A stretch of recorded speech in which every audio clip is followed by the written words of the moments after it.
welcome to the County Grand Prix Vitality County Championship game between Derbyshire and Northamptonshire. Derbyshire would like to extend a warm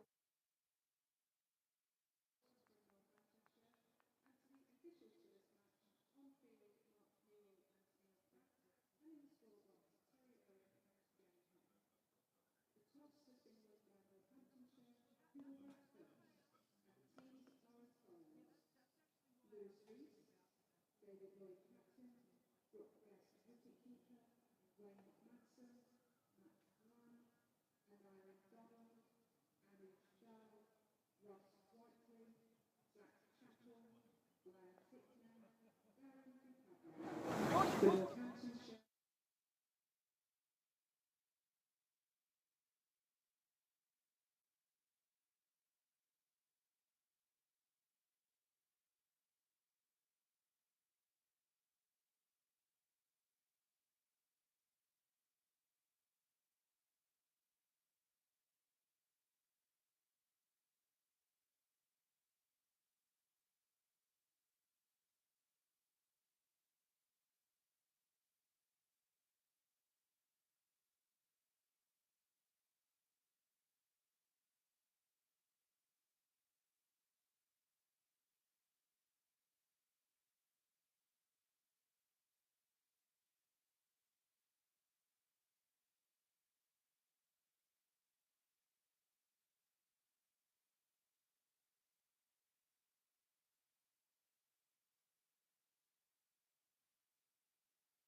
time for Derbyshire since 2013.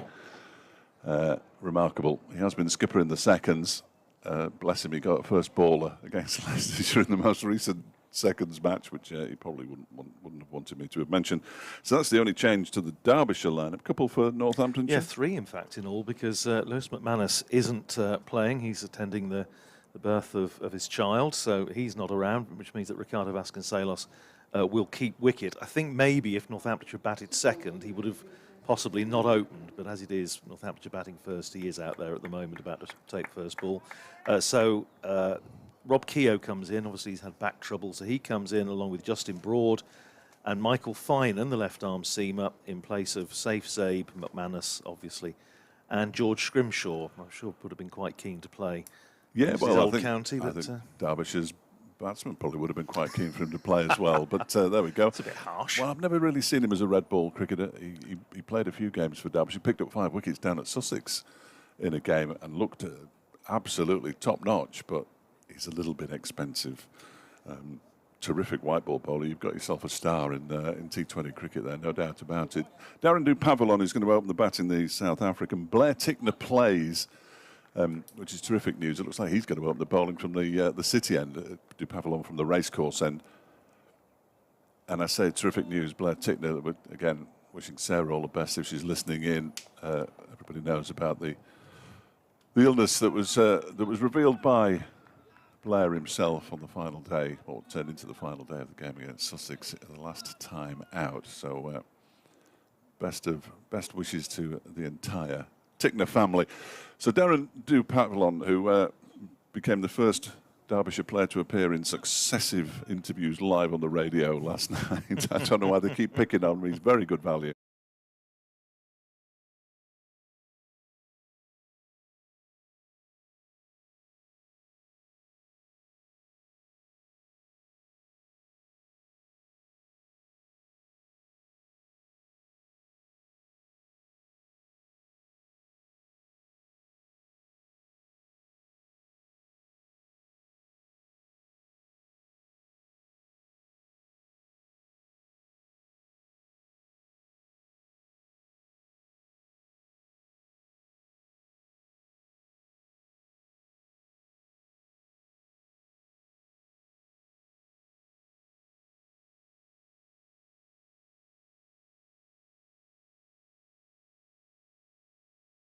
Gloucestershire, Josh Shaw was the bowler.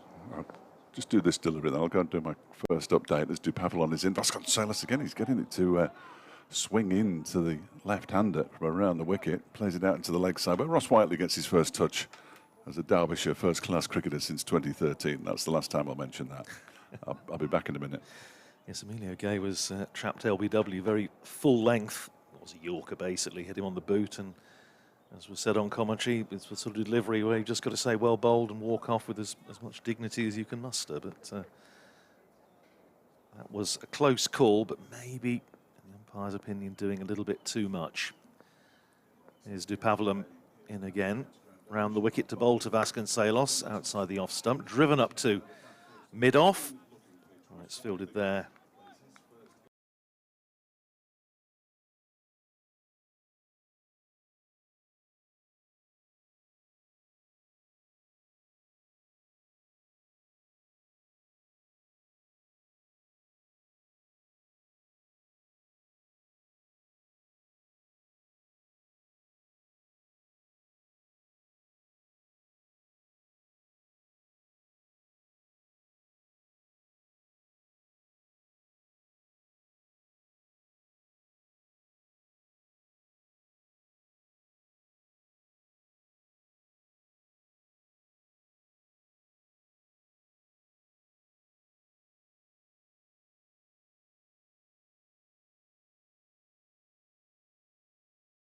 In the ground, Neil Godrich and his team do a magnificent job here, and it is looking as well today as it has done. And you can see how bad it was if you just look down below us. There's some patches which are still not fully recovered, and mainly from that rain that we had at the very start of April and the end of March, which caused the complete abandonment of the game against Gloucestershire here. 2 deliveries of the Du Pavillon over the go. He bowls, and that one is defended by Vasconcelos. Into the ground, Du Pavillon tries to field it. Yes, Northamptonshire had an issue with it, with a sandy outfield a few years ago, well, like 20 odd years ago, I suppose, and eventually the decision was taken to basically relay the whole thing. So the entire outfield, you had like a green oasis in the middle of the square, and everything else was torn up and relayed. And it has. This would have been about 7 years ago, and it has made a big difference in terms of the drainage. If it's not actually raining, then there's a good chance you'll be back out fairly presently.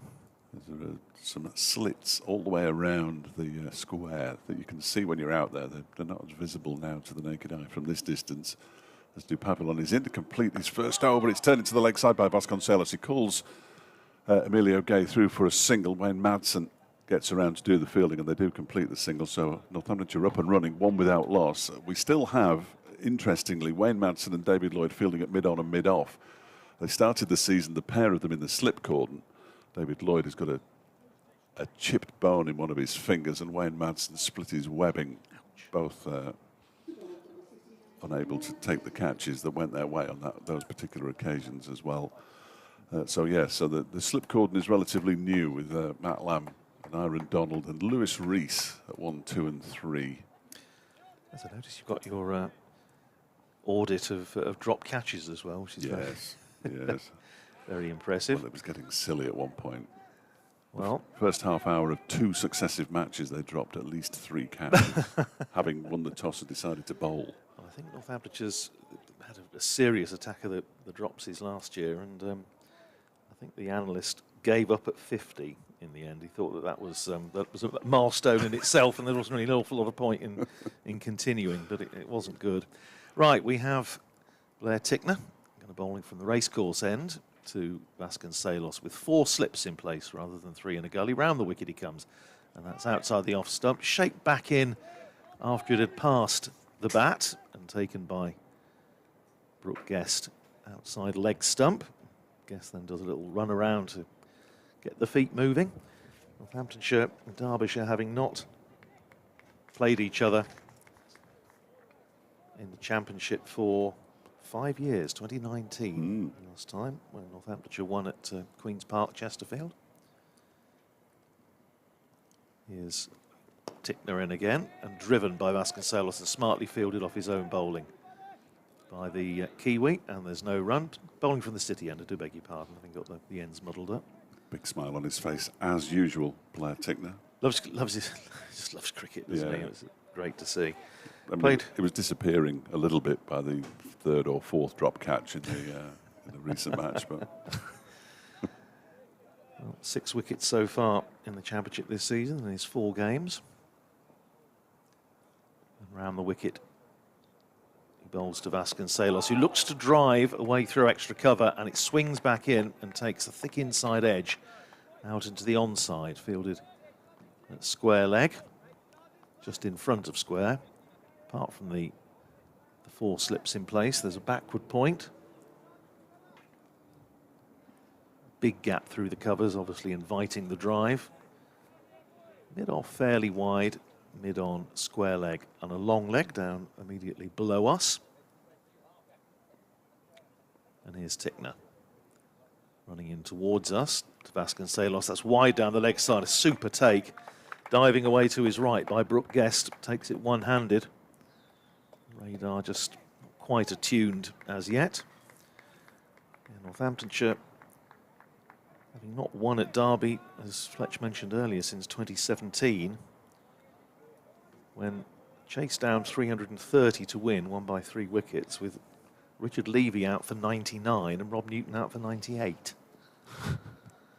Jug avoidance, they used to call that. Here's Tickner in again, bowls to Vasconcelos, outside the off stump, left alone, taken by Brooke Guest. And applause for the bowler from Matt Lamb, who's in there at first slip with the sun hat on. Did Rory Kleinfeld hit the winning runs, a 6 off the penultimate ball of the match? He certainly hit the winning runs, yes. 3.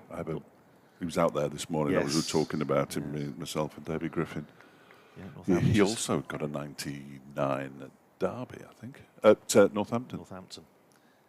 He's Northampton's bowling coach, took over this year. Here's Tickner in again. Bowls to Vasconcelos, big appeal for LBW as he was attempting to drive and missed. It's not out, it's gone down for 4 leg byes because he was playing a shot, and I can only think that might just have hit him outside the line. We're not absolutely behind it. We'll have a little look on the replay. Mark Newell at the far end. I think Neil Pratt at our end. I think that's just hit him outside the line, Fletch. Only just. It's marginal. It's a very good shout. But it's boosted the Northamptonshire total to the tune of 4. And at the end of the second over, not without a few alarms and excursions, Northamptonshire are 5 for no wicket. It's been a good start by these two. The two overseas. I'm fairly sure it's the first time that they have opened the bowling together, because Dupapillon made his debut and in fact bowled from the city end against Sussex, and Tickner hasn't been opening the bowling. That's been down to Zach Chappell, who is currently away down at long leg in front of the members' pavilion, which I'm delighted to report now has a Derbyshire flag to the left-hand side. The flagpole has been fixed. No Northamptonshire flag, slightly disappointingly, to the right-hand side. Where with the scorer? Dupavillon in and bowls to Emilio Gay, who just clips it into the leg side where Madsen picks up, turns and throws. But I think Gay was home in plenty of time. In any case, he didn't hit the stumps.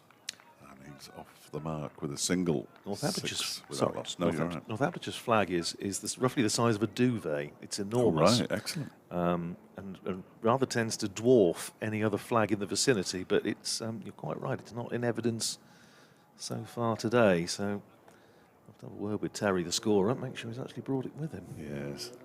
The last couple of matches, there's only been the away side's flag up, which is always a bit disappointing as well. But we have the ability to have both as Dupavillon bowls and strikes the pad. Another appeal. This one's going down leg side, surely. Vasconcelos rubs some part of his inner thigh. Dear, oh dear, bless him. There are a number of ways to get in touch, and I'll let Andrew tell you the way to get in touch with him, but I'm at Fletch Sport and fletchcricket@gmail.com. It just reminded me because Paul Hayward's already sent an email saying that first ball at leg before wicket from Dupavillon was plumber than a plumber called Plum McPlumber. How the umpire didn't give it has baffled me. Hope we get some luck for the rest of the morning. I didn't get a chance to look at it, but certainly Dupavillon thought it was out, as bowlers tend to. He's in again now, bowls to Vasconcelos, who leaves this one alone outside the off stump to go through to Brooke Guest. If you want to get in touch with me, it's probably best via Twitter or X or whatever you want to call it, at @OldManRad with 2 Ds. I didn't want to say, I thought it was Old Man Rad, but I wasn't 100% certain, so I didn't want to offend anybody. Might have to start changing it to even older man rad or something, but it is at time of writing, it's Old Man Rad. And Mel Farrell will be with us as well a little bit later on. She's just sitting at the back of the box, preparing for what is almost certainly going to be some award-winning radio. Absorbing the big match atmosphere. Well, there isn't any from us too, Mel. That's all I'm thinking of. Here's Dupavillon around the wicket bowling to Vasconcelos. Plays out into the offside off the back foot. Anuj Dal comes in from point to do the fielding, and his floppy son had 3 of those out there now. That's 3 too many in my book. Down at long leg, Zach Chappell has his wide-brimmed sun hat on, and Matt Lamb at first slip also sporting the sun hat. And Aaron Donald often wears one, although we did discover, if you've been listening to, actually I'm not sure if that one's been broadcast yet, he does his piece with Jack Tymon on a Saturday afternoon. You'll have heard various bits about it throughout the week as well on Sports Scene at 6, and very good it is too. Said it was to do with a small cap size as Dupavillon bowls, left alone by Vasconcelos. Decent carry Once there. again, yeah. There has been more carry this season than I've seen in my time covering Derbyshire. They've been pretty dead, the pitches. I went through the entire list of, I won't bore you with the full details, but I think of all the games, it's 22 matches that they haven't won at home. There goes the bin. I've got it somewhere. But they've only lost 5 of them, which tells you how many draws there have been. The answer is too many, obviously. Far, far too many. Here's Dupavillon. Racecourse end, bowls to Ricardo Vasconcelos, who drives him. Didn't quite time it as well as I thought he had done initially, but he might get 4 runs for it. David Lloyd is chasing it towards the boundary. The ball's slowing, it's slowing, and Lloyd just gets there before it reaches the rope and then leaves it behind. But the batsman had settled for 3 in any case. And Northamptonshire move on to 9 without loss. Vasconcelos moves on to 4 at the end of the over. Emilio Gay has 1. Really good chase out there by David Lloyd. It just slowed up a little bit, but that's entirely understandable given the amount of rain we had yesterday. Yeah. Northamptonshire had a decent run here, didn't they? I was saying that last time Northamptonshire won here was 2017, which was the last time they played here. But before that, they won in 2003 on this ground, which was a promotion year. And then they had 3 wins in a row, 93, 95, 97 in the sort of Alan Lamb, Rod Bailey era. But before that, there was a bit of a drought, and they have to go back to 1985. So, in the 1990s, mind you, Northamptonshire had a decent side, as did Derbyshire, of course. Here's Tickner, starting a fresh over outside the off stump, left alone by Vasconcelos, who has somewhat monopolised the strike so far. He's faced 18 of the 19 balls. Emilio Gay has just had the 1. What did surprise me, Fletcher, when I was going through doing my prep for this, there's only been 1 championship century for Derbyshire this year. Yes, when Madsen at Headingley. But they haven't scored many runs full stop, in fairness. Here's Tickner from the City end, in again outside the off stump. Again, good carry taken by Brooke Guest, chest height, but left alone by Vasconcelos, whereas Northamptonshire, who only managed 6 3-figure scores in the whole of last season in Division 1, have already had 6 this year, including 2 doubles. It was bordering on research what I was doing yesterday, because I tend not to do too much, but because I was on previewing the game last night, I went through the first innings scores of the 2 sides. It was quite terrifying. Here's Tickner in again outside the off stump, again left alone by Vasconcelos. Well, yes, until of course the last game. Until of course the last match, yes. And I wonder, I mean, we were discussing earlier the decision to bat first, and I know John Sadler, the head coach, who you will of course know from his time here with Derbyshire. He was the batting coach when I started, and Luke Proctor were having a long chat out there this morning, and I think it may have been in their minds what happened last time out when they decided to bowl first at Northampton on a surface that, at least visually, not dissimilar from this, is Tickner in again. Bowling to Vasconcelos, drops it out into the offside, thinks about a single, but decides against it and sends Emilio Gay back. And in that game, Gloucestershire, first day was reasonably even at 338 for 8, but they dropped Merchant de Lange right at the end of the day. Emilio Gay at slip. They went on and got over 400 and then bowled Northamptonshire out for 170, and from that moment on it was a matter of when, not if. Here's Tickner in again. That's a tight lead from Vasconcelos, and left, I think, as much on length as on line. Probably went over the top of off stump, taken by Brooke Guest. Solid enough start for Northamptonshire here. Of course, we'll keep you up to date with what's happening elsewhere, and of course tonight Wantage Road hosts the Women's International T20, England against Pakistan. Here's Tickner in again, bowls again outside the off stump, left alone by Vasconcelos. That's the end of the over. Northamptonshire 9 for no wicket, with 4 of those to Vasconcelos, 1 to Emilio Gay, and 4 extras. You're listening to County Cricket on the BBC and on the live stream with Dave Fletcher, me, Andrew Radd, and coming later, Melinda Farrell.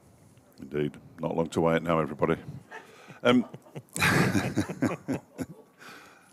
giving you the build-up, Mel. Yeah.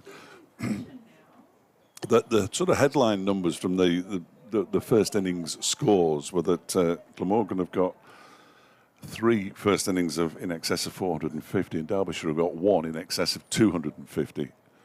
Which tells you all you need to know, really, as Pavelon begins a new over from the racecourse end. It's played into the leg side. There's a shot at the stumps from Ross Whiteley as Emilio Gay came down to the non-striker's end Didn't miss the stumps by much, but the important thing is that it did miss the stumps. Gay may well have been home in any case. He moves on to 2, and it's 10 without loss. He was just treading water a little bit there, wasn't he? Well, he seemed to be, yes. And you mentioning the T20 at Wantage Road next Thursday.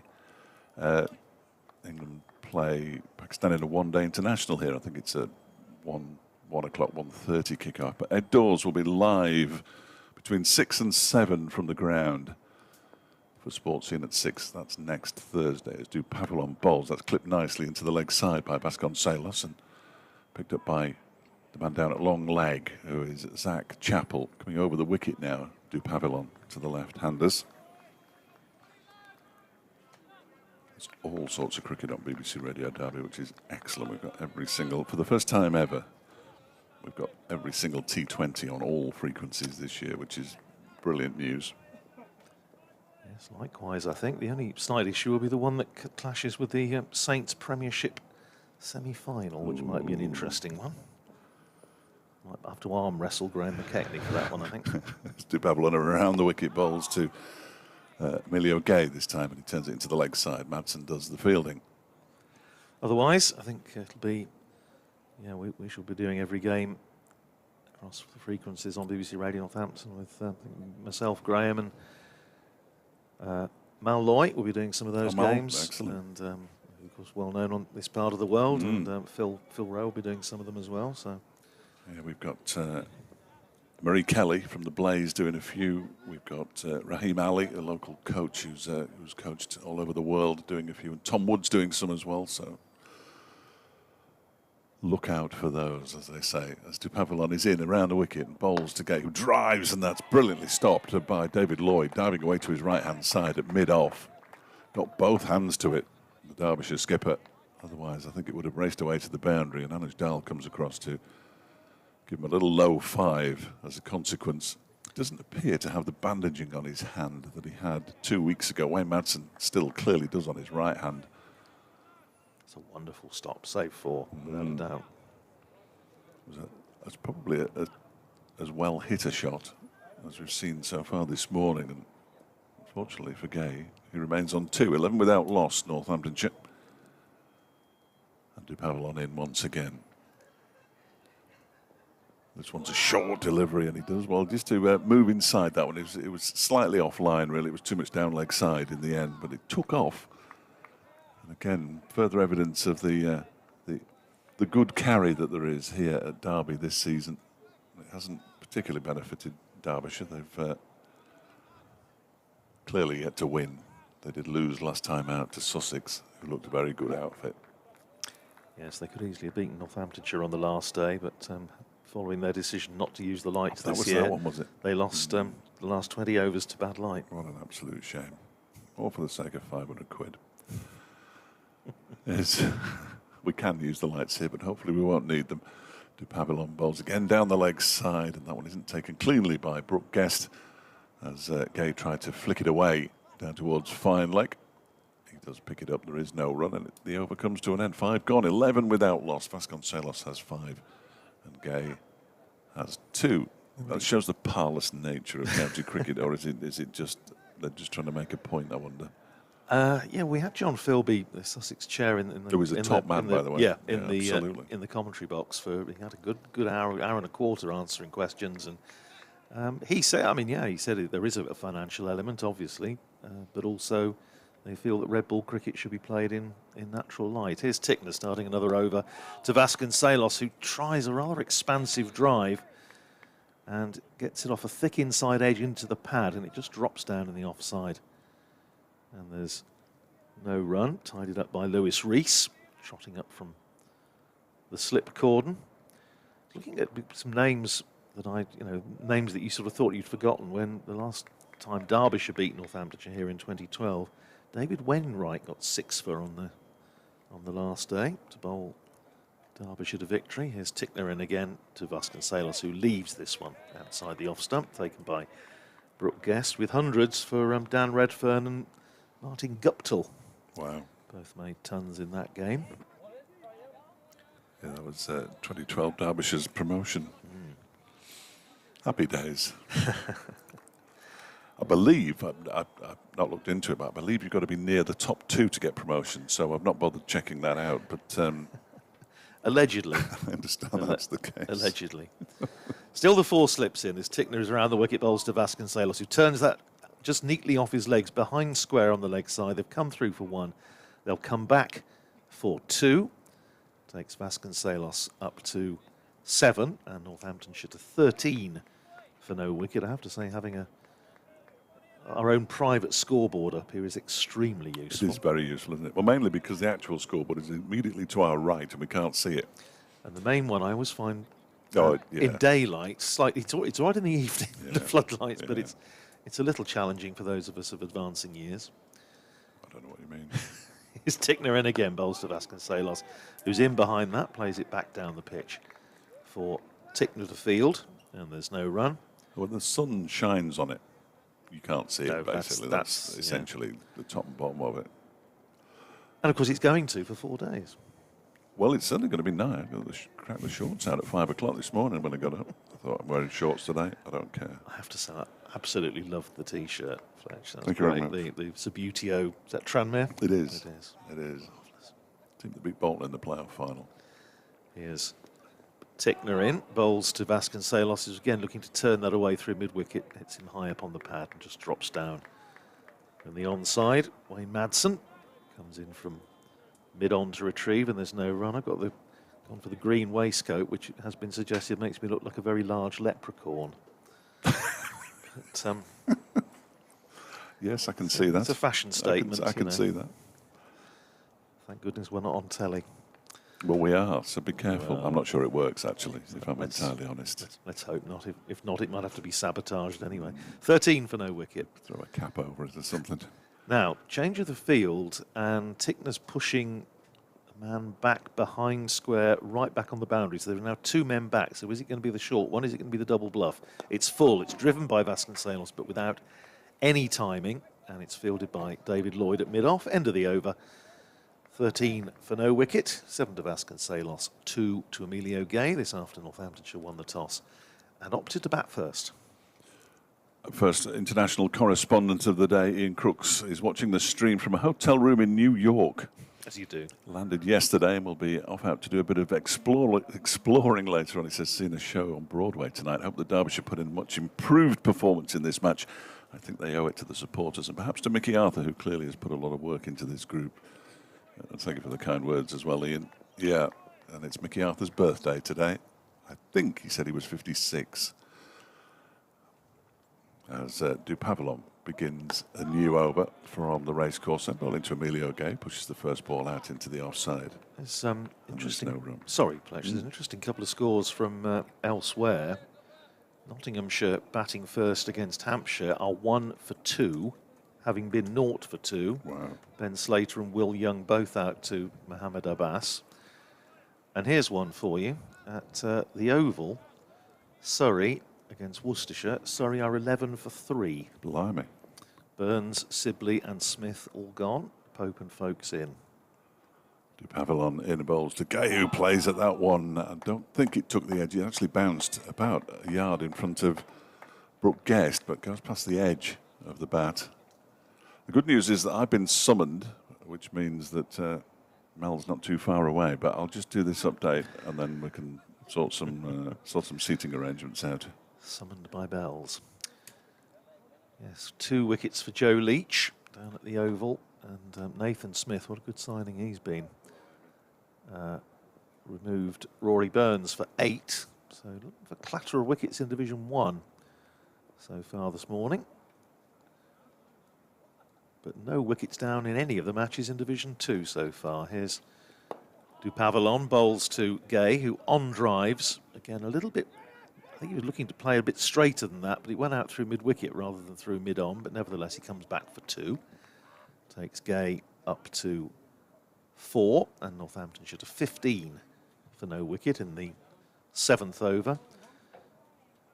Glamorgan 30 for no wicket, batting first against Middlesex. Gloucestershire 23 for no wicket against Leicestershire at Grace Road. Good to see Josh Hull back in the Leicestershire side. Native of my club, Oundle Town. And Sussex 42 for no wicket against Yorkshire. Bright start for them down at Hove. And here's Darren de Pavillon. In and bowls again to Emilio Gay outside the off stump. And Gay not to be tempted. Lets it go through to the keeper. Emilio Gay made 261 in the championship match against Middlesex at Northampton. Karen there also has a double hundred this year, and Northamptonshire hadn't had any championship double hundreds for 8 years before this season, back in 2016 when Ben Duckett got a couple and Rob Newton got one. So it really is the London bus syndrome. But nevertheless, despite 6 three-figure scores and a couple of doubles, they still haven't won a game. Here's de Pavillon in again, bowling to Emilio Gay down the leg side. Has a little fiddle at that, a little flick at it, taken by Brooke Guest. Emilio Gay's already had one dismissal like that. In fact, the first game of the season down at Hove. He got a little feather down the leg side, and John Simpson took a terrific catch, diving away to his right off the bowling of Jaden Seals, West Indian, who's made a big impact with Sussex so far. Good start for them, but then they came unstuck against Glamorgan, which tells you again just what a tight division this is likely to be this year.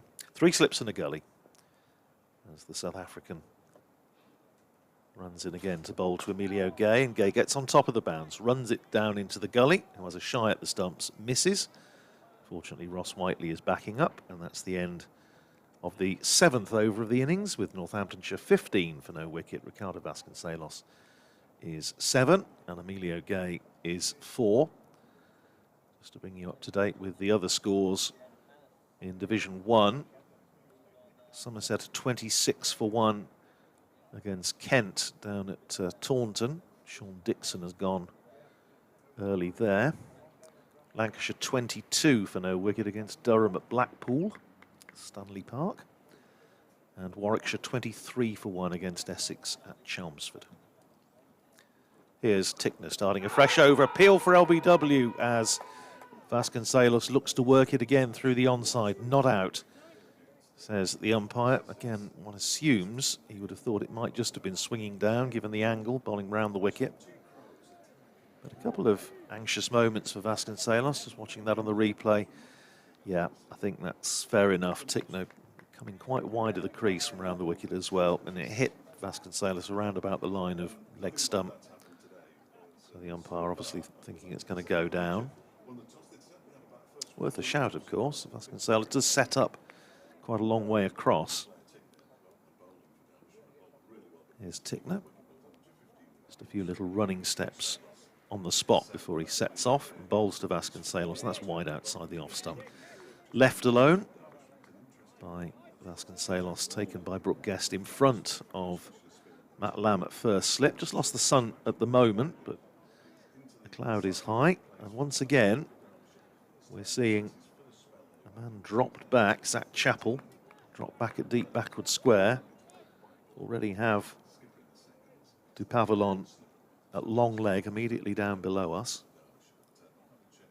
4 slips, waiting expectantly as Tickner comes in, bowls to Vasconcelos. And again, that's outside the off stump. And once again, we're seeing this really impressive carry here at Derby. That had Brooke Guest just jumping up off the ground to take that one. Looks a really good surface so far. I say Northamptonshire deciding, slightly to the surprise of some of us up here, to bat first, but as I say, I do wonder the extent to which they were burned by that experience last time out against Gloucestershire. Here's Tickner running in again to bowl to Vasconcelos, who has a big drive and misses. Doesn't miss the off stump by much, doesn't miss the outside edge by much.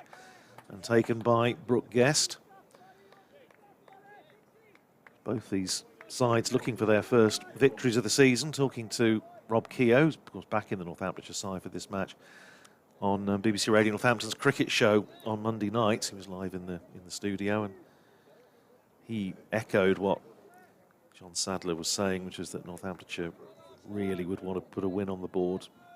One of the last 2 games of this first batch of championship matches. Here's Tickner in, bowls to Vasconcelos, goes on the back foot, plays it down behind square on the offside, fielded at backward point, and there's no run. Northamptonshire, obviously after here against Derbyshire, then entertain Yorkshire at Wantage Road next week, so that'll be over the bank holiday weekend. The sun is back with us again. Hum of traffic over at the city end of the ground from which Blair Tickner is bowling.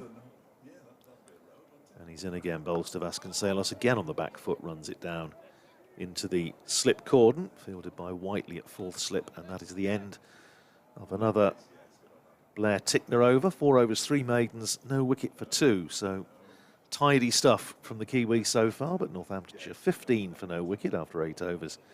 7 to Vasconcelos and 4 to Emilio Gay, and we are going to have our first bowling change. Zach Chappell is coming into the attack. He was doing a bit of limbering up the previous over in the field on the leg side there, having been dropped back on the fence, but he's now going to replace Darren de Pavillon from this racecourse end. For the field, he has, I was going to say he has 3 slips and a gully, but in fact one of the slips is being taken out.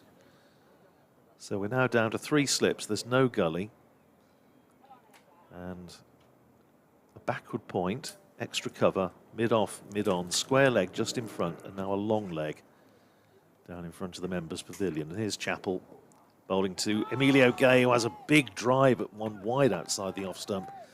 Luckily for him, doesn't get a touch as it goes through to Brooke Guest. You know what time it is? It's Mel time. It's Mel time. We should get a little jingle. I'll see if I can knock one up for tomorrow morning. I've got to make way for Mel Farrell. Just welcome Mel to the microphone in a second or two as Fletch goes off to get the Subutio set out or whatever. It's a very impressive T-shirt. I can vouch for this. Here's Chappell loping in and bowls to Gay, who's on the front foot, head over the ball, plays it out into the covers where it's fielded out there by Darren du Pavillon at extra cover. Morning, Mel. Well, good morning. I'm feeling so much pressure after such a big build-up from the pair of you. Oh, we give you the big build-up. Well, the last time you and I were on air together was at the Oval last September, a match that actually saw Northamptonshire mathematically relegated from Division 1. Oh, so good memories. Ah, yes. There we go. Here's Chappell from the racecourse end, bowls to Gay, who again is right behind that one, plays it out to extra cover. Once again, it's du Pavillon who fields, and there's no run. It's been good cricket so far this morning. There's a nice bit of life in this pitch. Bowlers have been using it pretty effectively, but then you've got Gay and Vasconcelos have battled pretty hard, played some nice shots, but they've really had to be watchful and have their defence in order. Here's Chappell again, starting his run from down below us. And he's in, bowls to Emilio Gay, full driven, and it's again a super diving stop by David Lloyd, who saves, well, 3 runs. They're able to come through for a single. He's tipped it round the bar at mid-off. That's a super bit of fielding by the Derbyshire captain. And it keeps Emilio Gay to a single. Takes Gay to 5, beg pardon, 16 for no wicket. We've seen a bit of that as well, where we've seen some lovely shots played, but super fielding and saving boundaries on the ring. David Lloyd's been a bit of a sandbank there at mid-off, hasn't he? He's been excellent today. Here's Chappell bowling to Vasconcelos, short, down the leg side, a sort of loopy, slower ball bouncer that Vasconcelos was looking to just help on its way down to the members' pavilion, but doesn't manage to do so. Vasconcelos, who hit the first ball of the innings against Gloucestershire for 6, and then prompted all sorts of questions as to, has there ever been an instance, dear sir, has there ever been an instance of one opening batter hitting the first ball of the innings for 6 and the other batter being out first ball? The answer to which is that nobody had the faintest idea, certainly not me, and it's a bit of a difficult one to check, but that's very niche. It's very niche, extremely niche. But the Wranglers love it, Mel. They love this sort of thing. But anyway, Nothing of that nature so far today as Chappell round the wicket bowls to Vasconcelos, who plays it up towards mid-on. Madsen smartly in to cut off any possibility of a single, and that's the end of Zach Chappell's first over, costing just that single. And at the end of it, Northamptonshire, who won the toss and batted, are 16 for no wicket, 7 of those to Ricardo Vasconcelos and 5 to Emilio Gay. That said, of course, now we said about that game down at the Oval where Northamptonshire were mathematically relegated last year, but they did actually put up a decent performance and had Surrey following on. But thanks to that super 100 of Karen Nares, made 150, and then some excellent bowling from Sanderson and White. But unfortunately, from Northamptonshire's point of view, too little too late. Yeah, that was a fun end to the season. Talk about seeing some good cricket. I was down there last week, actually. I was thinking, gosh, they look good. So it's Tickner in around the wicket, and he just has a little fish at this one, Gay. Ends up getting outside outside the edge of the bat, I should say. I love this zip in the pitch, though. Yeah. It's really good to see. Great carry. And just a bit of movement. It's been a really good first 40 minutes of cricket, actually. You kind of feel like everybody is in it right now. Proper championship cricket, isn't it? Yeah, it's wonderful to see. Still 4 slips in for Tickner. As he starts his run up, holds his elbows really wide, round the wicket. He comes, and that's just played out to backward point for no run. Clapping and cheering. They've been very supportive out there in the field. I haven't been in this press box, in this commentary box before. I've been in the press box. It's been pre-pandemic was the last time I was here in Derby. It's a wonderful view. It is. It's you feel really close to the action. It's one of the very best media facilities in the country now, without a doubt. It's a pleasure to come here and commentate from this vantage point. Tickner, he thought he might have almost got an inside edge. Then that one has come back in. Good swing. It just whistled past the inside of the bat, high on the bat as well of Gay. But that was a mighty delivery. Batters having a chat, and they're prodding the pitch, but roughly halfway down, which is nowhere near where that pitch. So I think it's just a little bit of reinforcement required. But that it swung late, as you say, and it just missed the inside edge. This is good stuff from Blair Tickner, really good stuff. Well, when you're threatening both edges of the bat, you know you're in the game. Here he comes again. This time it's a straighter ball but angled in, and just shouldered arms and shimmied out of the way that time, did Gay. Well, he's well into his 5th over and conceded just 2 runs so far, Blair Tickner, so he gives you an idea of how few liberties and a few scoring opportunities he's presented to the batters so far. Yeah, given very, very little away, but they've also been backed up by some really solid fielding, the bowlers, and they'll appreciate that. They always do. Tickner starts again. He's in, bowls. That one's just more comfortably left outside the off stump. But yeah, it's very exciting to be here and have this wonderful view. We just feel so close to it. I guess it's just not a super long boundary. We're not too high up. And the way this is built means we're only a few metres behind the boundary rope. It's a bit like Hove, isn't it, when you feel very much part of the game, very, very much involved, quite close to the action. Tickner runs past the umpire, bowls. It's a slightly fuller delivery this time again, coming back in. This one stayed a bit low, but left comfortably. And that is the end of the over. So Tickner, after having bowled 5 overs, he's bowled 4 maidens and just given up 2 runs. That's outstanding. Vasconcelos is on 7, Gay is on 5, and Northants 16 for none. And a 3rd wicket for Joe Leach down at the Oval. Surrey now 28 for 4.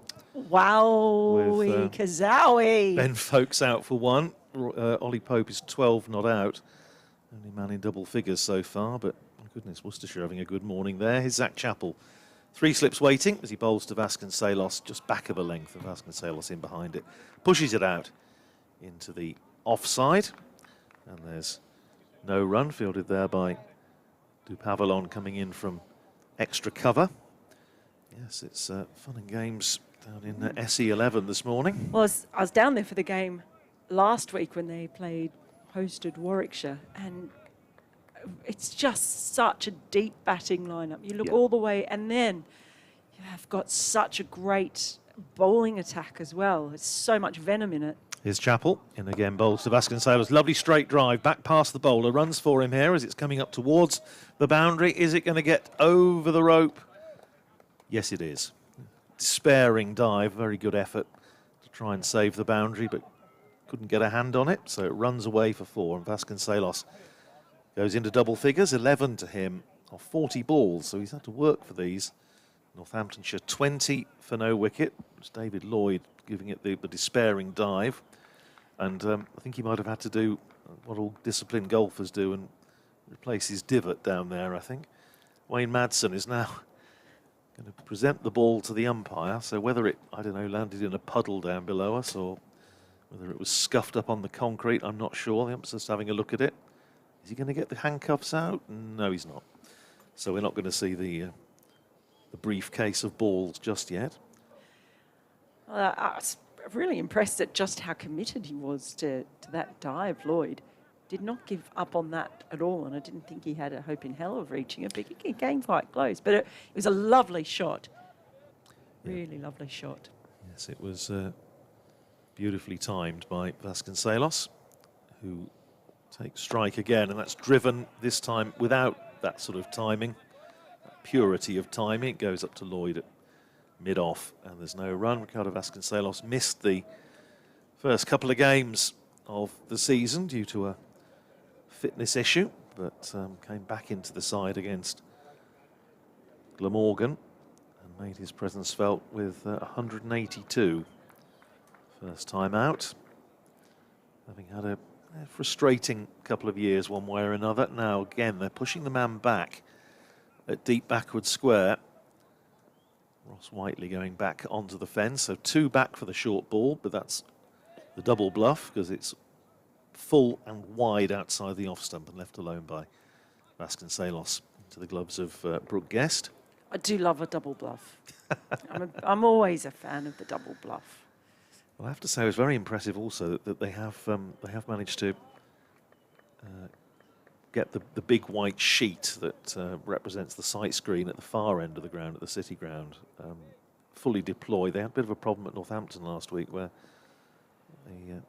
the sheet they were using didn't quite go across far enough. Here's Chaplin again, driven by Vasconcelos away through the covers, and that's going to run away for 4 more. That was again beautifully timed. Beat the man at cover, and is a second boundary of the over for Vasconcelos, who goes to 15, and Northamptonshire to 24 for no wicket. He's just starting to unfurl a little bit, isn't he, Vasconcelos? A couple of beautiful drives, one straight, one quite square, and just seems to be finding his groove after doing some very hard defensive work early on. I'm not sure he would have expected to have been going into a match as wicket-keeper this season, but that's where they are. His Chaplin again bowls to Vasconcelos and defensively out into the covers, no run. End of the over, 24 for no wicket, 15 to Vasconcelos, 5 to Emilio Gay, but as we mentioned at the start, Lewis McManus not playing here as prepares for the birth of first child, and good luck to all concerned, Lewis and his good lady. Yeah, absolutely. He has 124 catches in first-class cricket to his name. He also has 7 stumpings. Of course, we don't know how many catches were taken behind the stumps, but 7 stumpings. I could probably tell you if you give me long enough. But, more niche. If you really want to know. More niche. We love niche. So Tickner continues. He's in around the wicket, and he's just got his bat out of the way in time. Gay goes for a little walk towards square leg and back again to compose himself. As a young cricketer in South Africa, he kept quite a bit in his early years of first-class cricket which attracted, I know, a few comparisons. Being a left-handed batter who liked to play his shots and keep wicket, there were a few comparisons with Quentin de Kock, which I'm not sorry he hugely relished, but he can do it, can do the job, and finds himself with the gloves for this one. Tickner in. That's a fuller delivery, and again it swung back in. As well taken in the end by Guest, diving to his right, but there are hands on heads there because they know that that one hasn't missed by much. I tell you what, Northamptonshire will be hugely relieved to see Blair Tickner take his sweater and an over or two, because this is a very, very impressive opening burst from the New Zealander. Really excellent. And he's getting it to go, but getting it to go late, as you said, and really is providing a big test for these two batters. Just gets really good bounce as well. He starts his run off just with a little jog on the spot, elbows wide in, and this time just angling in, but it stays outside the off stump. Easily left. He does that little jog on the spot. That's right, yes. I love a quirk. Anything to do. People talk about actions. I love a quirk in a run-up. That always fascinates me. I was thinking, well, one of the ones I know that surprised me when I was a kid, started watching county cricket in the early 70s, was John Price, Sport Price of Middlesex, play for England as well. As Tickner runs in, bowls. Again, that good bounce. It's left outside the off stump, but just springs up off that pitch. And he had this long curving run, almost sort of like 45 degrees round. Very sharp turn in his run, and remember him well, fine bowler. And what was the other one? Asif Masood as well for Pakistan, who John Arlott described as looking like Groucho Marx chasing a pretty waitress, with sort of knees bent. His Tickner is in, and that one is just flicked off the pads by Gay, and well, take a single. I'd be just happy to get off strike for a little bit, because he's really been put through the ringer by Tickner. Morning to James Tarry, who's one of our regular listeners and with us this morning and enjoying the commentary. So thanks for the comment, James, and hope you're going to enjoy it for all 4 days. From Northampton's point of view, decent start. It is, as Tickner is in, and that one, he's just got on top of that one and played it quite well out to backward point, Vasconcelos. So it's the end of another excellent over from Tickner. He's bowled 6 overs and now has given up just 3 runs. Absolutely outstanding. Vasconcelos on 15, just starting to open up a bit. Gay on 6, and Northants 25 for 5. And they'll be feeling, I think, cautiously pleased with this start, because it's been very hard going. They've got through some really difficult overs and they're still out there. Yeah, first innings runs absolutely vital. 25 for none. Here's Chappell starting another over to Gay, who leans right forward, just opens the face, runs it down to backward point, and fielded there by Anuj Dal, fresh from 100 in the second team, I think at Belper Meadows in the week. I seem to remember David Sales getting a double 100 in second team cricket there for Northamptonshire, probably best part of 30 years ago. Seemed like yesterday, but that's what happens when you get old. Dale's also warming up a bit. He is, yeah. There. I wondered if they might give him a little roll soon. Here's Chappell, still with the 3 slips in, bowls on leg stump to Gay, who just works that away down to the man at deep backward square, and Ross Whiteley fields, and there's one more run to Emilio Gay, takes him to 7, and Northamptonshire to 26 for no wicket. Had a lovely conversation during the previous match with Emilio Gay's mum and dad, who were down watching the game at Northampton, and Emilio's mum was saying that she gets rather thrown. I'll come back to that in a second. Here's Chappell in and bowls to Vasconcelos, and that bounces a little bit more than Vasconcelos was expecting, and he played it well. Soft hands, just got on top of it, but a little bit of extra bounce and life there for Chappell. He flinched a little bit. He did. He didn't massively relish that one, but played it pretty well in the end. And they live in Bedford, and my winter job is doing news bulletins, which covers quite a wide area, including Bedfordshire. And Emilio's mum was saying that she finds it a bit off-putting when I'm reading the news because she thinks I'm going to say, that's gone for 4, or bowled him. But I don't think it will go down very well. Here's Chappell in, pulls on leg stump, turned away by Vasconcelos up towards mid-wicket, where Madsen comes across to field, and it's another single to Vasconcelos. He goes to 16, and Northamptonshire to 27 for no wicket, but lovely to see them at the game last week. Sunshine just coming and going at the moment, but the cloud is high. Oh, I thought it was going to be terrible weather. I kept looking at the forecast, which there's your first mistake, Farrell. Never do that. I must admit, I did wonder yesterday if we would get away on time. There's so much rain here yesterday. Here's Chappell in, bowls to Emilio Gay, who's nicely in behind that. Plays it up towards extra cover, and there's no run. Indeed, Anujdal is going through his warming up routine at backward point, so maybe, and he's just had a little word with his captain, with David Lloyd. He's just... I think he's hold up two fingers? Yeah, so maybe 2 more, I don't know, maybe 2 more from the other end, but he's just getting himself loose. And yes, I drove up from Northamptonshire yesterday afternoon up the M1, which is never a barrel of laughs, and especially not when it's hosing down with rain. I think we had a clap of thunder around Sherwood Forest somewhere. Here's Chappell in again, bowls to Gay, lovely straight drive. That's a real hallmark Emilio Gay stroke, and that is going to run away for 4, and not even the energetic David Lloyd can cut that one off. Nice stroke from Gay, runs away for 4, takes him up to 11, and at the end of the over, Northamptonshire 31 for no wicket, 13 overs gone. Oh, it's a second just super gorgeous straight drive that we've seen this morning.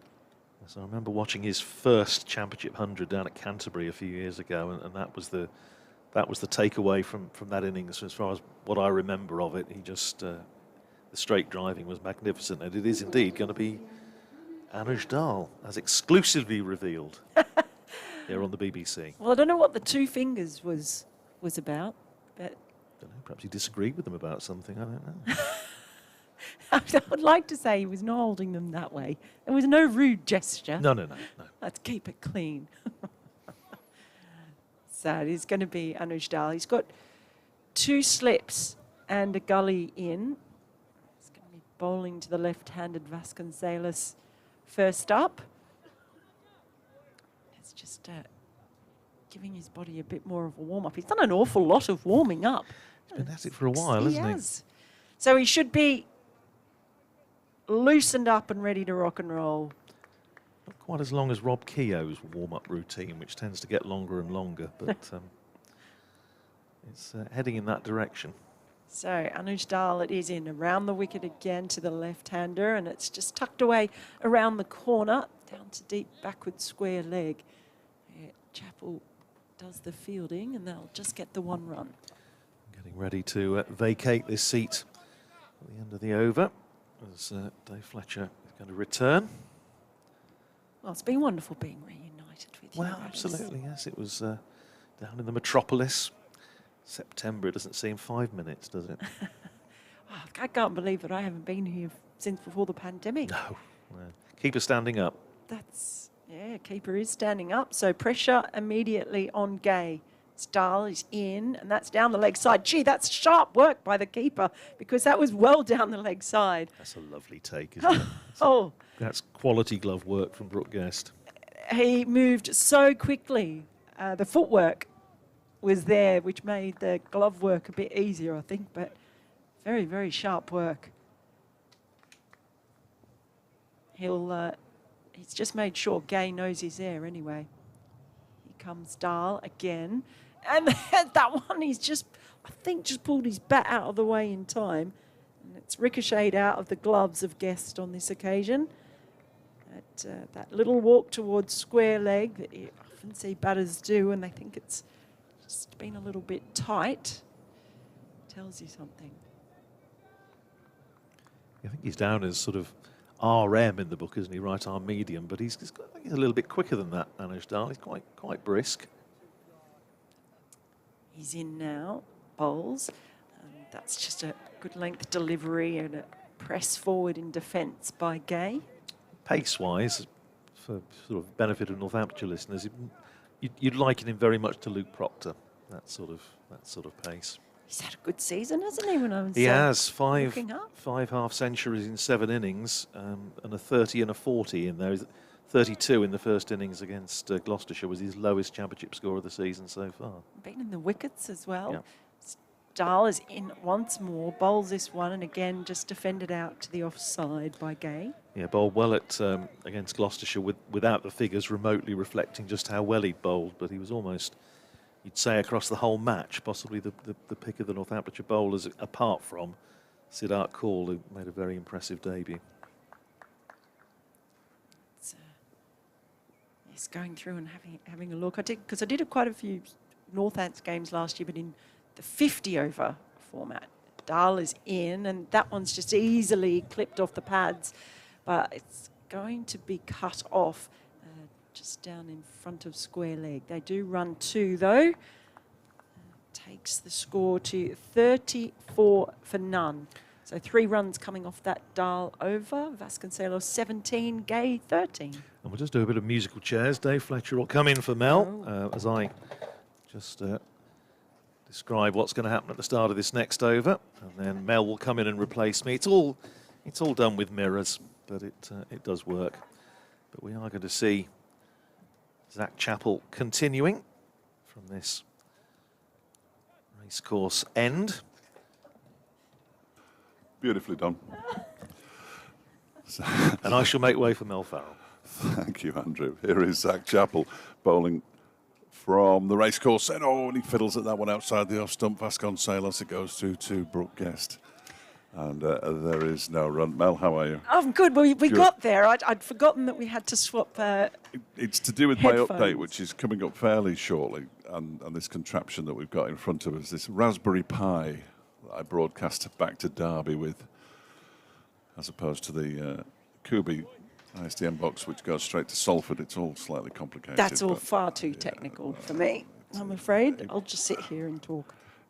It works, which is about the only thing we can say for it. Chappell is in again, and that one is driven by Vasconcelos straight to David Lloyd. The Derbyshire bowling has been pretty decent. Zach Chappell's been a little expensive, but often is. Anuj Dahl, as miserly as ever, taking the 6 overs for 3 runs is a very good effort. Pavilon, probably the most dangerous of the quartet that's bowled so far, 4 overs for 9. It's a good pitch. There's a bit in it, and they're also finding some swing. They're a bit frustrated they haven't taken a wicket yet. Yes, I think there will be. This next one from Chappell is pushed out into the offside by Vasconcelos, fielded there by Pavilon, I believe. And that's the other feature. They've actually fielded really well. Yes, they have. It's been great work in the field. Particularly Lloyd has been. Stopped a couple of certain boundaries, hasn't he? Stopped a couple of certain boundaries. But they've been sharp, so they've been doing all the right things. Just haven't really created an opportunity yet, though, have they? And in recent matches, they've created opportunities in the first half hour of games and dropped catches in the slips. Well, there hasn't actually been a slip catch offered yet, as this next one is defended by Vasconcelos straight back. Mind you, Tigner, I was talking about threatening both the edges, and a couple of those ones that whistled past the inside edge. I don't know how he has missed those, how he's not taken a wicket with a couple of those deliveries. He's good. I do like Blair. Can I ask you just to commentate on these next couple of balls Sure while you can. Do my update? I'm here to help. You're very kind. So, Zach Chappell, in fact, turns around and starts his run up. He's into Vasconcelos and bowls, and that's whipped away through the leg side. That is 4 runs. Lovely shot, just timed it well, perhaps a little bit over-pitched, just in the slot. So another boundary there that takes Vasconcelos to 21. Chappell is perhaps been a little bit expensive. 19 runs coming from his 3.5 overs so far. He's just turned and starts at the top of his run-up into Vasconcelos. And that again is clipped into square leg, but there's a fielder out in the deep. It's not timed quite as well as the previous shot. They'll just get a single. And that is the end of Zach Chappell's over. 4 of them bowled, 20 runs off them. Vasconcelos 22, Gay 13, building a nice little partnership. Northants 39 for none. How was your update? As good an update as I've done today. Really? I would suggest, yeah. Oh. Of the two, that was as good as the first one. I would have thought. You pump up your own tyres, eh? You know. The ones in the afternoon get more interesting because there can be 20 seconds and no more. Oh. Alex Dahl from the city end goes past the edge of Vasconcelos' bat again. As he just propped forward defensively. He's still in though. There's hold the pose. And he was just held that defensive pose with his weight forward for an awfully long time. Another, followed by that walk to square leg. You always know, don't you? Yes. That walk to square leg is a dead giveaway. And he's holding the pose like that. A couple of tweets I've missed from earlier, which I'll get to momentarily. 39 without loss. This one is driven into the ground and up back towards Anuj Dahl, who sticks out a left hand and stops the ball. Doesn't field it cleanly. David McCardle, morning to you, David. When your team is struggling, those two LBWs are decisions you don't get. Well, they're certainly struggling and they didn't get them. And Drew says, can someone please straighten the camera from the city end? The picture's on a slant. I wish I could do something to help you out there, Drew, but way beyond my pay grade as Dahl bowls and it goes past the edge with a rather expansive looking drive from Vasconcelos. This time, hands on head for Matt Lamb at first slip. Can't have missed the edge by much, but still they haven't created that chance, and you just fear that when they don't create chances, when one does come along, they don't take it. That's my default position, Mel, I'm afraid, at the moment. Oh dear, we've got to cheer you up. We've got to get some positivity. I'm perfectly cheerful. It's just my default position. In this basement battle as Dahl bowls, turned into the leg side by Vasconcelos, off his hip, down towards Chappell, away to our right-hand side. And Northamptonshire move on to 40. That's Mel Farrell you can hear, along with me, Dave Fletcher. Andrew Rad from BBC Radio Northampton with us as well. Every ball of every game on the BBC Sport website. I think Kevin Howells is based himself in sunny Blackpool this morning for the Lancashire game against Durham, where Ben Stokes is playing his first county championship match for a while. Yeah, that'll get some fans in at Blackpool. It's a beautiful ground as well. This one is pushed by Emilio Gay up towards wide mid-on.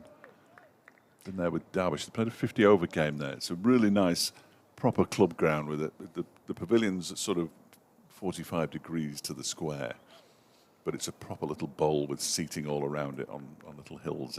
It's a really nice place. I confess I've not been to the ground there. I have been to Blackpool. Oh, good. Though. And your impressions were? Well, those illuminations are fancy. This next delivery's pushed out into the offside by Emilio Gay. It's the end of the over. There was no run there. He has 13. Vasconcelos has 23. It's 40 without loss. When do you think the illuminations started, Mel? I don't know. 30 years ago, 40 years ago? It was in the 1800s. Oh, no, really? Yeah, absolutely. It foxed me as well, because I thought electricity must have had to have been invented by the time the illumination started. But yeah, they were messing around with some street lighting, apparently, the Blackpool Borough, and realised that they might be able to just extend the season a little bit by having some fancy illuminations. But yeah, it's brilliant. I love Blackpool. I know a lot of people don't like it, but I absolutely love Blackpool. Well, it was one of the first places I went to outside of London. I was there for work and couldn't get my head around the illuminations. De Pavillon is in first ball. It's left outside the off stump. Stays quite low. So it just blew my mind. I'd never seen anything like it. I mean, I come from a town, Orange, where I'm quite proud of the fact that we have fairy lights on a few trees and some that go across above the main street. That's always been a feature, but it's not the illuminations, that's for sure. Where's Orange then? It's about 4 hours west of Sydney. Gosh, I'm surprised Wow. it's taken me this long to mention I'm from Orange. No. Regular listeners know it's coming. In comes De Pavillon around the wicket, clipped away through square leg. There's a fielder running around from long leg, so they'll get a couple. Slows up as it gets to the outfield. Yes, then I went back there just on a day trip with a friend. Just So to this do is the, Blackpool, not yes, Orange. yeah, Blackpool, Okay. and yeah, that was that was to get the proper experience. So we were in a nightclub at Ooh. midday, Oh, which was pretty hilarious. Yeah. Lots of stick to the floor. yeah, stick to the Yeah. floor, hens do's, Wow. we'd say buck stews, which is like a stag do. In comes Pavillon, and that is just played across the line without a lot of power, but they're going to get a couple. They're going to come for a third. Yes, they are. The fielder running down there to deep mid wicket, cleaning up, so keeping it to 3. It takes it to 48, is it, or is that caught up 45? I think it might be there. No, Yeah. 45 Yeah. for none. Yes, went and had some rock. Yes. Went down onto the beach, saw the donkeys, had my fortune told, all of the proper traditional Blackpool things. Any of it come true? I can't remember. In comes to Pavillon, and that's played with a very straight back, straight into the ground, rolls out into the covers. No run. Yeah, I don't really remember. It was quite a while ago when I first came to England. When I first came to England, do you know, Derbyshire was the county I most wanted to visit. Yeah. That's a beautiful Absolutely. county. Well, when I was at school, my final year of school, I did 3-unit English. Now, I don't know if you call it extended English or advanced English or whatever it is you call it over here. Well, we speak it anyway. Here's to Pavillon around the wicket. It squirts off the outside edge of the bat, but manages to get outside the slips cord, and it slows up, completely stops in the outfield, so I'll get a couple of runs. But the text for my final year was Pride and Prejudice. All and then right. in extended English, we did all the Austen books. But I read Pride and Prejudice 9 times Yeah. in my final year of school. And of course, it's quite a lot of it set in Derbyshire, Is it? isn't it? I Oh, have yes. no idea. It's not a book I've ever read. I Oh, have to admit. Mr. Darcy, the famed Mr. Darcy, was from Derbyshire. All right. So the Peak District, I wanted to see that. In comes de Pavillon. That's driven beautifully, square. That's 4 runs straight away. Lovely shot from Gay again. And he is now starting to unfurl his own range of very pretty shots. It's the end of the over. That's brought up the 50 as well for Northants. 51 for none. Vasconcelos on 28. Gay moves on to 19. Yeah, beautiful shot, wasn't it? Just didn't quite get his line or indeed length right there, Darren du Pavillon. I was surprised to see him come back so soon. There's a lot of options in the Derbyshire lineup for bowling. A couple of left-armers in Rees and Whiteley. David Lloyd himself, as Anuj Dal continues from the city end. That one is pushed off an outside edge towards backward point where Whiteley They've does dispensed. the fielding. They've dispensed with the keeper up to the stumps Yes. experiment. Yeah, and he does often stand up. I'm listening to what you were saying with Andrew. He is quicker than he looks, Anuj Dal, I always think. I don't know how quick he is because we don't have that information, but I always think he is quicker than he looks. Deceptive. And quite, I don't want to say short, that would be wrong, as he bowls, and that one is defended by Vasconcelos straight back to him, but you'd expect him to be a little bit skiddier than the opening bowlers. He's certainly not as tall as certainly not as tall as Blair Tickney, who's a giant of a man. But yeah, he is definitely quicker than he looks, Anuj Dal. Hasn't picked up that many wickets this season, unfortunately. But there's time. It's still early. But the trouble is, it stops being early quite quickly. Now we've got 2 more championship matches as Dal bowls. That's off the shoulder of the bat and bounces about a yard in front of the man at Gully, Lewis Rees. Again, a false shot. It will be encouraging. It's the old moral victory column in the which doesn't exist, sadly. Well, if that had gone a yard further, then he was in. So it's all ifs and buts, of course, but Now he's moved a little bit closer as Lewis Rees at gully. Just the 2 slips for Anuj Dal. And this one is turned into the leg side nicely by Ricardo Vasconcelos. They're going to settle for 1 as Dupavillon eventually tracks down the ball and picks it up. Madsen, I don't know how he catches the ball. His right hand is bandaged up and his 2 middle fingers are bandaged together because he's got an inch-long cut on his palm, which he did failing to take a catch in the slips at Headingley. And he showed me a photograph of it. It was absolutely horrible. Really deep cut as Dal ball's clipped into the leg side and just to the left of Dupavillon. It's not going to have the legs to get all the way to the boundary. Zach Chappell will come around from long leg to do the fielding, but that was in the air for a long, long time as it went out towards the square leg boundary. Dal just forcing the 2 batsmen to make a couple of false shots here. Again, just sort of a yard either way a couple of times. That must be so frustrating for him because he's finding the edges of both the bats. It's just not popping up in the right place for his fielders. What I do like about this Dal bowling to Gay is that it's 2 players with 3-letter surnames. Oh. It's absolutely brilliant, that, isn't it? That can't happen very often.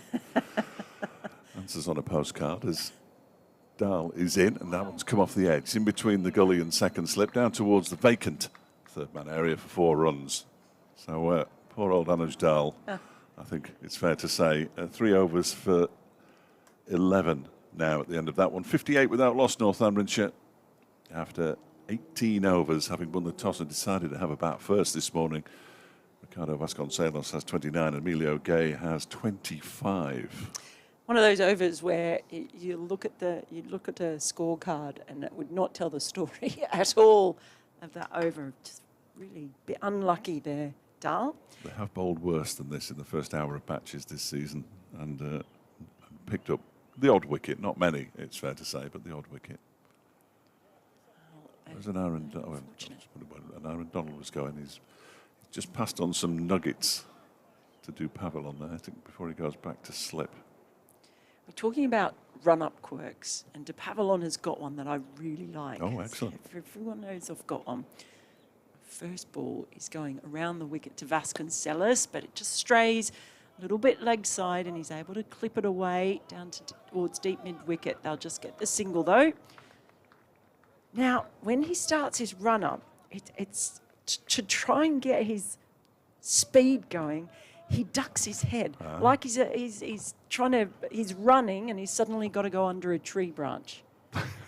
It's quite distinctive. It's after he takes about 3 steps. So you watch this time. He's just received the ball. I think it'd be great if there was a tree branch there. It is. Look, if you watch here, he starts his run up and there he goes under the tree branch. Absolutely, yeah. And he's over the wicket. This is just defended into the ground and towards gully by Gay. No run. Yes. No, I'm with you. I'm absolutely with you. I hadn't noticed. It's only the second time I've seen him bowl because they lost by an innings to Sussex on his debut. It's like he starts his run up and realises he's not going fast enough. So he dips into it like a swimmer doing breaststroke, letting that head down. I've got Tickner's a little one where he paddles from foot to foot. Yes, that's good, isn't it? That's where I started because I like that, and he's got very wide elbows. Oh, yes, it's quite agricultural, isn't he? Here comes Dupavillon, bangs that one in, but good length and just defended into the leg side by Gay. No run. Yeah, anything that's just slightly different, I very, very much appreciate. It's nice. Gee, there's 69 for 4, by the way. Keeping an eye on that game at the Oval. Quite the recovery. They'll probably still win. They are very good. In comes Dupavillon, again, just short of a length, and did well to just get on top of that Gay and clips it through mid-wicket. They take a fairly leisurely single. 60 for none now. So a good start. The problem is, for Derbyshire, is you go through that early period, you bowl really well, you do produce false shots, you do make them play and miss. But at the end of it, if they're still there, it just becomes so frustrating. And for Northants, they think, right, we've done the hard work, and now it's time for us to cash in. Yeah, I think you're right. I think you're right. The bowlers will get start to get tired, won't they? And I'm sure we'll see Rees and Whiteley at some point. Vasconcelos taps his bat, and his bowler is in, and that one just lets go outside the off stump. I'll tell you what you will like if it happens, and it might do, because there is no specialist spinner, but David Lloyd in a recent game, I think it was against Glamorgan actually, when he went back down to Cardiff, he bowled an over which included medium pace and off spin. Oh, I'm here for that. Yes, off spin to the left-hander and medium pace to the right-hander. It was very good. I'm in for that. See, because I really liked, he's no longer at Derbyshire, but I really like Mark Watt. Yes. Because you just never know what he's going to bowl. In comes to Pavillon, bangs this one in short again. An attempted pull shot is completely missed by Vasconcelos. Hits him on the body.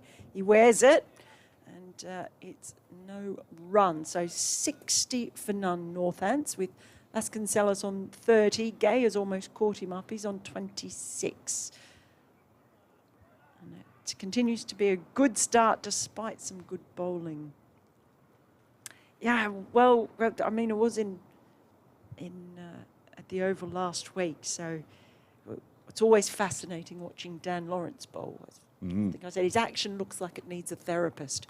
There's just so much going on there. It's so complicated. It's not a calm action.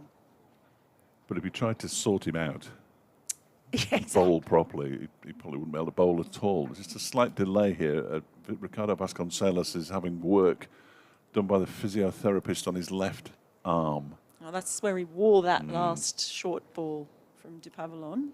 So that forces one or two players in the Derbyshire ranks to start doing some ridiculous stretching. Matt Lamb's just finished his. Lewis Rees is down at Gully doing his. He's doing some yoga. He's up-faced dog at the moment. Is that what that is? Yeah. I think so.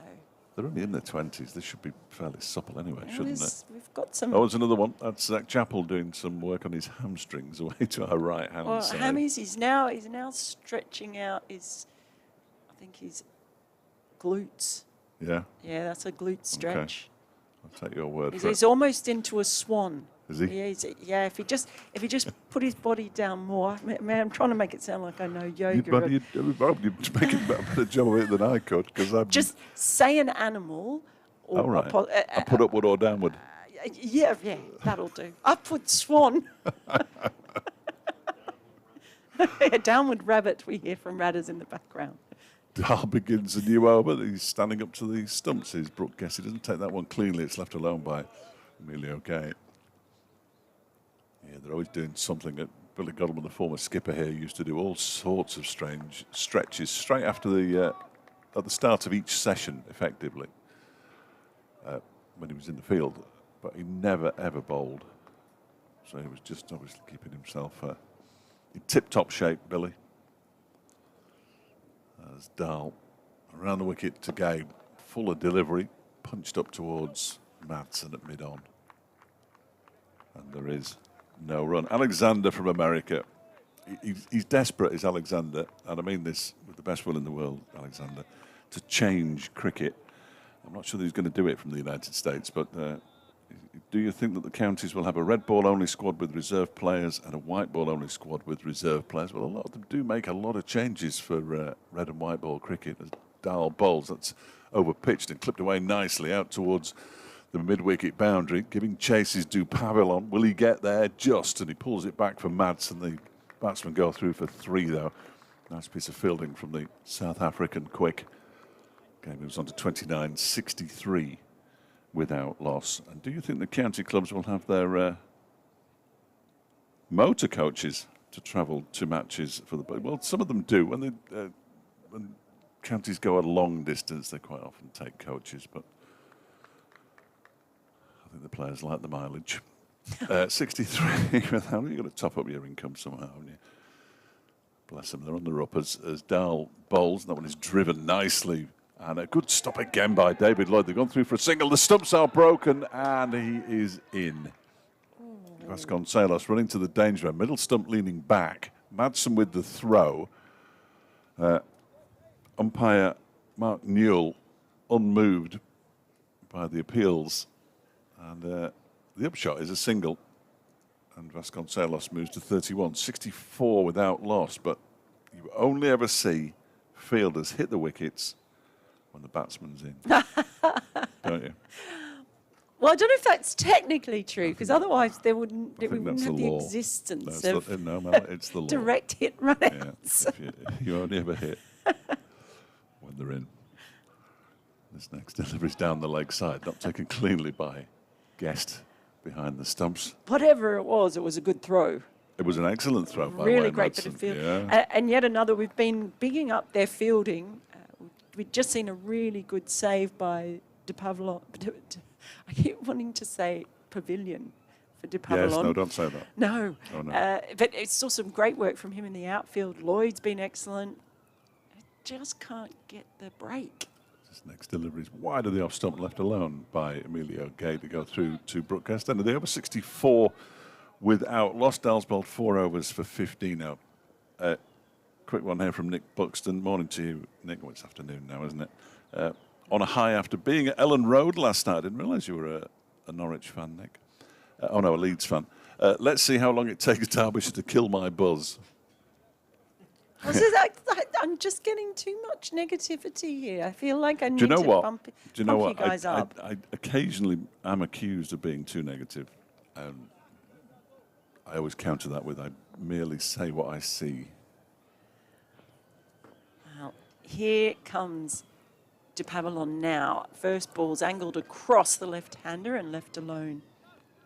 There's a siren. We can see an ambulance hooning past in the background. Always like it when you can see outside of a ground, so you know where you are. Well, we're looking towards a roundabout that's called the Pentagon Island for obvious reasons. And Why is it square? yes, and it's nice to see traffic moving. Oh, right. In all honesty, because it does snarl up, certainly first thing in the morning and at tea time.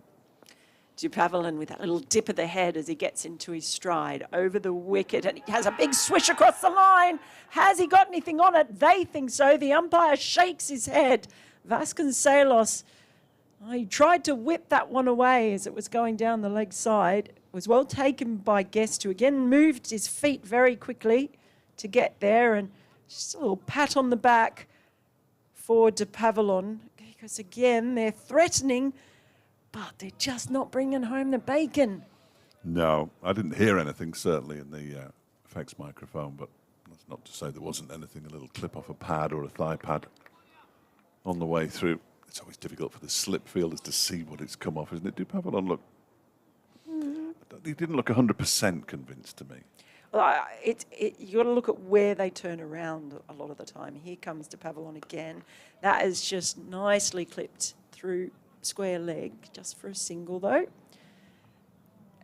Yeah, often I have the theory about how quickly they turn around. So if they're very, very confident, they immediately turn around. But if they to face the umpire, but if they're sort of halfway down and then they turn around, They're almost joining in with the people behind them stumps, aren't they? Yeah.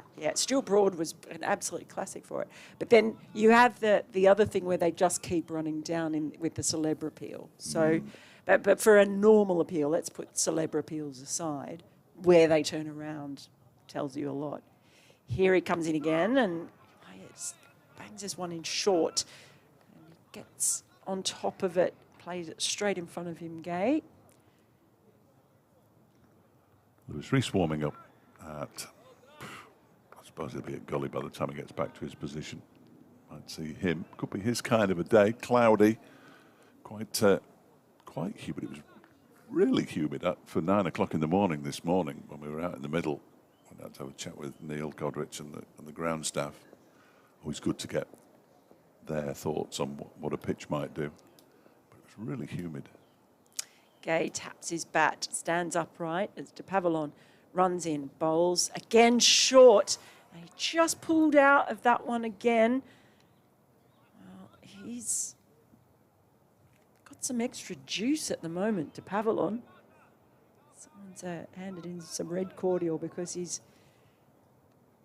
really firing in those short deliveries. Red cordial. Yeah. Go on. What's... You don't know, oh, hang on. What do you call cordial? You call it No, I know what squash. cordial is. Oh, No, good. no, Oh, you know, if you give a kid red cordial. Red, specifically red. Yeah. Okay. I don't know why. I always just say red Yeah, cordial. okay. Yeah, you don't do it if you want them to calm down. Put it that way. De Pavillon again. Well, that is a red cordial delivery because he's really fired that one in short. It's not one that needed to be played at all because it was a little bit leg-sidey. But there's a bit of a fiery over there from De Pavillon. And at the end of it, Northants are 65 for none with Vasconcelos on 32 and Gay on 29. I was just fascinated by the red aspect of it. But That you was always all. just say that. Well, like red frogs. Red frogs. Yeah. Really? I don't think we They're have red you'd call it, frogs. they're a lolly or a sweet. Oh, right. Dahl begins a new over, bowling to Vasconcelos, who pushes the first delivery up to mid-on. Red snakes. Those are always the favourite ones of kids. Are they? Everything, yeah, Okay. definitely. So I don't know why they always have to be red, but they do. Red I'm going to frogs. give you some homework in a minute when you when Andrew returns. You can find out why they're always red. Well, they give out red frogs at the cricket in Australia if you go to Test cricket. These are sweets, though, not real frogs.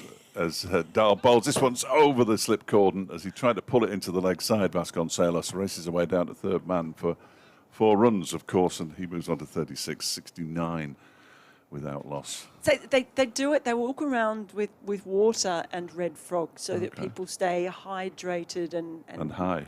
And yeah, exactly, because when you're at the Test cricket and people are slamming down beers, what you want to do is give them sugar and really get them going. Absolutely. Blimey. Oh dear. I don't think they hand out red frogs here at the county ground, but I'm ready to be corrected. 69 without loss. Dahl bowls to Vasconcelos again as he plays that one. He plays across the line. It comes off the outside edge and goes down to short third man. Ross Whiteley does the fielding. Vasconcelos moves on to 37, 70 without loss.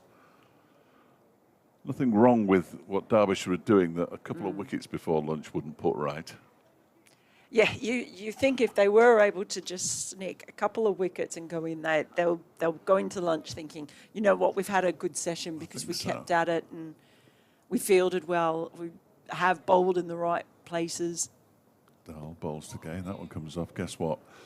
The leading edge down towards the vacant third man area. Ross Whiteley called into action once again as Gay moves to 30, 71 without loss. Conversely, these two stay out there and Northants all feel like they've had a very good session.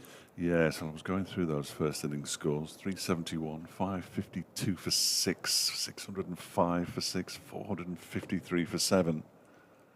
I'll leave the last match out. Conveniently. As Dahl holds this one, strikes the pad, but it's going down the leg side. Hence the stifled appeals. One more ball of the 22nd over. They haven't been going through the overs at a particularly express rate, but then again, Derbyshire first-class teams tend not to, sadly. I'm going to leave you at the end. Of Yes, this is over, that by the okay? way. Yeah, absolutely. We'll hear from Andrew Radd again from BBC Radio Northampton. But Mel Farrell, fans out there, don't worry. She will be back this afternoon. We'll build her up again as Dahl is in. He plays and misses at that one. Vasconcelos, again, an expansive-looking drive outside the off-stump. Doesn't make any contact with it. Guest claims it. Gay has 30. Vasconcelos has 37. Northampton just 71 without loss after 22 hours, just under half an hour remaining in the morning session. And we are going to see Lewis Rees for the first time. Our thanks to Mel Farrell, who will be back this afternoon, and Andrew Radd comes in alongside as a man who if there's movement in the air, we'll get movement in the air. Lewis Rees. So far this season, Lewis Rees has got 4 wickets at 45. None of the bowlers' figures are particularly impressive. In fact, Alex Thompson, far and away the leading wicket taker with 13, aided by taking 12 in the game down at Glamorgan, of course. So we'll see whether Lewis Rees can get a bit of movement, but we'll have to wait until Darren Dupavillon works out where he's supposed to be fielding. I've been absolutely dumbfounded by all this stuff about red frogs. And I know. Well, it's like a foreign language, isn't it? I remember my nan, bless her, always had very strict rules when I went to used to take me to spend my pocket money, which used to be 1 and threepence, 5 threepenny bits. Yeah. And you were allowed to go in the sweet shop, but she had very strict rules as to what you were allowed to buy. And anything like jelly, no, you couldn't have that. And a nice lolly, if you found it was a hot day, you couldn't have a nice lolly either. It had to be something generally you could suck. Keep you quiet. Yes. Lewis Rees doesn't let go of the first ball of the over. Many have said this should be repeated for since to stop him from talking. But if anybody's got any lollies out there. Lewis Rees had some no-ball issues in the last match against Sussex and was involved in a heated discussion with the umpire, shall we say. I think it all ended relatively amicably in the end, but he wasn't a happy man. He's bowling to Emilio Gay. And the first delivery is off on edge, played with soft hands, down into the slip cordon, and Aaron Donald can't take it in. And Emilio Gay picks up another single, moves to 31-72 without loss. The ball is eventually retrieved by Lamb. Very good morning to Ollie Helfrich, who's been on to us from the Isle of Man. So the international theme continues. Yes. He said he's feeling a tad sorry for himself this week. Beautiful weather on the island, but a dose of COVID has knocked me for 6. He said it's definitely lifted his mood listening to what has to be county cricket's dream commentary stroke surrealist comedy team. Excellent. So there we go. I'll take that. Rees is in again. It's off the edge of the bat, and again it evades an Aaron Donald. Vasconcelos is going to pick up 4 runs for it down to third man. I wasn't sure if it had enough to get down there, but it has. And Lewis Rees looks a little bit sorry for himself, and well he might. 76 without loss. A slight grimace from the former Lancashire left armour, Lewis Rees. Well, there's 3 of us, perhaps we're the latter-day goons. The Goon Show. I'd certainly take that as well. 65 Gambo. 65 Gambo 3. Phil from Wolverton, Milton Keynes, that will be. Is it? Yes. He's sent me a tweet. Good afternoon, he says. Good start for Northamptonshire. That isn't the substance of it. That one's left alone by Vasconcelos to go through to Brooke Guess. He said a lot of Northamptonshire supporters are not very happy. Alex Russell's not playing instead of Liam Patterson-White, I believe. You mentioned it, indeed. And it is Phil from Wolverton. He signs off as Phil from Wolverton. Yeah, it does seem to be a fairly strong groundswell of opinion among certainly those Northamptonshire supporters on social media that why have you got somebody in on a 2-game loan, as it turned out, from Trent Bridge? Rees bowls to Vasconcelos, who gets right behind this one, defends it straight back to the bowler. When you have a young leggy who had a really good winter out in playing domestic cricket in Zimbabwe, and in fact was the leading wicket taker in the Zimbabwe domestic red ball competition, and can't get in the side, and indeed hasn't even made the squad for a while. So the explanation, I mean, we did touch on this during the last game, so Northamptonshire supporters will be aware of this. We'll come back to it in a sec. Rees is in once again. Vasconcelos clamps it out into the offside.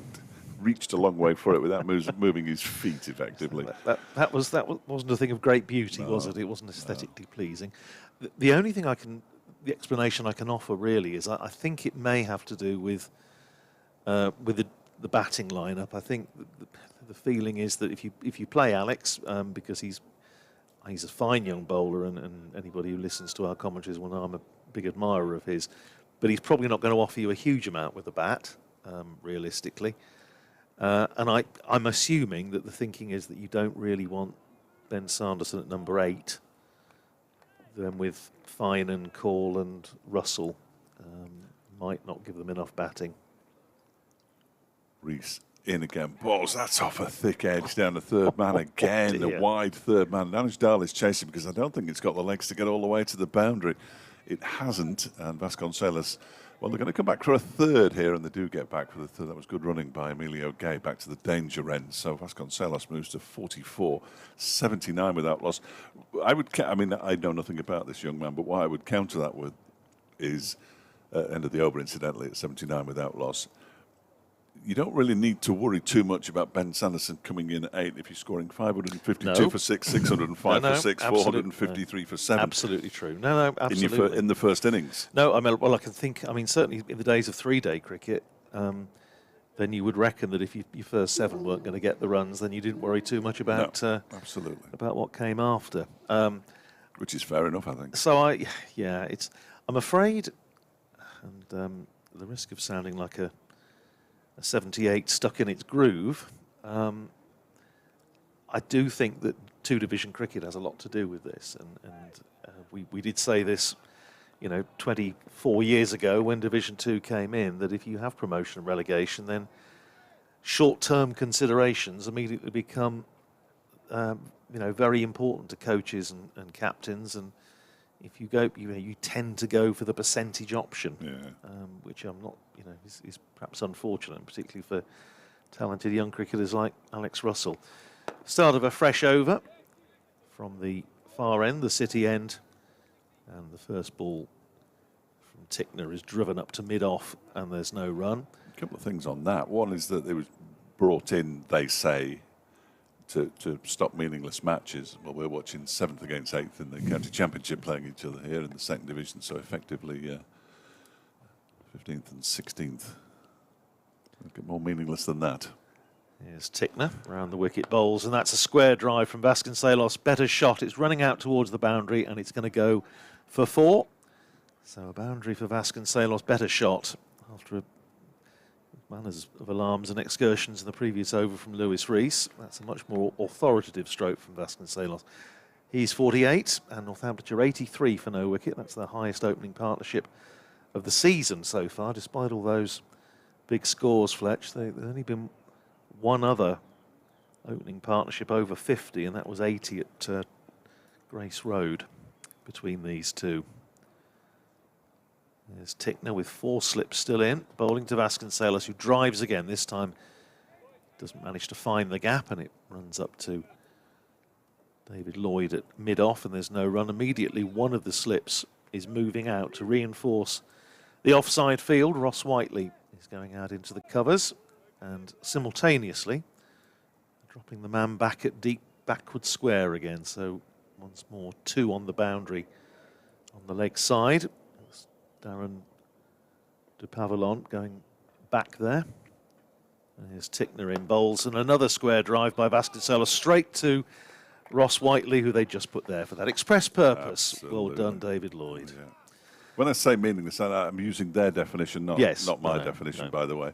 And the other thing that 2 divisions has done for me is that the teams in the top division, not all of them, but a number of them, basically just signed players willy-nilly. Just get loads of players in, and then these are good players who aren't getting any cricket, which is nonsense. Here's Tickner in again, bowling to Vasconcelos, who's in behind that, just drops it out on the offside, and there's no run. No, absolutely right. And I feel very much for Alex, and the same for those that have that hold that view. I have a lot of sympathy for it. Mm-hmm. But I think I'm not offering it as a justification. I'm offering it as an explanation that I think that is probably why Liam Patterson-White has been brought in initially for 1 game and now indeed for a second. Here's Tickner in again, and that jags back, beats the inside edge, and that's another beauty from Tickner. Vasconcelos was again playing firm-footed. It nipped back. Don't think it touched anything. I think it was more excitement than an actual appeal. Not out in any case, but the end of another testing over from Blair Tickner. And I see what you mean, Fletch. He has been hugely impressive this morning. 7 overs, 4 maidens, no wicket for 7. But Northamptonshire 83 for no wicket, 48 to Vasconcelos, 31 to Emilio Gay. And we have around about 20 minutes to go until lunch. They've got 6 wickets. You said earlier on, he's got 6 wickets this season. He's had 6 catches dropped off his bowling as well. That makes quite a difference. It's Lewis Rees to continue his second over from the racecourse end. Bowls to Emilio Gay. Drives, and it's well stopped by the right boot of Lewis Rees. I normally like to see fielders fielding with their boots, but that was good. Saved a few runs there, I think, because, again, it was one of those Emilio Gay straight drives. Warwickshire now 67 for 5 against Essex at Chelmsford. Look at poor old Nottinghamshire as well. Do read that one out, Andrew. Do read that one out. Thank you. Here's Rees again. 83 without loss, Northamptonshire. Rees floats one up, trying to get some movement in the air, and it's merely driven for 4 by Emilio Gay out towards the sort of extra cover boundary in front of the marquee away to our right-hand side. It was a definite slower ball. He's been trying a knuckle ball in white ball cricket that with, I think we'll be charitable and call it mixed success. But I don't see any problem with that. We saw David Lloyd dismissed by a knuckle ball against Leicestershire earlier on this season, which was a remarkable sight. Well, from Emilio Gay's point of view, he went through with the shot, I think, having realised that he'd possibly been slightly done in the air. At least he hit through it and it went for 4. Here comes Rees again, a more conventional delivery, but on the hips and turned into the leg side by Gay. Whiteley's giving chase. They've run 2. Will they come back for a 3rd on the arm? They won't. Probably wise. Well, the throw wasn't as accurate as he might have liked. 89 without loss. Game moves to 37.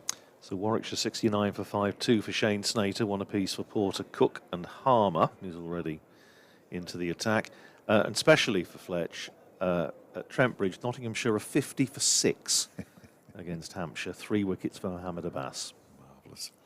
As Rees is in, and that one is defended by Gay, back towards the Derbyshire bowler. Here's some bowling figures for you. Mohammed Abbas so far, 7 overs and 4 balls, 5 maidens, 3 for 4.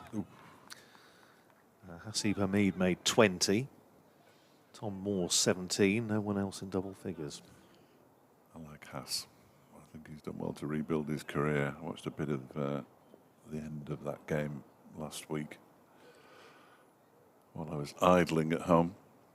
As Rees is in, bowls. That one is driven for 4 by Gay. That's a glorious shot. Straight drive, just to the onside of the stumps at the non-striker's end. Again, one of those sort of floaty deliveries from Lewis Rees. Gets the treatment. 93 without loss now. Game moves on to 41. That's Emilio Gay at his very best. I mentioned it before. I think that's his sort of hallmark stroke, and that was just sumptuously timed. Lancashire 97 for 1 against Durham. Durham's attack has already included Ben Stokes. He's bowled 4 overs for 26.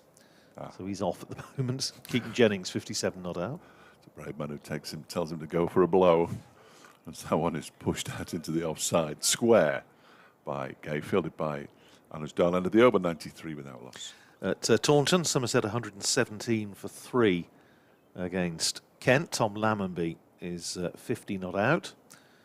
And at the Oval, you mentioned Surrey 85 for 4, so a bit of a recovery there. Dan Lawrence 44 not out off 53 balls with a 6 and 6 fours. Ollie Pope on 30, so Dan Lawrence is going down the counter-attacking route. In Division 2, elsewhere, Glamorgan 58 for 1 against Middlesex down at Cardiff. Good start for Gloucestershire at Grace Road. They're 95 for no wicket against Leicestershire, buoyed by that victory over Northamptonshire last week.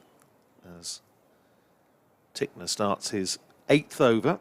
Short, pulled away by Vasconcelos, and that's going to run away for 4. And that is a half century for Ricardo Vasconcelos. 50 off 89 balls. And takes Northamptonshire up to 97 for no wicket.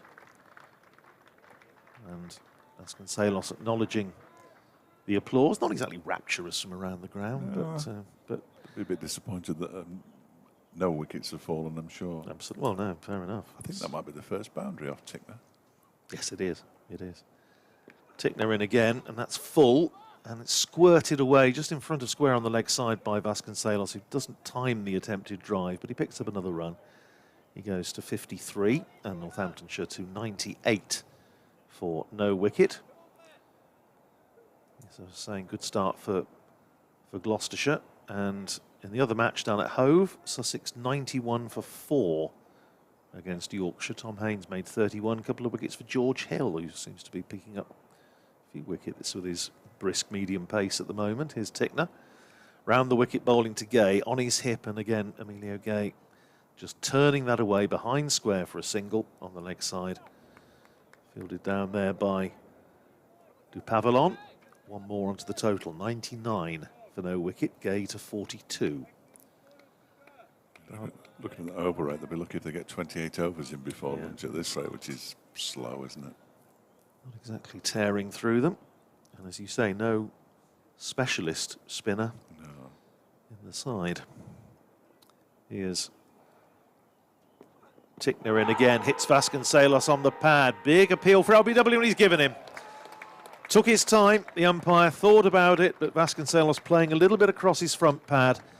Didn't look a bad shout from here, and the umpire took his time and sent Ricardo Vasconcelos on his way. So Tickner, you can't help but feel, deserves some reward for how well he's bowled before lunch, and he's picked up the first wicket for Derbyshire, that of Ricardo Vasconcelos, who is LBW to Tickner for 53 off 91 balls, and Northamptonshire 99 for 1. I didn't think Mark Newell was going to raise his finger there because it took him an absolute age to decide, but he took his time. And Vasconcelos looks fairly disconsolate as he leaves the field holding his bat halfway down the blade, but always does. Well, every batsman should do, shouldn't they? Nobody wants to get out, but he's done well. He's got his side to within one run of 3 figures and got himself a half century as well. Yes, he's had the odd life, but if you're an opening bat on day one anyway, you need a bit of luck. Absolutely right. And yeah, he's renowned for having just about the slowest walk-off on the circuit, but I don't mind that. Well, 91 balls, 7 fours. He's gone for 53, and it brings to the crease Northamptonshire's captain Luke Proctor, very much the man in form. Oh, good. Well, he's batted 7 times in the championship this year, and he's got to 50 in 5 of them. Wow. With a 32, his scores so far this season in championship cricket: 92 and 41 against Sussex, 73 against Middlesex, 65 against Glamorgan, 64 against Leicestershire, 32 and 60 against Gloucestershire. So the 32 is his lowest championship score of the season so far. So but he's got 5 half centuries. Yes. Derbyshire have got 10. Well, what is annoying him, as I mentioned during the previous match, he said to me, is doing his head in, that he hasn't converted any of them yet into hundreds, and he's still to score 100 as captain, which I think is something that he's very keen to do. Anyway, he's about to face his first ball from Blair Tickner. 4 slips in. Derbyshire dearly love a double strike before lunch. And Tickner is in round the wicket, bowls to Proctor, who leaves it alone outside the off stump, just seaming away into the gloves of Brooke Guest. It's interesting also, the discussion you're having with Mel about the illuminations. Am I right in saying, I don't know whether this was unique to Bournemouth. We used a lot of family holidays in Bournemouth, and you used to be able to, they had like illuminations strung across the gardens there by the Bourne stream, and you used to go as a kid and buy a little sort of spill or a taper and go round and light them because they were like little glass candle holders. Blimey, that sounds dangerous. Here's Tickner in again. Appeal for LBW as Proctor goes a long way across. Not out, says umpire Newell this time. Thoughts there may have hit him outside the line. Proctor does come a long way across, but applause for Blair Tickner, and rightly so. And picked up the wicket in that over. 8 overs, 4 maidens, 1 for 13. Yes, hit him outside the line. Good decision from umpire Newell. 99 for 1 at the end of the over. 42 to Emilio Gay, and Luke Proctor still looking for his first run. Yes, I mean, I don't think the rules and the rules and regs as they are now would probably permit this, but I do remember going around as a kid with this little sort of taper, and you'd go around and light the little candles, little sort of night lights. Lewis Rees to begin a new over from the racecourse end. A very straight mid-on is Wayne Madsen. The ball just gets away from him momentarily. I'm not surprised. I have no idea how he's fielding or even playing cricket with that hand of his, but he is. That was a horrible bounce, wasn't it? It It might have hit him in the chest, Yeah. judging by what he's saying. He's got a big smile on his face, won't he? I think he just loves being out there. 40 years of age. Do they have Derby illuminations? They have Matlock. They have Yeah, Matlock yeah. have illuminations, certainly in this area. There's Reese Bowles, that's defended by Gay. Reese picks up in his follow-through. I just wanted to make, I double-checked just so I wasn't misleading anybody, as though anybody cares. 1879, Blackpool illuminations, yeah. Described as artificial sunshine in those days. There were 8 carbon arc lamps that bathed the promenade, and that was it. But they preceded Edison's patent of the electric light bulb by 12 months. Goodness. Which is a good effort. Here comes Reese and Bowles. Again, that one right up in the block hole. It comes off the toe end of Gay's bat, dribbles up to mid-off. Proving that Blackpool did exist even before Strictly Come Dancing. Yes. Yeah, Northamptonshire had a game at a 50-over game at Blackpool a couple of years ago. It's a nice ground. It is very pleasant. I enjoyed my time there. Have you noticed, incidentally, that the Northamptonshire duvet is now fluttering from its rightful position in the members' pavilion? It's huge. It is big. It is huge. Take a lot of wind to get that going. Reese Bowles driven by Gay, but it's not going to be hit sufficiently hard to beat David Lloyd coming in from mid-off to do the fielding. A Blackpool Tower. When do you think that was built? Ooh, I'd have thought after the Eiffel Tower, so 1890s. Yeah, 1894. It was the tallest man-made structure in the British Empire. Wow. When it was built, as in comes Reese again, and that one is just guided nicely down towards third man. Ball backward point. There's a really good stop by Anuj Dalu. Even manages to throw the ball towards the stumps, but Proctor had got in to complete the single and the 100. Derbyshire's ground fielding this morning has Yes, been it is. absolutely top notch, hasn't it? It's been Yeah, very, it really very has. impressive. Saved a lot of runs. I was concerned that I'd missed the 100 the ball before, but because there was no applause whatsoever. But no, it's come up, and Reese is in. Bowls to Proctor, who leaves alone outside the off stump. Another left-hander goes through to Brooke Guest. I only bring up the Blackpool Tower, now 100 for 1, incidentally, at the end of the 27th over, because, of course, there was a bigger tower in the northwest, built after the Blackpool Tower in New Brighton, which is my neck of the woods. And unfortunately, it was taken down, and then the whole thing burnt down. Because they were going to build an enormous tower at what's now Wembley Stadium, weren't they? Oh, In were the they? days of Sir Edward Watkins, was it, from the Metropolitan Railway, was going to build a sort of Eiffel Tower for North London. Tickner starting a fresh over from the city end, bowling to Emilio Gaze, using his height to get right forward, get his head over the ball, push it down to the covers, where Ross Whiteley fields, and there's no run. This would have been about 1907, something like that. And I think they ran out of money. So they built the first part of it, which was just sort of above the tree line. I only know this because it's mentioned in that wonderful, one of my favourite television programmes of all time, John Betjeman on Metroland. And that was where Wembley Stadium is now. Here's Tickner in, bowls, and that nips back and hits Emilio Gay, I think maybe just on the forearm. He's just looking a little bit of discomfort. Luke Proctor comes down the pitch to offer words of support and advice, but I doubt sympathy. No sympathy for batters, no. Don't rub it. 100 for 1. 3 slips. This could be the penultimate over of the session as Tickner is in. That's on leg stump, clipped away uppishly by Emilio Gay. Now there is a man back there, Darren Dupavillon, and it went to him on the first bounce. It was in the air. Clipped away by Gay, but landed well in front of the man down at deep backward square, and he picks up another run. He goes to 44. A few aerial shots, hasn't there? That have missed fielders. I think, to be fair, whatever bit of fortune so far this morning has tended pretty much to go Northamptonshire's way, but as you say, opening the batting in England at this time of the year, you deserve a little bit of fortune. That's a beauty from Tickner that's gone straight through Luke Proctor like the proverbial dose of salts. settles in the gloves of Brooke Guest as Proctor rehearses the full defensive stroke. But that was a beauty from Tickner, who, my goodness, what a signing this is on the evidence of what we've seen this morning. He's been outstanding. Only here, sadly, until midway through the I was going to ask how T20. long he's here Yeah, for. De Pavilon's here till September.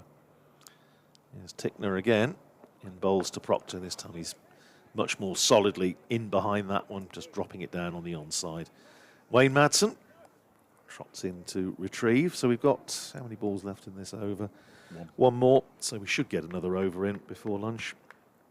In the good old days, it would have been a spinner would have come on and bowled the last over before lunch. But Say, David Lloyd bowled some spin at Glenmore. I asked him, I said to him, I didn't realise he had that in him. He said, yes. Mr. Versatile. Oh, yeah. Full of surprises. Here's Tickner in again to finish the over outside the off stump, left alone by Luke Proctor, and that is the end of the over. 28 gone, so they will get at least 29 in the session, slightly better than we feared. 101 for 1 it is. Proctor is yet to get off the mark. Emilio Gay on 44. The man out, if you're just joining us, Ricardo Vasconcelos, LBW to Blair Tickner for 53 with the score on 99. I've just trolled the internet for the heights of towers. So It's a bit early in the game for that. Well, Blackpool 518 feet. New Brighton's was 567 feet. Really? Which is considerably taller, really. The Eiffel Tower, of course, 300 metres, which means nothing to me. So could be anything. It's a lot of feet. It's a considerably larger. It sways, I know that much. Does it? Yes, it does. When I was no. up it on a windy day once. Reese from the racecourse sent clipped into the leg side, but there's a fielder at mid-wicket. It's Zach Chappell, so no run for Emilio Gay on this occasion. And I'm not great with heights. No, I'm not. And it was you could. I was actually sort of trying to get myself as far away from the edge as you could, because it was you could sort of just feel it swaying slightly. No, I don't like that. My wife still never fails to remind me about going up a lighthouse in South Africa once when I was almost frozen with terror. This is high enough for me. Yeah, absolutely. Reese in, Gay drives, but straight to David Lloyd at mid-off. Yeah, I suspect that our commentary position at Northampton, the top of the Ken Turner stand, is maybe a little bit higher than this. Yeah. But the great thing about this, Mel made the point, and it was a very good point, that here, and Hove is another one that you think of, you do feel very close to the You're in it, aren't you? to the action, Yeah, because you we're are. so close to the boundary. Yeah, very much so. The world's biggest sight screen below us. As Reese is in, bowls to Gay, who defends again. He's not going to get out before lunch. If he's got anything to do with it, he remains on 47. With Proctor yet to get off the mark, 101 for 1 with 3 balls of the morning session. A session which Northamptonshire, having won the toss and decided to have a bat first, will be very pleased with, I imagine. Yeah, I would think so. As they should. 2 slips and a gully for the left armour. Reese bowls to go, guides this down to the gully. There's a shy at the stumps. That's quite quick thinking from Blair Tickner. Just trying to catch Proctor out of his ground, but obviously he didn't hit the stumps. And Proctor was probably back anyway, but good to see the big Kiwi. Always thinking. 2 balls to go. Should get them in before my update with a bit of luck. As Reese is in again and bowls. That one is driven, but this time straight to De Pavilon. In fact, it went so slowly to De Pavilon. He was down and ready to stop it about 15 yards before it arrived, and that enables Gay to go through for a single and move on to 45. Northamptonshire up to 102 for 1. Just the 1 wicket this morning, then Ricardo Vasconcelos, slowly before wicket to Blair Tickner for 53. 99 for 1. Scores moved on to 102 for 1 now. With the final ball of the session about to be bowled. Some of the non-playing members of squads just warming up away to our left to come on and do a bit of work. Potentially out in the middle at lunchtime. And here comes Lewis Reese, who's in and bowls. That one doesn't really bounce, and Proctor lets it go and immediately turns around and heads towards the pavilion because that is lunch with Northamptonshire on 102 for 1. Proctor yet to get off the mark. Gay has 45. Vasconcelos out for 53. And we'll be back in about 40 minutes' time.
Oh, good. But he was out first ball at the first innings against Gloucestershire. It's a right-handed batter to bowl out for the Derbyshire attack for the first time today. Still overcast. It's plenty warm enough. Blimey, it's too warm, if anything. So the ball ought to be doing a few bits and pieces. It's in its 30th over now.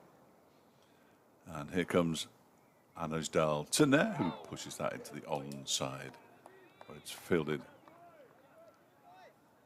by David Lloyd. It's interesting, Fletch, because they were saying about, you look up and you look down, and I think Northamptonshire obviously spent a lot of time looking down this morning. What they might not have expected when it was a very nice sort of sunny morning was that the cloud cover has made it not a bad afternoon to bowl on, you would have thought. I thought so. Dal bowls to Nair, who edges this one down just to the right of Lewis Rees. It dropped in front of Lewis Rees, who dived away and stopped it one-handed with his wrong hand, that being his right hand.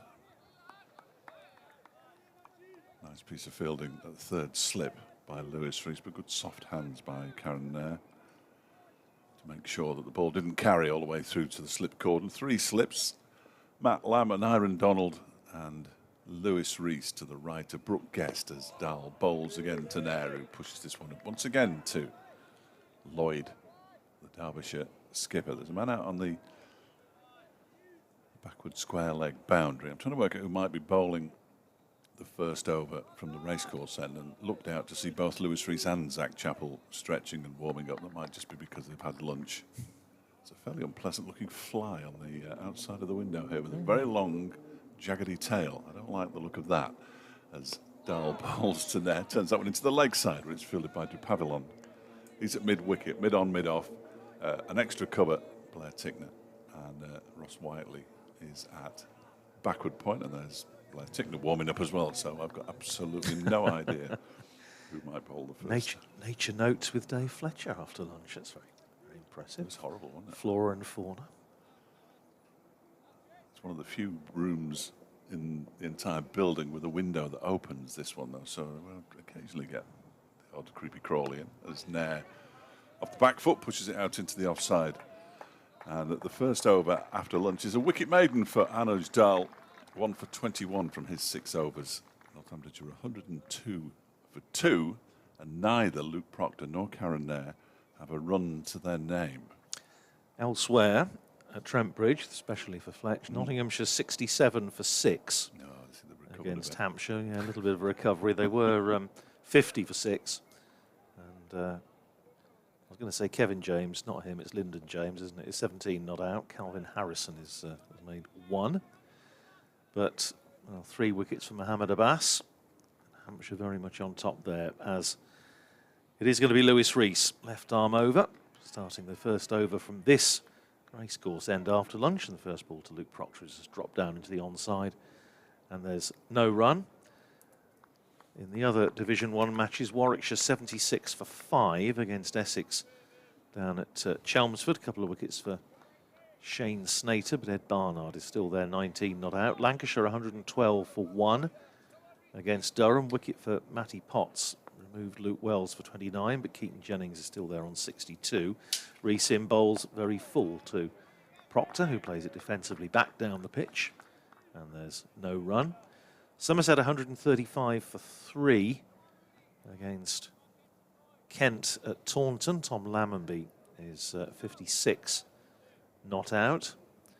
Surrey 110 for 4 against Worcestershire, so again a bit of a recovery from the champions, who were 15 for 4. Rees running in again, bowls outside the off stump, left alone by Proctor, goes through to Brooke Guest. Dan Lawrence 57 not out, Ollie Pope 39 not out, 3 of those 4 wickets falling to Joe Leach. In Division 2, Glamorgan 76 for 3 against Middlesex at Cardiff. Wicket apiece for Ryan Higgins, Tom Helm and Ethan Bamber. Gloucestershire 119 for no wicket against Leicestershire at Grace Road. Rees in again, bowls to Proctor. Just shaped away nicely towards the slip cordon, but Proctor's behind it, running it down to Anuj Dal at point. And there's no run, so Cameron Bancroft and Ben Charlesworth giving Gloucestershire a very good start there. And Sussex 110 for 4 against Yorkshire at Hove. James Coles, fine young cricketer, 23 not out, a couple of wickets for George Hill. So that's brought you up to date with what's happening elsewhere here. It's 102 for 2, and here's Rees in bowls again outside the off stump. Left alone by Northamptonshire's captain. So 11 balls bowled since lunch. Wicket to the first of them. And no runs added so far. Rees just has a chat with umpire Neil Pratt as he walks back past him. And here is Rees down below us. Running in to bowl to Proctor. 2 slips and a gully in. And Proctor is again coming across his stumps, pushing it out into the offside. And there's no run there. Ross Whiteley fields, and that's the end of another maiden over. So 2 overs, 2 maidens since the break. 102 for 2. Proctor and Caron still looking for their first runs. Lewis Rees in conversation with the umpire. He's got his arm around the umpire's shoulder. He did have a little look, apparently. I missed it, but somebody down in the written box told me that the umpire, Neil Pratt, just had a little look at Lewis Rees's follow-through. But that all looked very friendly indeed, which is good news after what happened in the last match. Here's Anuj Dal bowling to Karen Nair, who gets the first run of the afternoon session by just turning it down towards backward square leg for a single. He's off the mark as well, 103 for 2. I think if anybody is going to get a movement through the air, it will be Lewis Rees. He's just that kind of pace, a little bit front on as well, and just looks, well, he does swing the ball. There's no question about it. Whether we see any more of his knuckleballs remains to be seen. Donald scratches where he should be standing at slip, and Proctor leaves the next delivery from Dahl alone outside the off stump to go through to Brooke Guest. We were talking about the Pentagon roundabout earlier. Fletcher managed to miss the turning this morning. No, you've got to go right round again. Yeah, it's one of those frustrating ones where you can see the ground and discover that you're in the wrong lane. It's quite a tricky little one as well, because you sort of come off the Pentagon Island and then it's immediate left. But it baffled me anyway. I know it doesn't take much. But Dahl is in bowls to Proctor, who leaves alone outside the off stump. Once again, with the traffic moving nice and freely there at the moment. Yeah, wait till I go. Wait till I go back to the hotel tonight. Sometimes a late finish isn't that bad. The worst time to get on there is from 4:30 till about 6 o'clock. Yeah. It's almost impossible to get out. Yes, it's. I can imagine. It's a bit like, reminds me of when Northamptonshire used to play at Bletchley at Manor Fields, and you knew you were still on the right road if you thought you'd gone past it. As Dahl is in, Proctor leaves this one alone outside though. It's a good set of stumps wide of the off stump as Proctor steps across. You're going up the A5 and you can see the ground, and you think, I must have gone past it. And if you think that, you're okay. Yes. It's the next turning. It's when you come off earlier because you think it must be about now that you finish up going, I don't know, through Castlethorpe or so, I don't know, Wolverton. I went to Repton School for the first time a couple of Mondays ago to watch the seconds. An awful job trying to find it. Not Repton. That one is left alone outside the off stump by Proctor. I went to the sports centre and nobody there knew where the cricket pitch was. So I looked on Google Maps, put it on the bit where you can, like a photograph, whatever it's called. I thought there's a couple of cricket pitches just round that corner. Went there, nothing. Went back to the sports centre, asked somebody, oh, yeah. You go down to the turn left, you go through the big arch. I'm thinking, not a chance. And there it was. Beautiful setting. Absolutely beautiful. There's Dahl. He's in and bowls. That one's bowled him leg stump as Proctor tried to flick it away down leg side towards fine leg. He's got too far across and his leg stump is leaning back. And Derbyshire strike twice early in the afternoon session. Proctor goes for a duck. Northamptonshire 103 for 3. Well, the 32 in the first innings against Gloucestershire is no longer Luke Proctor's lowest championship score of the season. I suppose the game being as it is, he was due a failure, and he's had one there. And what a Little spell this has been by Anuj Dal. A couple of quick wickets, and not only that, but him and Lewis Rees have absolutely put a break on the scoring since lunch. 1 run since the break so far, and now one assumes it'll be George Bartlett coming in, and then after him, either Rob Keogh or Justin Broad. Keogh hasn't played for a while. Justin Broad hasn't played first team for a while. Then Liam Patterson-White and the tail. So Derbyshire could get another one quickly. They'll feel they are really right in this game. It's funny, isn't it, how well Blair Tickner Yes. bowled this morning. 9 overs, 1 for 14. Pavel, I thought he bowled okay. Went just a little over 3 and over in his 7 overs and bowled some really nice deliveries. Then all of a sudden, Anuj Dal and Lewis Rees dry the runs up, and Dal starts to take wickets. Off and away. Well, nobody ever said it was a fair game, No, did they? absolutely not. Absolutely not. Blair Tickner won't be too worried about it, but didn't he bowl well this morning? Beautiful. Strange it's a kind of dismissal you don't see very often, that bowled leg stump round the back of your legs, but he had just got it moved across to the offside to flick the ball away down towards fine leg, missed it, and Anuj Dal now has the figures of 7 overs, 1 maiden, 2 for 22 all of a sudden. 103 for 3. Well, I must say about bowling as a unit. This is one of the great, fairly mildly meaningless expressions that we have every now and again. But you can see what plenty of those. Yes, but you can see what they mean, and this has been really good stuff since lunch from Derbyshire.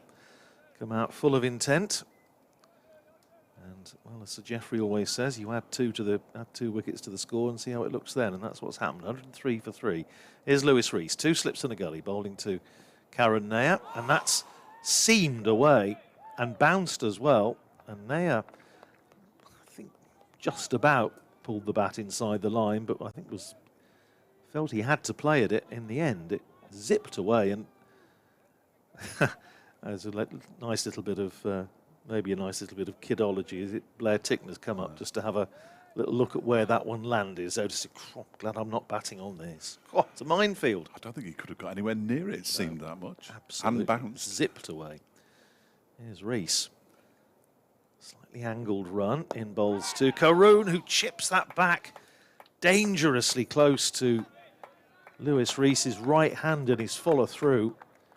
That was very, very close to a caught and bowled. All of a sudden, relatively untroubled progress that Northamptonshire were making before lunch is anything but. And it's a real struggle out there at the moment. George Bartlett doing a few bending and stretching exercises to get himself loose. Here's Karen facing this ball from Lewis Rees, which is outside the off stump, and this time it's a more comfortable leave for the Indian Test player, who will be with Northamptonshire for this game and the next one, and then he will be on his way back, and then at some point Prithvi Shaw will arrive. Did all right last year, didn't he?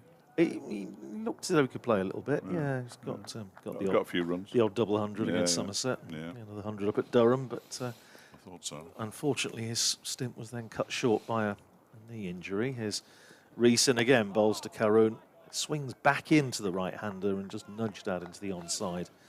Fielded at mid-wicket, and there's no run. Yes, he'll be, I think, with Northamptonshire after the T20, because for the T20, Northamptonshire have got Matt Britsky, the South African, right, who's got a decent reputation. Of course, Ravi Bopara has been signed for the T20. Yes, I didn't realise that until I heard you talking about him last Monday, I think it was. Here's Rees again, bowls to Karoon, wide, very wide outside the off stump, and this time Karoon able to leave it as Brooke Guest has to come in front of first slip, Matt Lamb to take. And then Sikandar Raza from Zimbabwe. They thought they had signed for the whole tournament, but of course, such is the way of international cricket that a T20 series between Zimbabwe and India has come out of nowhere, I think. So he's going to miss. Happens too often, that. The second half, I think, of his planned stint. Driven by Karoon, but can't get it past extra cover, where it's fielded there by Nyron Donald, and that's the end of another over from Lewis Rees. 6 overs, 2 maidens, no wicket for 20, which again doesn't really tell you the story of the sort of threat he's posed just either side of lunch. It's 103 for 3 with Karen Nair on 1. George Bartlett still to face his first ball. Well, we're all very excited by the T20, as you can imagine. Absolutely. Well, I can imagine. Isn't everyone? Absolutely. With the new captain, Samit Patel, who's on the ground today, I noticed. He's quite often been on the ground at the beginning of matches just to help out, getting everybody ready. These two will be the overseas, Pavilon and Tickner. Tickner is due to leave 6 games before the end, at which time Mohammed Amir is due here.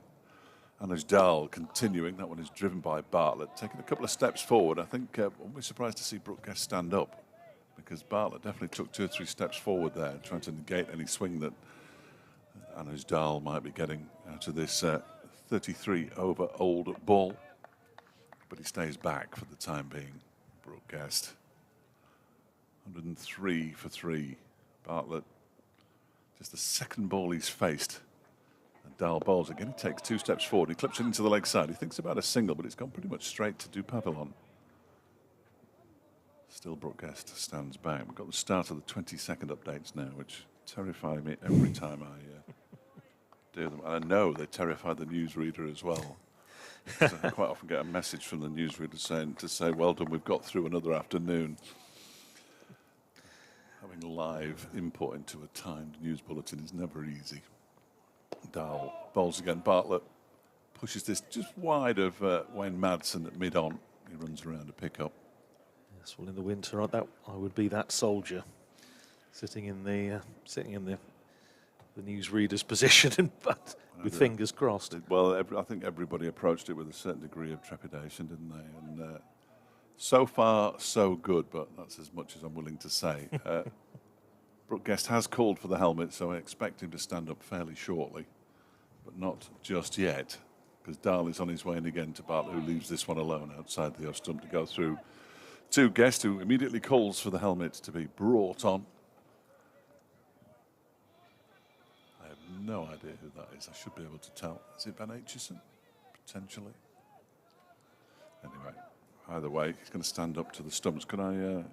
I'm panicking now. Can I leave this one with you? Absolutely, yes. 103 for 3 it is. And it's got to be Anuj Dal to continue this over. 2 balls left in it. 3 slips in. He bowls to Bartlett, who again takes a step down the pitch. Shoulders, arms, and it just jags back in enough to make that a very tight leave, very close to off stump. And George Bartlett just signals to umpire Neil Pratt to make sure there's only 1 ball left in the over. Bartlett played beautifully for 100 at Grace Road against Leicestershire a couple of rounds ago. His first innings of note for Northamptonshire, made 42 in his previous innings against Gloucestershire earlier in the week. Edged by Bartlett.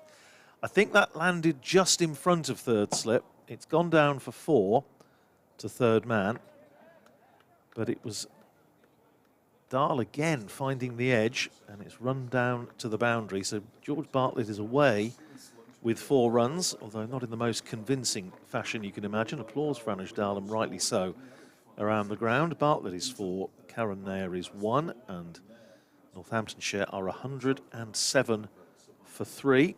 Remember, it was 102 for 1 at lunch, but Emilio Gay chopping on first ball of the session, and then Luke Proctor bowled round his legs. Anuj Dal, the successful bowler on both occasions, leaving Northamptonshire with a rebuilding job to do as Lewis Rees starts a fresh over from this racecourse end, left alone by Karen Nair through to Brooke Guest. 107 for 3 it is. On a rather heavy, humid afternoon, very cloudy. I'll tell you what's happened there. There you go. I've not plugged myself back in. Are you plugged in now? I am now. That's good. Here's Rees in bowls, and that's driven by Karen Nair. Nice looking stroke, but can't get it past David Lloyd at mid-off, who has been very, very impressive. Talking about leading by example before lunch. 2 or 3 outstanding bits of fielding to save runs. you do your 20 seconds? It was hopeless. I think the punters feel shortchanged. If only 20 minutes of Fletcher, they want at least twice that, if not 3 times. Wow. Here's Rees. 2 slips and a gully. Bowls to Carroon, who's in behind that, pushing it up towards Lloyd at mid-off, who again trots into field. And there's no run. Alexander spotted the duck he's watching the stream in America, but he spotted the duck that's been wandering around the outfield since lunch. He says we must keep the duck walking around the pitch. Not that he wants to start a superstitious conversation or anything, but yes, that duck, it looked like it was having a sleep earlier. Yeah, present it to Northampton's captain. Here's Rees in again, bowls to Carroon. Again plays a solid defensive stroke back down the pitch for Rees to field off his own bowling. But at Grace Road, talking about that match in which George Bartlett made his 100, on the Sunday, of course, they called off play at 10 o'clock. The ground was underwater. And there were ducks. There were a couple of ducks on the outfield, which was transformed into a lake. And we're ready to start on time on Monday. Astonishing. Carroon goes onto the back foot, just tucks that away into the onside, but there's not a single to be had. And the umpire is again just having a little look, and I think this is a warning. Yes, it is, because he's gestured to his colleague and to David Lloyd as well. So Lewis Rees has a first warning for running on. Needs to keep off the danger area. And here's Rees in again. Bowls edged and I thought he'd got a little nick on that. He hasn't. Fortunately for him, but it was outside the off stump. It was another one just floated up. Carroon going, committed to the drive, went past the outside edge. There's a little bit of excitement from behind the stumps, but fortunately for Carroon and for Northamptonshire, there was no edge. 107 for 3. Just remind me again, how many warnings are you allowed? I've no idea. It's is it 2 and you're off? Yeah. 2 and you're off, right. So we'll have to be very careful with Lewis Rees. It all looks fairly amiable, though, out there between Lewis Rees and Neil Pratt. I think Neil Pratt is a very approachable umpire. He's been fretting a little bit, hasn't he, about Lewis Rees?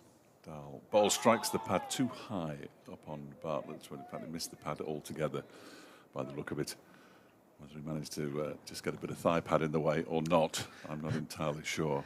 I did quite enjoy when Bartlett got his 100 at Grace Road, and I went to do the interview and informed him that he was the 135th Northamptonshire player to score a championship century.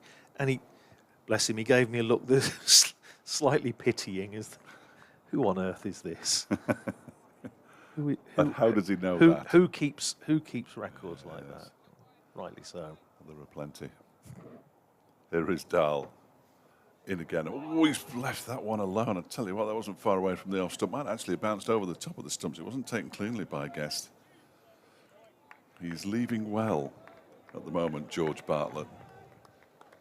It only takes one misjudgment to not leave well. 107 for 3, and 4 of the 5 runs scored since lunchtime were an edge down to third man. Derbyshire not quite turning the screw, but they've certainly upped their game as this next delivery is pushed out into the offside by Bartlett, fielded by Super Mario. Well, we've had 39 balls since lunch, and Northamptonshire have scored 5 runs and lost 2 wickets. It's been a good start to the session for Derbyshire. They needed it, having picked up just the 1 wicket in the morning session. And the man largely responsible for that is bowling now. Anuj Dahl, 2 for 26 from 8.5 overs. Bowls to Bartlett, and that one is beating him again. It's not taken cleanly once more by Brooke Guest. It just rings out his right hand. I'm not surprised. It can't be easy standing up to Anuj Dahl because he is quite sharp. And the odd one is still just bouncing a little bit, isn't it? There is a bit of bounce in there, yeah. There is definitely a bit of bounce in this pitch, which Derbyshire's bowlers will be delighted about, I'm sure. It was Blair Tickner, who I referred to as Super Mario. He's got a magnificent moustache. He looks very much like Big George, in actual fact, as this next delivery is wide of the off stump and taken nicely by Brooke Guest. as it was left alone by Bartlett. Yes, well, George Scrimshaw, we still have the Officer Crabtree references, of course, when he's good moaning. He has a terrific moustache as well, George. Bit of a cult hero in these parts. I know that those who follow mainly T20 will have been hugely disappointed to see him depart. As Dahl comes in and bowls, and that one comes off the edge of Bartlett's bat, runs down towards the third man boundary. Ross Whiteley gives chase. They come back for a second run. Bartlett moves on to 6 at the end of the over. Nair has won 109 for 3 Northamptonshire after 36 overs. And by popular demand, I'm going to make way. And Mel Farrell is going to step in, if that's all right, Andrew. Absolutely. Yeah, Mel's coming up from the back benches onto the Treasury bench in place of Mr. Fletcher. Lewis Rees is going to continue from this racecourse end, where he's bowled a really testing spell since lunch. 2 slips and a gully in. It's just wobbling around a little bit in this quite heavy atmosphere. There's Rees in, bowls short, and that's a bit of a gimme. That's the worst ball Lewis Rees has bowled in this spell by a distance. And it sat up, asked to be hit for 4, and Karen Nair obliged, pulled it away through mid-wicket to the boundary, takes Karen Nair to 5, and Northamptonshire to 113 for 3, and still umpire Neil Pratt is having a very close look at where Lewis Rees has been following through. And Lewis Rees, you can see, is not too happy with life at the moment. A difficult situation, you've just got that at the back of your mind every time you run into bowl. Here's Rees in again, bowls to Karen outside the off stump, left alone. Afternoon, Mel.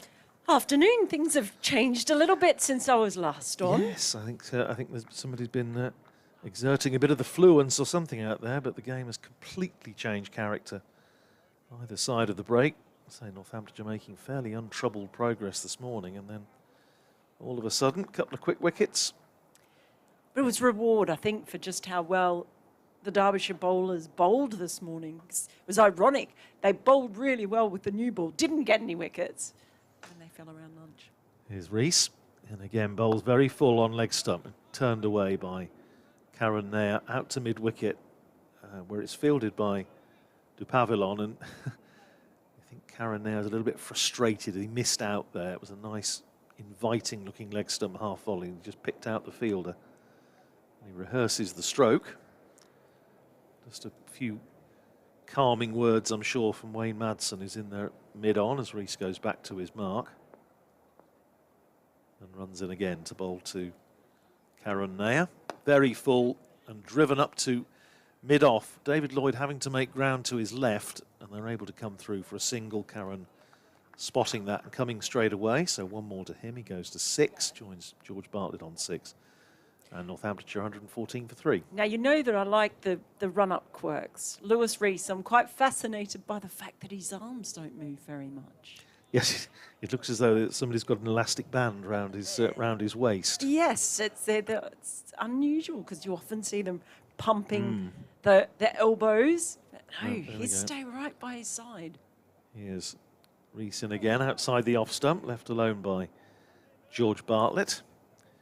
Yeah, they've obviously got these little idiosyncrasies, haven't they? And I did love your spot of the Dupavillon one before lunch, the little dip of the head, because I hadn't noticed it. But, if there's a run-up quirk, I will spot it. I promise you. The queen of the run-up quirks. Yeah. That sounds like a name of a sort of I don't know, alternative comic book or something. It sounds like I need a hobby or a life. Here's Rees in and bowls to Bartlett, who thought about, I think, the expansive drive and in the end just curbed his aggressive instinct and pushes it up to Lloyd at mid-off. And that's the end of the over. 114 for 3, 6 to Bartlett and 6 to Karen Nair. And still Neil Pratt is having a look at where Lewis Rees is following through. He's obviously already had one warning. He's just having a chat with Brooke Guest about it. Needs to be careful. Certainly does. Now, I don't know, did you read out a tweet from Oliver Helfrich? Ollie Helfrich, yes, absolutely. Helfrich, is it? Yep, Oh, on good. the Isle of Man. Well, I'll just add to it that I hope he's getting better very Yes, quickly. there's a touch of the COVID, but he described it, was it the commentary and surrealist comedy team? It's quite incredible. First ball of Dahl's over is just played to mid-wicket by Nair. No run. County cricket's dream surrealist comedy team. Wow. I was saying to Fletch, there's three of us. It's like the old Goon Show on BBC Radio in the 50s. I think I'm more surrealist than comedy, probably, but whatever I can add. Here comes Dahl once more, and that's beaten the outside edge. Nice bit of bounce on that. And Guest is keeping up to the stumps. Took that cleanly very well. We've seen some great glove work from him today. Yes, we have. And he's also worn the odd one, so he's taken a couple for the team. Yes, it's Goon Show. I suppose you could be, I don't know, Mini Bannister. See, I know what the Goon Show is, but I'm not really familiar with the intricacies of the Goon Show. Spike Milligan, wasn't it? Spike Milligan, Peter Sellers and Harry Seacombe. And originally Michael Benteen. In comes Dahl once more, and again it beats the bat. This time Guest doesn't take it cleanly. It bounces off his gloves. Who's that in the outfield doing some very interesting stretches? I don't know, but it looks extremely painful. It is Zach Chappell. Zach Chappell. He was doing a bit this morning, wasn't he? Yes, he basically, it's like he's doing a side plank, which is basically, I don't know, it's Lost me again. In comes Dahl. It's left alone by Nair on this occasion. It's as if you're going to do a push-up. So you're sort of in that plank position. Oh, look, see, here we go. He's catching. It's contagious. Somebody else is doing it. Yeah, so you basically get on your side, either on your hand or on your elbow, but your body raised up in the air, and then you sort of wiggle your hips around a little bit and up and down. It's very good for the core. Is it? Well, if I did that, I'd need mechanical assistance to get up again. In comes Dahl, and there is a bit of a shout, but it sounded a bit woody. It might be going down leg side as well. I rang my mum for a belated Mother's Day call because it was Mother's Day last weekend in Australia. And her phone was dying, so she plugged it in, but then she couldn't get to it, so she ended up getting a pillow, lying on the floor, trying to talk to me, and I was so worried she wouldn't be able to get up again. But she ended up basically, I had a conversation with her jumper for quite a lot of it. Dahl is in. That one stayed low outside the off stump, comes off the knees of Guest, who picks it up and throws it out the back of his hand over his shoulder. There's the duck, by the way. The duck is right in front of us now. It is. It could be in Zach Chappell's way as he's about to come into the attack to replace Lewis Rees. 8 overs, 3 maidens, no wicket for 25 for Rees. And Chappell has handed over his floppy hat to umpire Pratt and is about to start a fresh spell from the racecourse end, the end from which we are commentating. Yes, it is frightening, some of the contortions that you see the players going through. My wife has the yoga mat out pretty much every morning, but I don't think I'll be joining her. I'm usually on the downstairs on the second mug of tea by then. Oh, I could see you in Warrior 2. What? Pardon? It's a strong pose, Warrior 2. Is it? Oh, right. Yeah. Moving into Warrior 3, flow into down face dog. A bit of sun salutations for you in the morning. This is getting surreal again. Here's Chappell in. 3 slips in place, bowls and finds the edge of George Bartlett's bat, and it's just going to run away down to the boundary by the members' pavilion for 4. So Chappell also finding the edge. George Bartlett's made 10 runs, and I think I'm right in saying all of them so far off the edge, but well, you won't mind too much about that. We're getting a bit of sunshine again now. It's been quite cloudy since lunch, but the sun has just broken through. Interesting to see what effect, if any, that has on the bit of movement that has been available for the Derbyshire bowlers since lunch, but also not just through the air, but we've seen the odd one just bounce a little bit. The odd one, as Mel said in the previous over, just stay down. Here's Chappell.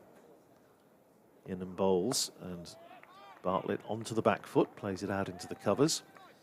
And there's no run to be had. The duck is unperturbed at what's going on, but, well, it needs to be mindful of what's occurring, because if George Bartlett connects with an on drive at the moment, it might be in danger.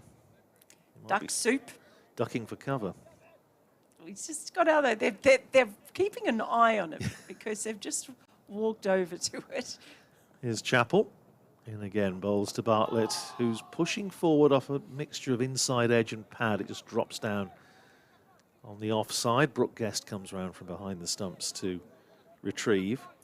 Yeah, if Chappell was bowling around the wicket, then the duck would definitely be in trouble. But he's just moving now over towards mid-on. They'd need a gateman to stop it from moving behind the arm, wouldn't they? But it's all right at the moment. Wayne Madsen is communing with said duck at the moment. That's wonderful. Here's Chappell in again and bowls to Bartlett, who drives nicely up to extra cover, and there's no run. If Bartlett was thinking about a single, it was a sharp bit of fielding, and Karen Nair come a step or two down the pitch, just has to retreat. Smart bit of fielding by Blair Tickner, who's having a good day. Bowled beautifully this morning, picked up the first wicket. And still the duck remains. They're very aware. Madsen is he's having a chat, isn't he? Yes. Here's Chappell. And again, bowls to Bartlett, who's beaten by a full-length ball just outside off stump, attempting to drive. Goes past the outside edge. Blair Tickner is now going through his full warming-up routine, so presumably he's going to be into the attack at some point. It does make you wonder when you read all the biographies of some of the old-time bowlers and how they prepared to come in for a post-lunch spell, usually probably in the aid of a couple of pints or something and a cheese sandwich.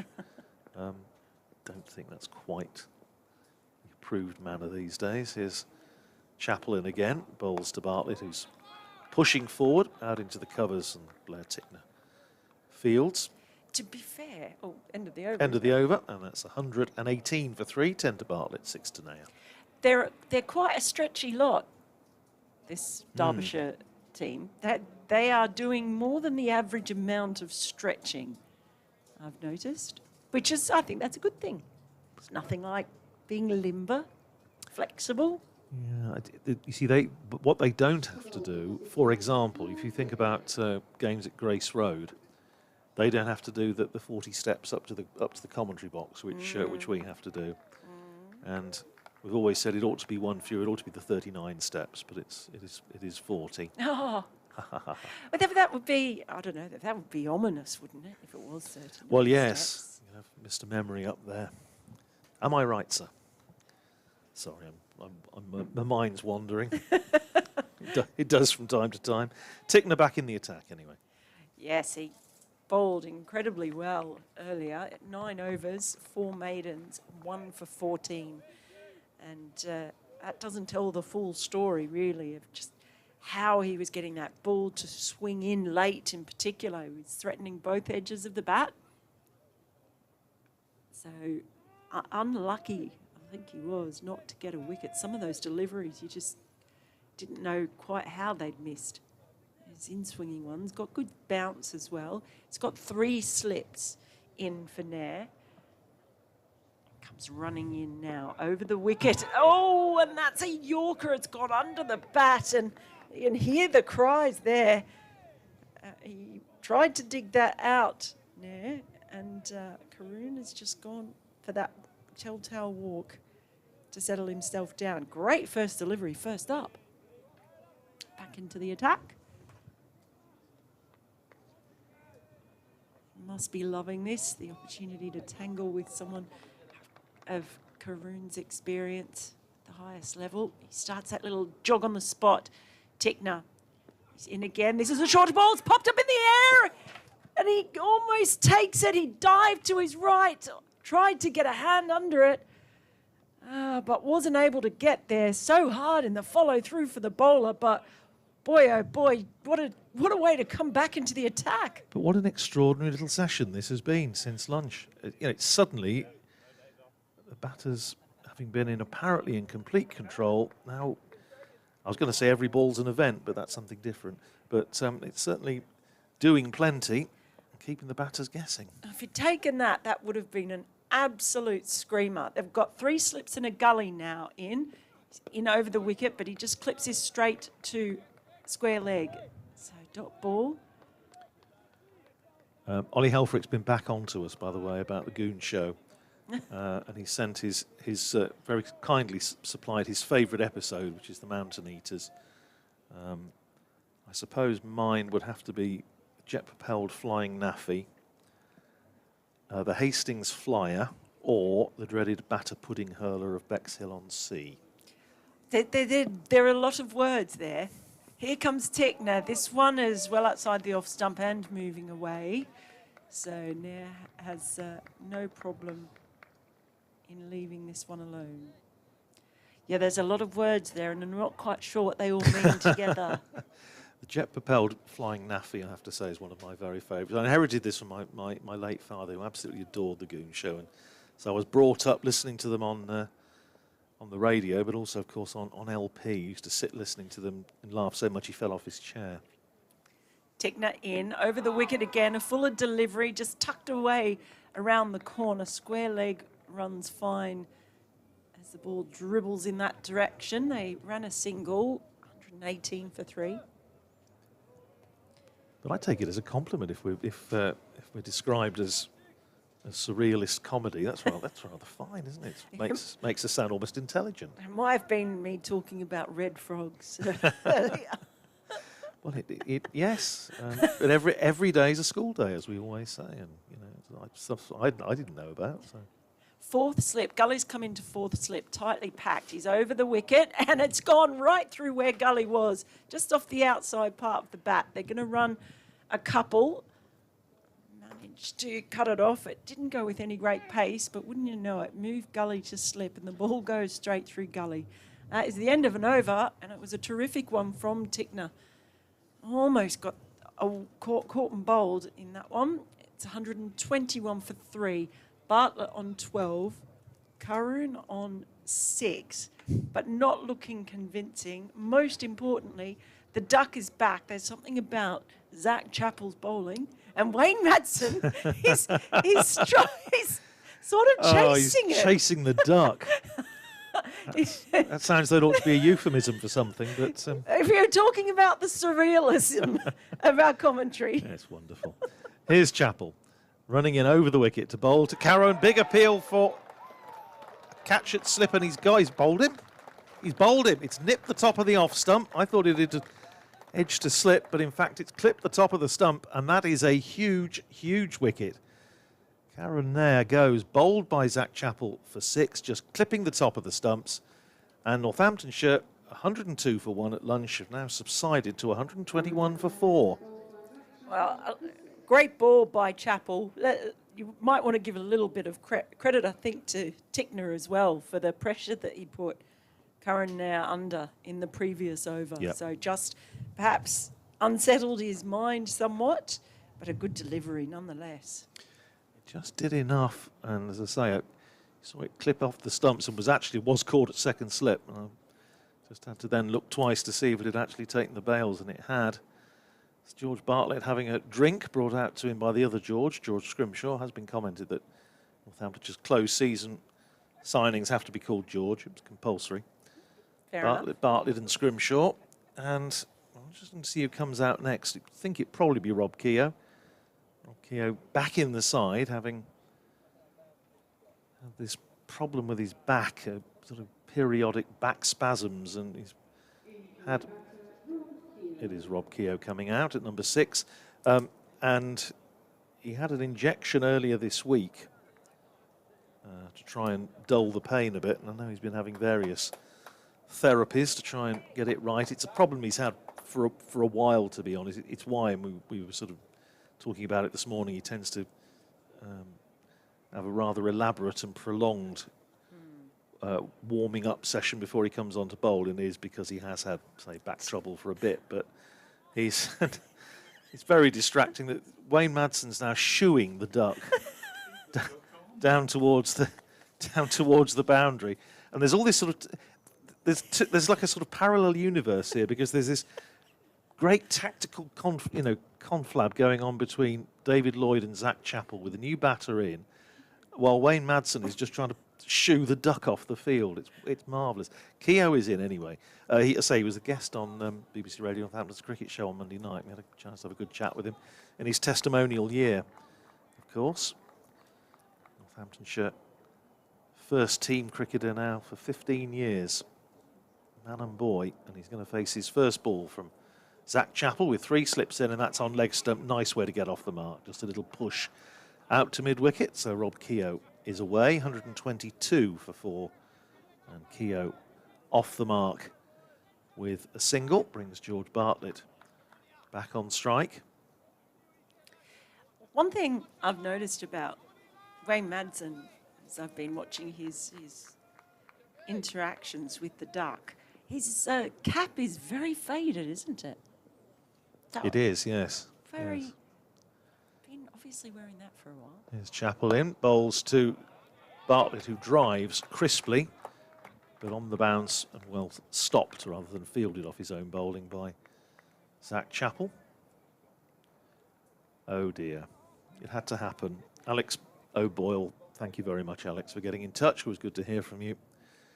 He says, with the extra fielder Derby seemed to have, how about a Northamptonshire Derby Ducky 11, starting with Ben Duckett, Mallard Loy. I like it. And as Chappell comes in, bowls short, and Bartlett ducks underneath it, slaps into the gloves of Brooke Guest, Alec and Graham Swan. Oh, wow, that is outstanding. Who sent that in? That's Alex O'Boyle at Big Al OB. Alex, that is the kind of content I'm interested in. Oh, I yes. love that. Well, and Fletcher's contribution is a very good one. We have Quack Chappell bowling at the moment. Oh no. Oh, God. So, any more? It was going so well. Any more for any more? Here's Chappell in, bowls to Bartlett, who leans on that one, just opens the face and plays it down to backward point, and there's no run. Josh Cobb. You could have Josh Cobb, I suppose, yes. I don't know enough names for water birds. Well, we'll have to think of a few more, but anyway, there's. Thank you very much, Alex. I fear what you've started here, but if you have any more contributions, needless to say, please do get in touch with us. Here's Chappell running in again to bowl to George Bartlett on leg stump, clipped away by Bartlett through square leg for 4.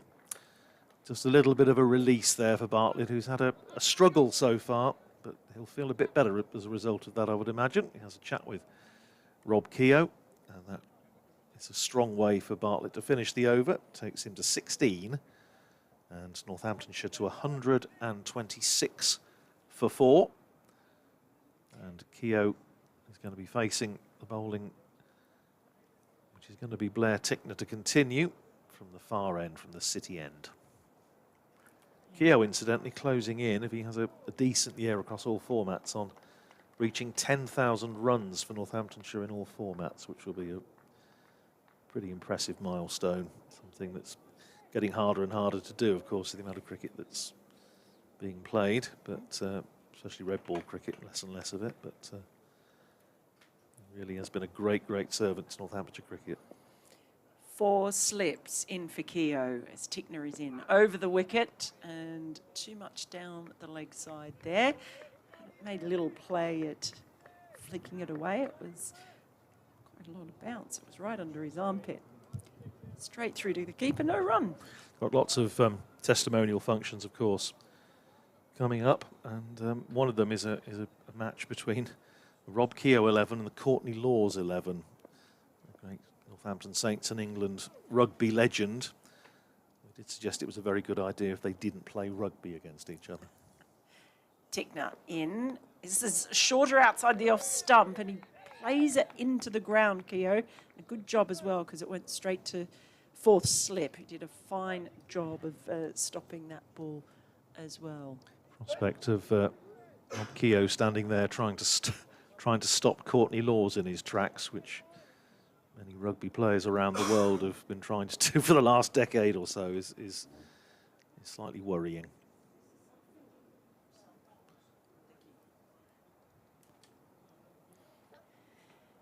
Tickner in once more, and that's jagged back into Keogh, who doubles over as it strikes him. I'd say it would have been maybe high. May have, but yeah, I think height, absolutely. I think also it may have done a bit too much. So Tickner has been absolutely outstanding. 1 for 16 halfway through his 11 overs. But it's the quality of the deliveries that tell the story even more than the figures. He starts his run up again, he's in, he's bowled, and he just pulled his bat up, Keogh, outside the off stump, just in time. Checked his shot. Being very watchful of Tickner, and why wouldn't you be the way he's bowled today? Just have felt when he's on that something might happen at any time. But then around that lunch break, you felt the same about Dahl as well. Yeah, absolutely. Done a really good job. The Derbyshire bowlers, here's Tickner. Bowls, and that's outside the off stump, moving away, and he truly fences that one into the ground. It only goes as far as point, though. Keogh? I think, Mel, you could, of course, always include your hometown in this duck-themed thing, because what is duck without orange sauce? Well, that's very true. I'm actually quite disappointed that Chris Tremaine has gone, because he's a Dubbo boy, and that's only an hour and a half's drive from Orange. We're neighbours. Here is Tickner again, and this time it's driven, comes off the hand of the fielder at mid-off. They will get a couple. Did they come back for two, Yeah, Aidan? David Lloyd just slipped, I think. Yeah. He's been so good in the field today, and he just slipped when he was setting off for that, and as a result, they were able to come back for a couple. It's 128 for 4 at the end of another really interesting over from Tickner. Bartlett is on 16, Keogh's on 3. Yeah, it's interesting with Chris Tremaine because obviously he made a very favourable impression coming over for the first 3 games last season, got a 5 for on debut down at Canterbury. And this year, obviously, hopes very high, having taken 50 wickets in the Sheffield Shield during the Australian domestic season as he came over for 4 matches. But it didn't quite go for him this year. Here's Chappell starting a fresh over to Bartlett, who's beaten outside the off stump by, again, a combination of a bit of movement off the seam and a bit of extra bounce. And Tremaine in his 4 overs, his 4 matches rather, 2 wickets for 360 runs. And you would have thought that he would have been perhaps one of the more, well, he is one of the more experienced bowler with the Kookaburra ball. Absolutely, this was what Northamptonshire were hoping. But here's another one. We've got Lewis Geese, Really? who's been bowling since lunch. Here's Chappell in bowls, and that's another nibble outside the off stump from George Bartlett. Goes through to Brooke Guest, and Wayne Madsen at mid-on can't believe that he hasn't got a nick on that. But he hasn't. What's the other one there? No, that's who it's from. Oh, right. Oh, Yes, that's from Jack. So many thanks for that, Jack. Keep them coming. yeah. I mean, on Chris Tremaine, he's an interesting one, actually. Here's Chappell in again. Bowls to Bartlett. This time Bartlett is in behind it. Plays it up to Madsen at mid-on. If you think about him, he's 32, a very good bowler, done really well to the point where he played a couple of ODIs for Australia. But he's around the same age as going to come in just after. So you've got at New South Wales, Pat Cummins, you've got Josh Hazelwood, you've got Mitchell Stark, you had Trent Copeland there as well. Here's Chappell In and bowls to Bartlett. Edged, catchable to third slip. There is no third slip. And it's gone down for 4. Well, maybe the luck has just turned again. We said Northamptonshire certainly had the better of it this morning, I think. That has edged just wide of the slip corner. 4th slip, in fact, I should have said, rather than 3rd. There is a 3rd slip in. It would have been straight to 4th. But in the end, there wasn't one there, and it ran down for 4. So Zach Chappell, as Fletch said this morning, you get nothing tangible for a moral victory. But it was one. 20 to Bartlett, 132 for 4. And the interesting thing is they've actually had 4 slips, 4 slips in for Tickner, bowling from the other end. But only 3 in for Chappell. Yeah, Tremaine. Or maybe there's another one going in now. Well, or Gully, perhaps. Yeah. He's not sure. It's Gully. So they've gone for 3 and a Gully. And Gully's just been moving a little bit finer. It's almost a sort of fifth slip. I was just going to say, it'll go between them, you know. Guaranteed. Here's Chappell. In and bowls to Bartlett. Pushes it out into the offside. Come through for a sharp single. Whiteley picks up. Threatens to throw at the stumps, but sees that Bartlett was already safely home. So keeps hold of the ball. 133 for 4 it is. Bartlett to 21. It was interesting talking to Chris Tremaine last year when he came over and asking him obviously about coming into county cricket at a relatively advanced stage of his career, and he said it's something he wanted to do from the age of 16.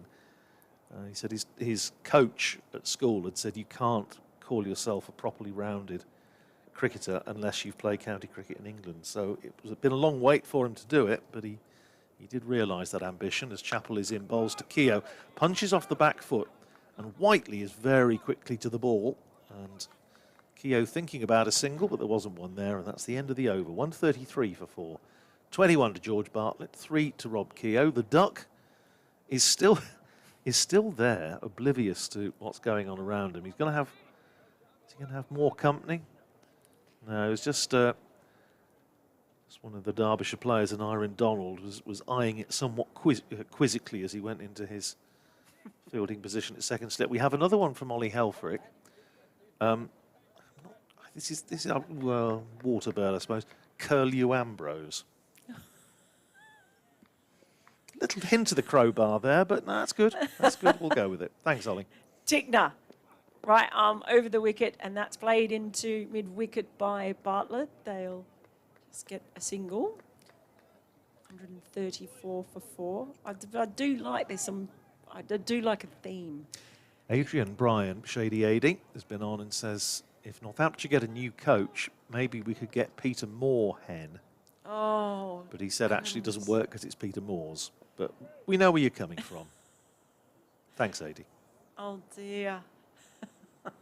Here comes Tickner. That has moved away, just seemed away a little bit on Keogh. It goes through to Guest as Keogh played at that one. Nice delivery again. It's really been impressive today, Tickner. Yeah, that one felt a little bit shoehorned. That's a bit of a shoehorn. I'd say that about Chris Tremaine. Of course, I say he's from Dubbo. Dubbo's a fairly big city. It's probably about, probably close to 50,000 people. As Tickner in, and that's come off the inside part of the bat as he went to drive and gone to short mid-on. No run, but he was actually born in a village called Yeovil. Mm-hmm, yes. And that is a village between Orange and Dubbo. Very small, very well known, part of Banjo Patterson country. Oh, right, Man who wrote Waltzing Matilda. Crikey, you don't get much more authentic ochre than that, do you? So you can understand that would be a big thing for a kid from Yeovil. In comes Tickner. At time, it's just clipped straight to mid-wicket. So no run. Yeah, I mean, you can never ever fault Chris Tremaine for his wholehearted attitude. I mean, he'll run in for you all day. On debut at Canterbury last year, he ripped a nail off and just basically, finished, ripped it off completely, put his socks back on and got out and bowled again, which is... a measure of the man, I think. But it's funny this year. I didn't say he bowled particularly badly, but just nothing just didn't happen for him at all. And as you say, Northamptonshire were hoping that his experience with a Kookaburra ball would stand him in good stead, but he, like everybody else, pretty much struggled.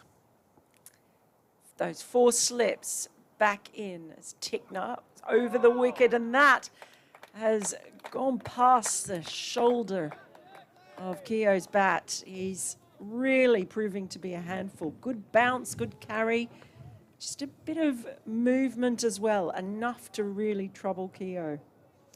Well, Keogh played an extraordinary innings in the final match of last season against Essex, when it seemed as though all the frustrations of the season, and it was obviously from Northamptonshire's point of view a disappointing and frustrating season, seemed to come out in that particular innings, almost sort of cathartic knock of his. He's on strike now as Tickner bowls, and again, this time he kind of checked the shot as it went past, so just playing inside the line of that one, but again, more movement off the pitch away from Tickner. The end of his 12th over, he has figures of 1 for 19, and Northants are 134 for 4 with Bartlett on 22, Keogh on 3. He just went out and smashed it, basically, and having watched him since the very start of his career as Wayne Madsen is chasing again after the duck. It's heading gradually to towards the boundary over to our right, but it's still well in the playing area. And I think Ben Smith, former Northamptonshire batting coach, now with Derbyshire, is I think trying to lure it off the pitch, but has failed miserably. Here's Chappell, starting a fresh over to George Bartlett on 21. Bartlett in behind that, plays it back down the pitch. Chappell fields off his own bowling. And so having watched Rob Keogh since his days on the academy, he was playing shots I've never seen him play before, and it was as though, as I say, it was something really, an outpouring of frustration, whatever, that Northamptonshire, I think, probably had just started to find some form when it was too late. He's at the non-striker's end at the moment with Bartlett on strike, and this ball is just back of a length from Chappell, and Bartlett's in behind it, drops it down on the offside, and there's no run. It's gazing round to see if Dave Fletcher is about to take over, but he may have had a better offer. David McCardle has tweeted just to say that's Derbyshire's lucky duck. It could very well be. Reckons Fletch will be able to tell us about it. So the lucky duck out there, can it bring some luck to Derbyshire? Well, here's Chappell in, and it's outside the off stump, left alone by Bartlett. Well, it hasn't done badly for Derbyshire since lunch. I don't think luck's got a lot to do with it. They've just bowled very well, but as I say, since the break, it's 28 overs, so we've had 6. This is the 17th over of the session, and Northamptonshire have added 32 runs for the loss of 3 wickets, and quite a decent proportion of those 32 runs have come off the edge. Here's Chappell in again, bowls, and Bartlett drives nicely. That's the best shot he's played. He's just leant on that, pushed it away through extra cover for 4. Just overpitched a little bit on that occasion by Chappell, who really he's been the unlucky duck out there, Chappell. Crack Chappell has not had the luck of the duck. He's found the edge and there haven't been fielders in place, but on that occasion, it was outside the off stump, it was overpitched and just nicely played. Takes Bartlett to 26 off 35 balls, and Northamptonshire to 138 for 4. Derbyshire, of course, have their first bowling bonus point. Northamptonshire need another 112 for the first batting point, long way off yet.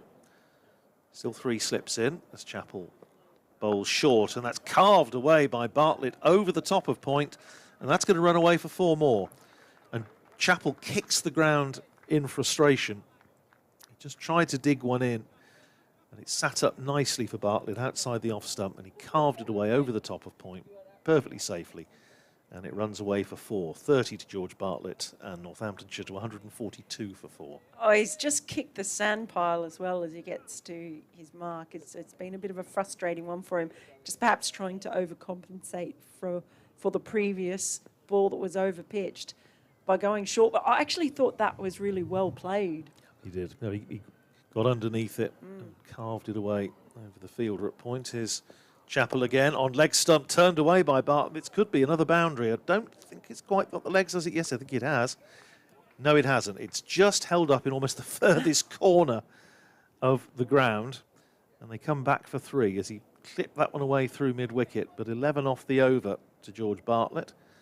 He goes to 33, 145 for 4. And all 3 of those strokes, you have to say, were absolutely out of the top drawer. Just showing what a talented cricketer George Bartlett can be. And he will be hoping that, having negotiated a few anxious moments early on in his innings, he can now reap the reward for that. He's 33, Keogh is 3, and Northamptonshire 145 for 4. It's just been a really good tussle.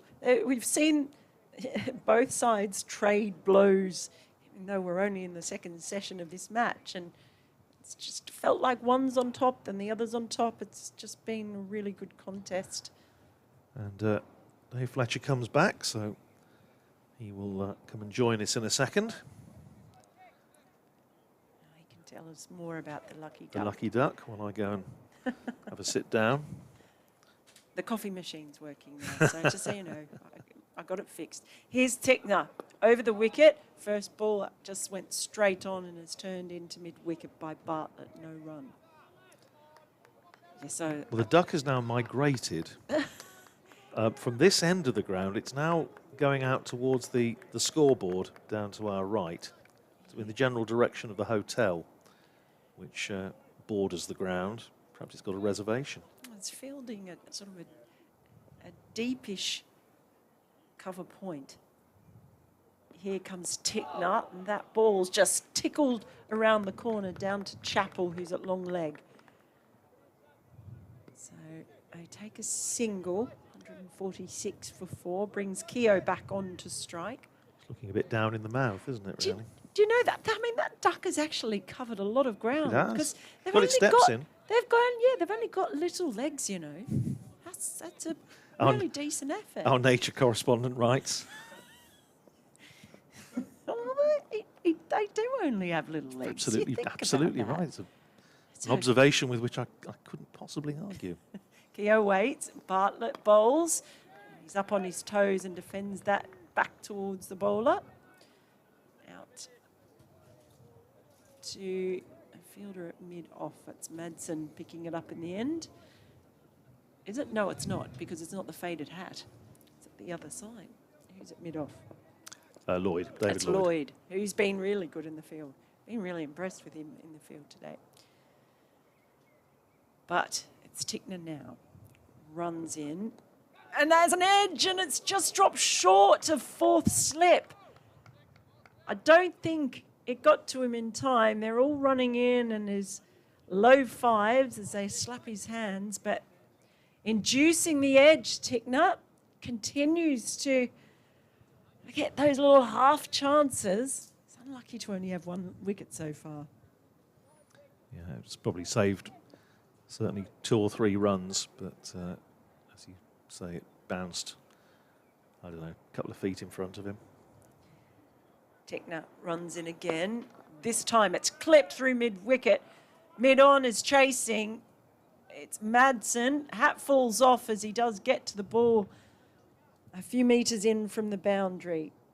So another couple, 148 for 4.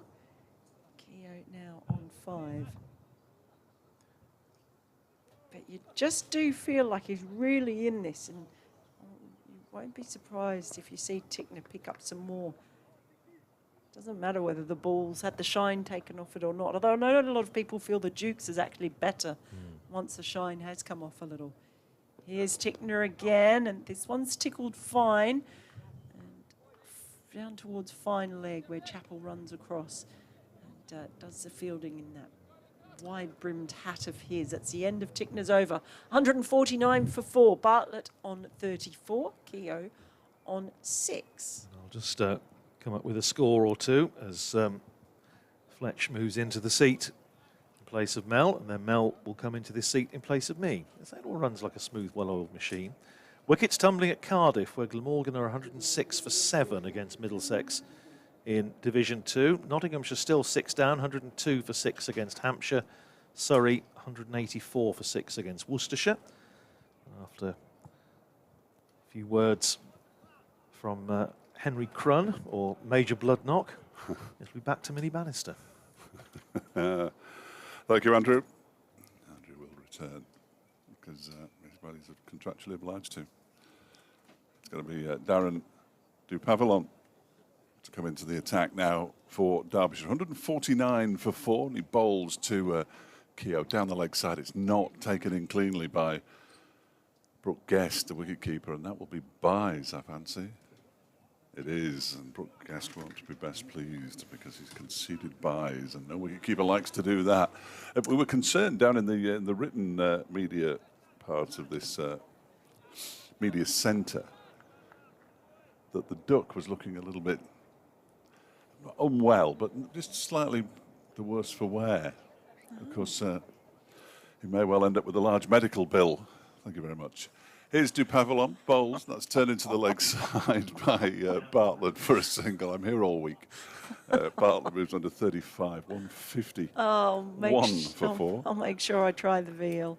The lucky duck is gone now. Has it? Well, where Oh, is yes, he? it has. You're right. That's good. That's bad news. Oh, dear. The lucky duck. The lucky duck. Has Well, gone. that might have been why that ball just dropped short of 4th slip in the last over. Absolutely. Here comes Dupavillon again.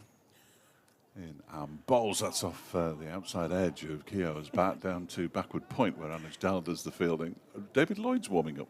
He is. You can't stop seeing the dip in his head. The dip with his No, I head now, can't. can No, you? absolutely. No, that's ruined. That's ruined Darren Dupavillon for me. And he's here till September. There's no need for it to be ruined. I like it. Like I said, you just want some little quirk. I find it fascinating that you can run in and do that same thing every single time, that it just becomes muscle memory. Yes, he has no idea he's doing it. I must ask him about it, actually. There it is. Little nod towards the batter as he bowls on off stump, and Keogh plays it straight back to him. He throws the ball to David Lloyd, who was actually down on one knee stretching. I was slightly surprised to see the ball heading his way. He almost face planted. That would have been quite funny. That would have been exceptionally unpleasant for David Lloyd, I would have thought. So it'd be interesting to see if he does come on what he bowls when he does come on, whether he bowls his medium pace or he bowls his off spin. I fancy it'd be medium pace. Oh, I do love a bit of mystery, though. It's exciting. There is Dupavillon again. That one again is off an edge. Ball clearly moving around a little bit out there as Keogh plays it out to cover. Whiteley does the fielding. I have a question for you. Why are we seeing some red bales in the county championship? It's to this year? do with the colour of the title sponsor, the pink. Oh, Yeah. so they're pink. Oh, they're actually Yeah, pink, the right? pink. So it's the same colour as the title sponsor, Vitality. They also have the sponsor's name down each stump. Right. I think they make it quite easy to see them, actually. I think I quite like them. Yeah. Too. Dupavillon bowls, defended stoutly by Keogh into the offside. And there is no run. End of the over. 151 for 4. Bartlett has 35. Keogh has 6. And after that little spell of 3 wickets for 19 runs after lunch. Or 3 wickets for 19 runs. These two are put on 30 now in 41 deliveries. So they've just steadied the ship. And we are going to see David Lloyd as Keogh removes his sweater. It's warm, isn't it? It's warm today. It's too warm. No, oh, gee. Far too warm. Go out now. Out. Out. No. Sweaty I'm and not having horrible. this. I'm not having this. Finally, after so much miserable, I was freezing. Anyone who's heard me commentating on the first few weeks of this championship, they had to bring a heater into the commentary box for me at Edgbaston, and I was basically sitting on it. I was so cold. So Now, it looks like he's going to bowl medium pace based on just having a little Yes. run through Lloyd. So Couple of right-handers in it now, so his off-spin wouldn't quite be as effective. Yes, it's a handy little Yeah. trick to Yeah. have, though, isn't it? Good. He's a really good cricketer, David Lloyd. Almost like when you see Ben Stokes bowling off spin in the nets, and he's ridiculously good. Oh, Jofra Archer is another one. He could bowl with his left hand, I See think, doing that. can't he? Yeah, it's far too talented. 2 slips and a gully in as Lloyd bowls outside the off stump, and it's 1 bounce to the gully. And first up, it's Lewis Rees prowling there in that gully region. Matt Lamb and Donald in. Who, of course, was a duck, Yeah. wasn't he, Donald? God, in the slips. Oh, heavens. In comes Lloyd. That's a fuller delivery. And just a front foot defence out towards the covers by Bartlett. Another trend I've noticed when you talk about colours of the bails, but so many cricketers have orange-soled Yes. boots now, right? Yes. A lot of them have that. So you notice it with the bowlers when they're running in. I've just seen Lamb. Is it Lamb who has them as well? In comes Lloyd. Next ball is Fuller, but just tucked around towards just in front of square leg. Pick up a run.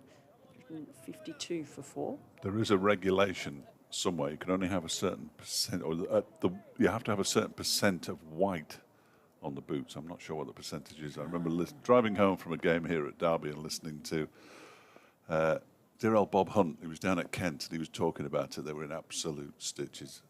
Lloyd bowls over the wicket, outside off stump, and just punched down towards deep point without much power by Keogh. It is. He did pick up a single, 153 for 4. It's Donald actually who does have the orange sole boots, not Lamb. So just something I've noticed an awful lot. I Yeah. don't know if it's a particular brand or just something that is happening just a lot because it's trendy. And they're all a certain age, so they all love their brands, don't they? Oh, who doesn't? In comes Lloyd, outside the off stump again. That's pushed just in front of gully. And Dahl comes racing in from deep point. Racing across to pick that one up.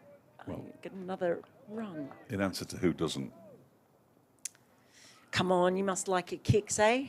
A what? Your kicks.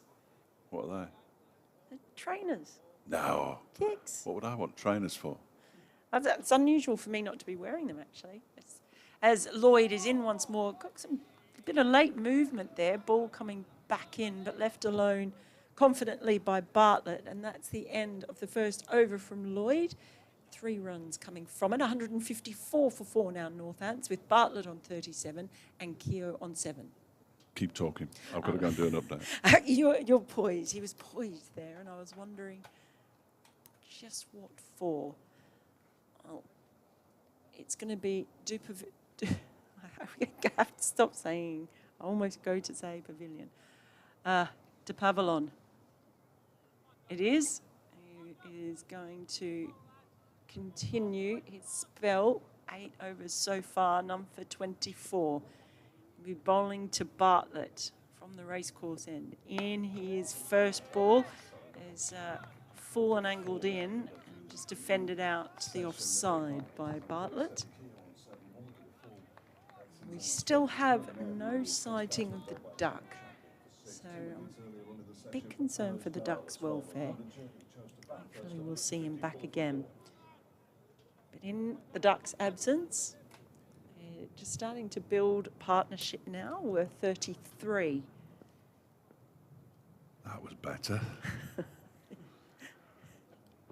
Avalon in again, and it's driven firmly, but only as far as cover. So no run there. Was that fun? First couple were a bit rusty because I've not been here for a fortnight. You said your second one was the best one you've ever done. No, best one today. Oh, One of the okay. best 2 today, certainly the second one. Okay.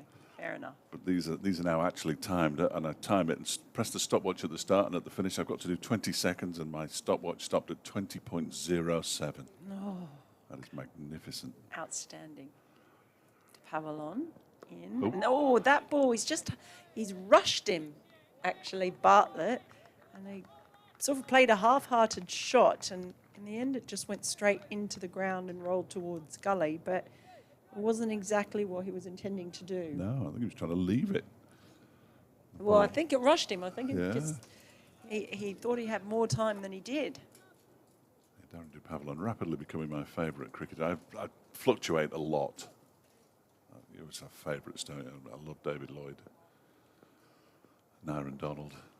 So your affections can be easily swayed. Is that what you're no, saying? not half. Bartlett, little bob as he waits, bowls that one again.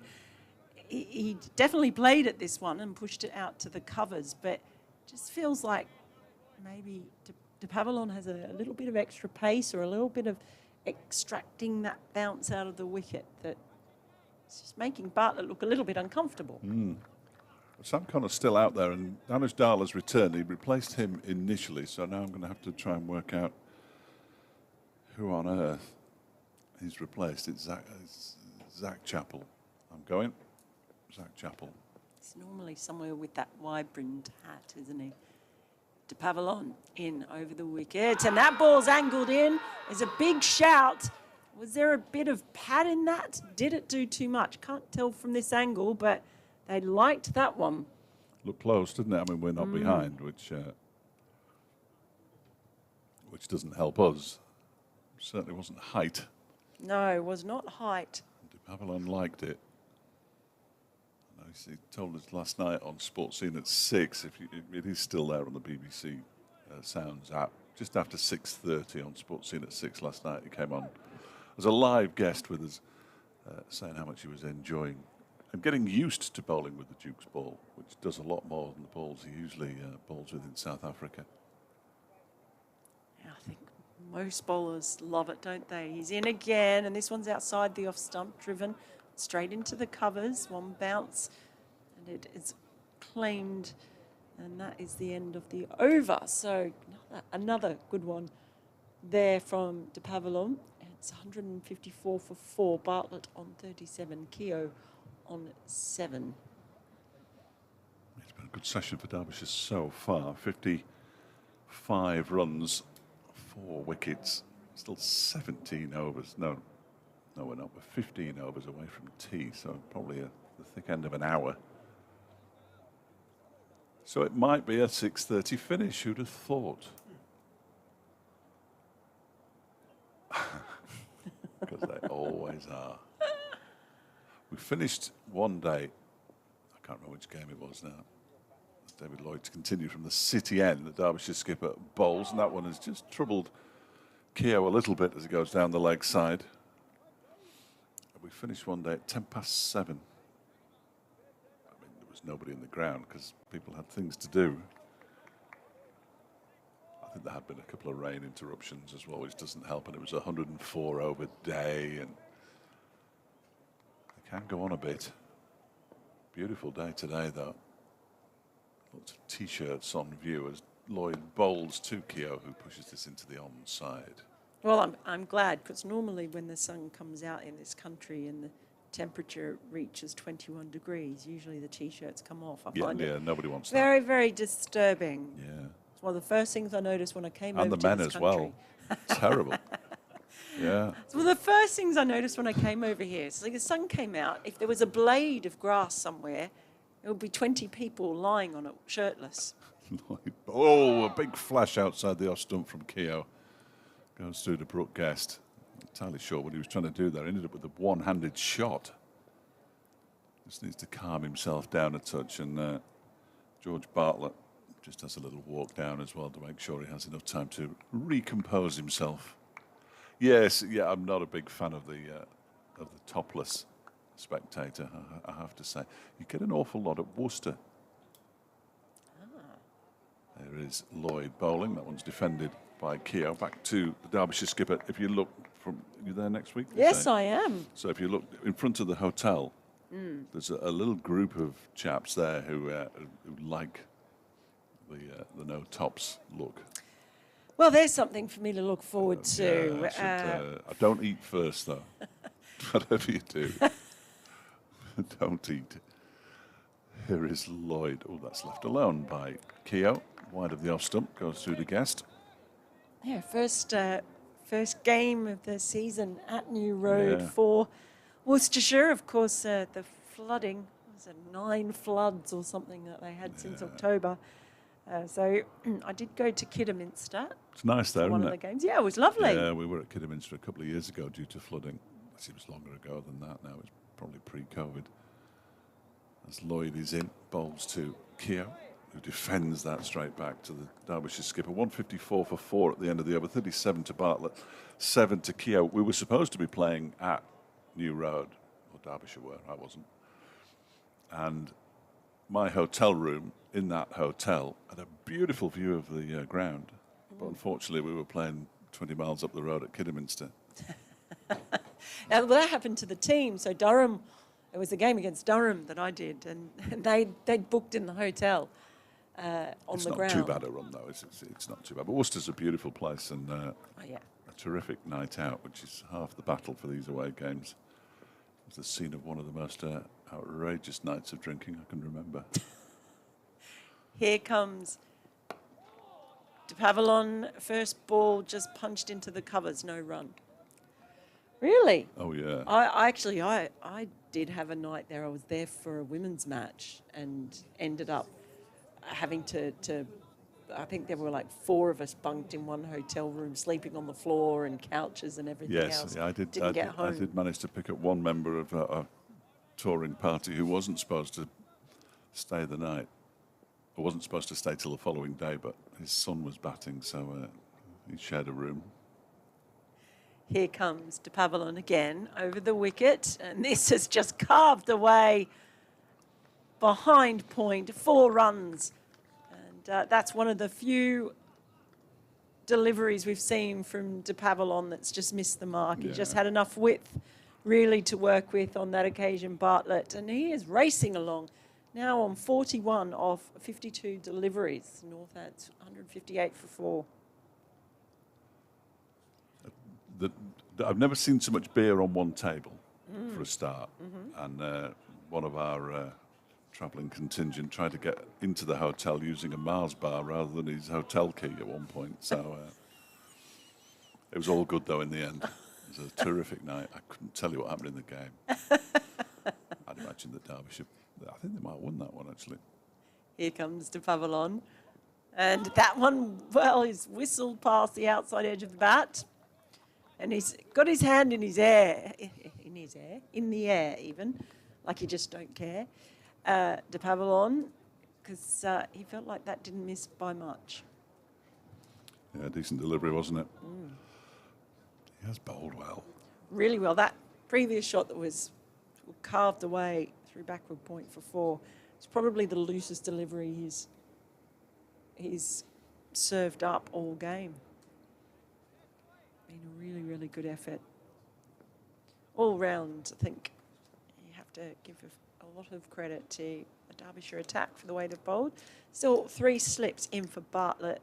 That's a full ball dugout, but a diving way Madsen has prevented it going for 4.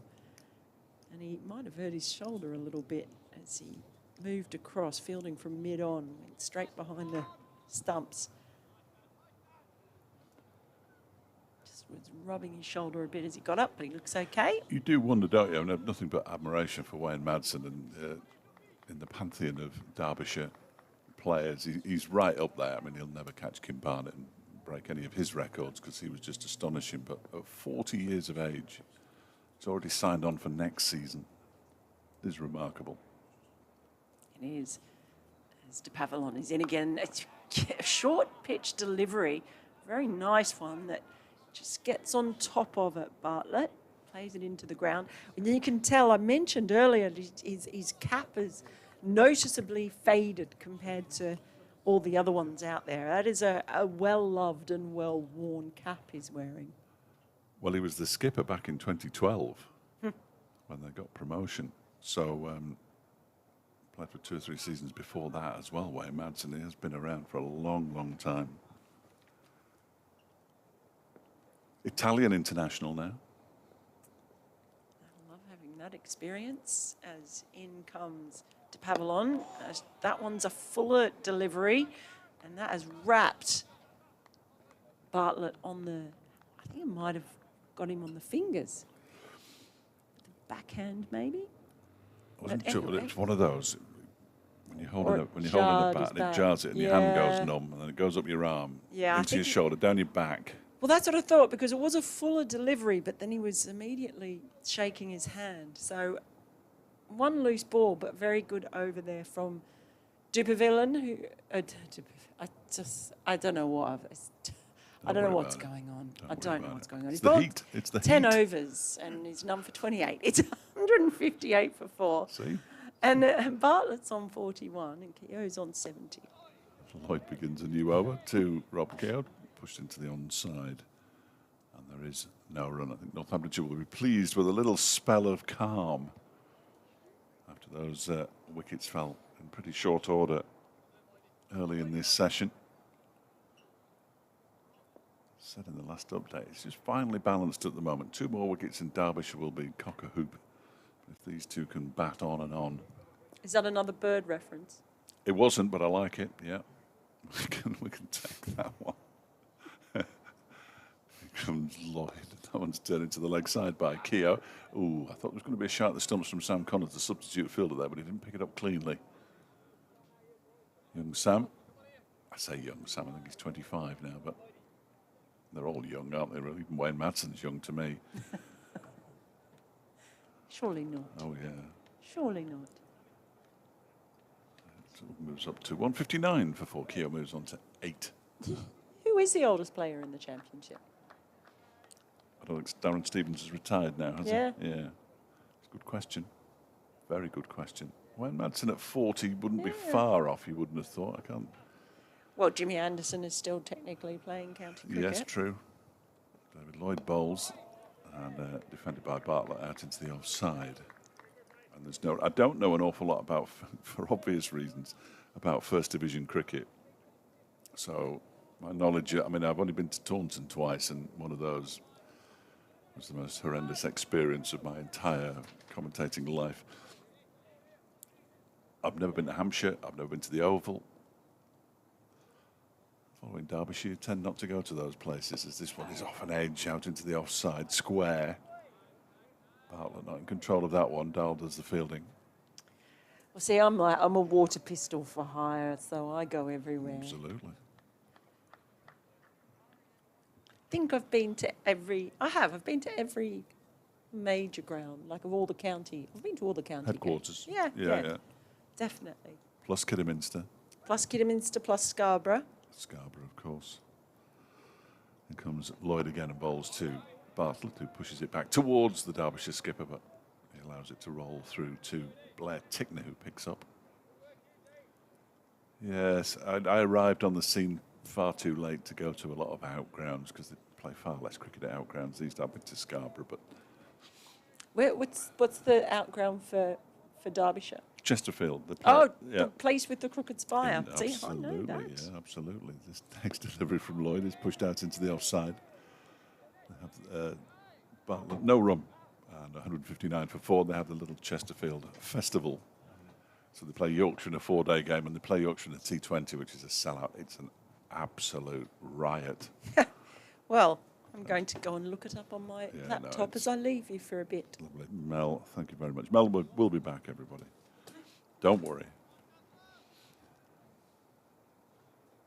That's a feather, floats down. I hope that's not from our duck. From above. And Darren Dupavillon will continue his 11th over, 0 for 28 so far, which seems a little stingy. Because he's bowled really nicely, the South African, who's actually been back in South Africa in the last week or so, he told me yesterday, as Dupavillon bowls a full delivery, well dug out by Keogh, pushed up to Wayne Madsen. He and his wife have just had a new baby. Well, his wife had it, obviously. And to get the baby a passport to come and join him, because he's here till September, he had to go back to South Africa and do it in person rather than being able to do it online. So, like some of those businesses with visas where Jimmy Neesham, when he came over for the T20, had to go to Paris for the day, to go to France and then come back into the UK. It's mad, isn't it? Here he goes again, arms pumping in the glorious sunshine at Derby, and that one is driven nicely by Keogh out towards the cover boundary. It'll be chased by Ross Whiteley, and they come back for a second run. Keogh moves on to 10, 161 for 4. Yes, the last couple of occasions when these two sides have met in Derbyshire has been at Chesterfield, 2019, 2018. You know, it's interesting. There's so much history attached to the Chesterfield ground. It'd be interesting if somebody wrote a book about it, wouldn't it? You're not catching me out like that. 161 for 4, but it will be available at the festival, apparently. In comes to Pavilion. That one's left alone by Keogh outside the off stump. Yes, David Griffin. Have you ever written a book, Andrew? Oh, a few. Okay. Any coming up? There is one coming Is there? up, yes, amazingly. It's funny you should ask. Yeah, Yes. no, just thought I'd chuck it in there. Thank you very much. Yes, it's about Northamptonshires captains, and it's out purely coincidentally on the birthday of the present Northamptonshire captain, Luke Proctor. Nice touch. June the 24th, totally by accident, Yeah, seriously. Right, yeah. And he just happens to be helping you with the launch. Here's to Pavilion, halfway through his 11th over. Bowls and beats Keogh outside the off stump. Again, not much foot movement from Keogh, and just sort of fiddled at it as it went past the outside edge of his bat through to Brooke Guest. They've probably beaten the edge enough times to have had Northamptonshire out twice. That isn't how it works, unfortunately for Derbyshire. Sussex have already been dismissed once, all out for 150 against Yorkshire down at Hove, but Yorkshire have already lost a wicket, 12 for 1 in reply. Yeah, nobody wants to see Yorkshire succeed, do they? Do they? I can't think of anybody. Well, there's probably an entire county that does, but I say that safe in the knowledge that none of their supporters will be listening to us. Here is Du Pavilion in and bowls. That one is pushed by Keogh out into the offside. To Ross Whiteley, who seems to have been a bit of a ball magnet throughout the course of the day. He and David Lloyd done some really good work in the field, as you can tell by their left knees, the pair of them. Good to see Ross Whiteley in whites for Derbyshire after all these years, 11 years. It's an amazing stat, isn't it? Played in the first division, hit the winning runs to get them promoted back in the day. As Du Pavilion is in again and bowls to Keogh, pushes this one up to David Lloyd, who just pulls his hand away from that.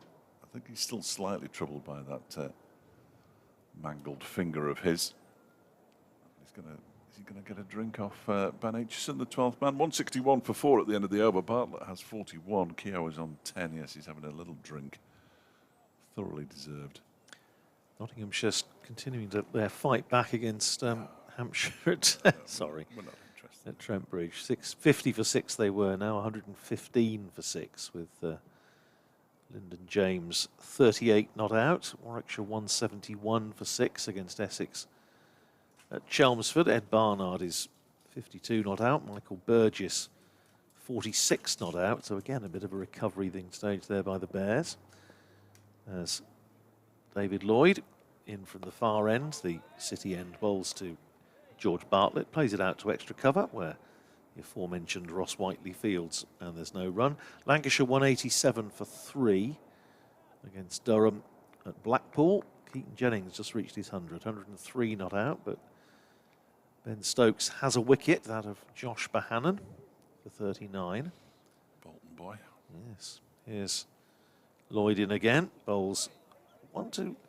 Bartlett that just got up a little bit, bounced from just short of a length, and Bartlett getting inside the line, looking to work it into the onside, rolls out to mid-wicket, and there's no run. Somerset 231 for 4 against Kent at Taunton. Tom Lammonby out for 69. Tom Banton 55 not out. James Rue, 45 not out. 2 slips and a gully as Lloyd is in, bowls to Bartlett, who runs it down to backward point where Anish Dald fields. And there's no run. Surrey 194 for 8 against Worcestershire at the Oval, having been in a lot of trouble early on. Ollie Pope made 63, Dan Lawrence 84, and Jordan Clark, who always seems to contribute with bat, ball or both, is 31 not out. Lloyd in bowls to Bartlett, who drives without any great timing up to Whiteley at extra cover, and there's no run. Glamorgan 140 for 7 against Middlesex at Sophia Gardens. 3 wickets for Tom Helm. Hard work for Glamorgan today. Gloucestershire, in contrast, are 230 for no wicket against Leicestershire at Grace Road. Cameron Bancroft 98 not out. Ben Charlesworth 88. That next ball from Lloyd is again a little bit short of a length and forces Bartlett onto the back foot, plays it up to mid-on. Meanwhile, Lewis Rees is having a little warm-up in the slip cordon.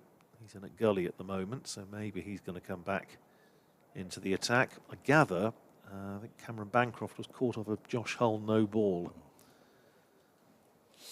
which doesn't help. No. Here's Lloyd in again, and Bartlett looking to force off the back foot. Takes a hand off the bat as it rolls up to extra cover, and there's no run. End of another over. 161 for 4. Bartlett's 41. Keogh is 10. These two have put on 40 and just steadied things down a little bit for Northamptonshire. Yeah, sorry. There seems to be a little bit of... normally when you talk about variable bounce, it's normal and low, but this is normal and the odd one popping. Last ball of that over appeared to pop a bit as Lewis Rees returns to the attack. Pavel on 4 overs for 7 runs in his latest spell. David Lloyd's bowled 4 overs for 4 runs. So the runs have dried up once again, which is how they got their wickets immediately after lunch, Derbyshire. Jack White doing 12th man duty. How much Northamptonshire need to get him back in the side. Having taken 50 wickets last year, of course. Bob played in every game, but hasn't played at all this year. And just saw him have a little role in the lunch interval on one of the strips at the edge of the square. And to me, he still doesn't look quite right. But obviously the medical staff will know a lot more about it than I do. But just like to get them ticking over, though, don't they, if they can? You just sense he's just favouring it a little bit, this ankle that is, kept him out for the first 6 matches now. I've seen Ben Aitchison, who's been on the field a couple of times as 12th man to bring drinks, and so we haven't seen him since July last year,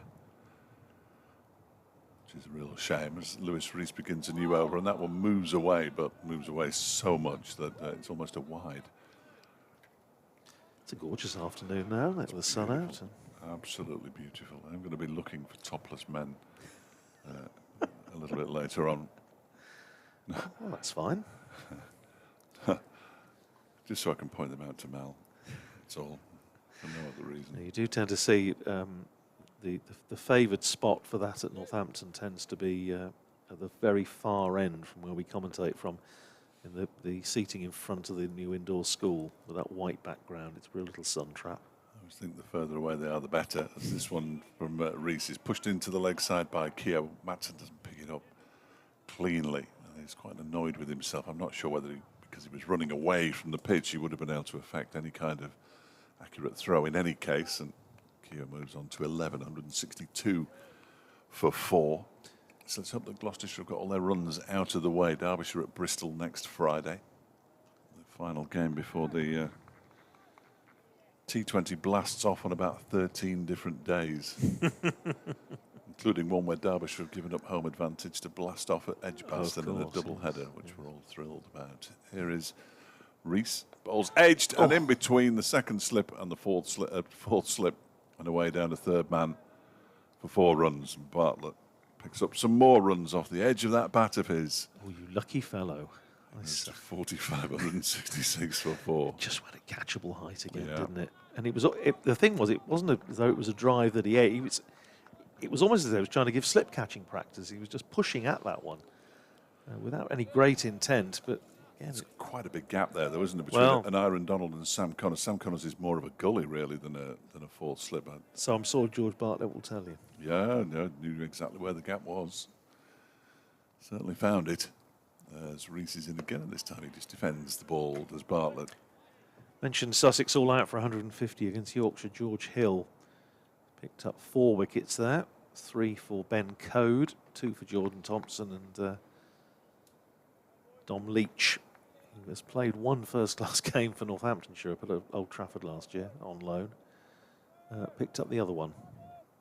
And Northamptonshire play Yorkshire next week. Lewis Reese has just had another little chat there with Neil Pratt. He's already been given 1 warning for running on the pitch. This next one is turned into the leg side by Bartlett. It was very much a conversation where Reese had his arms around the umpire and they were both smiling. So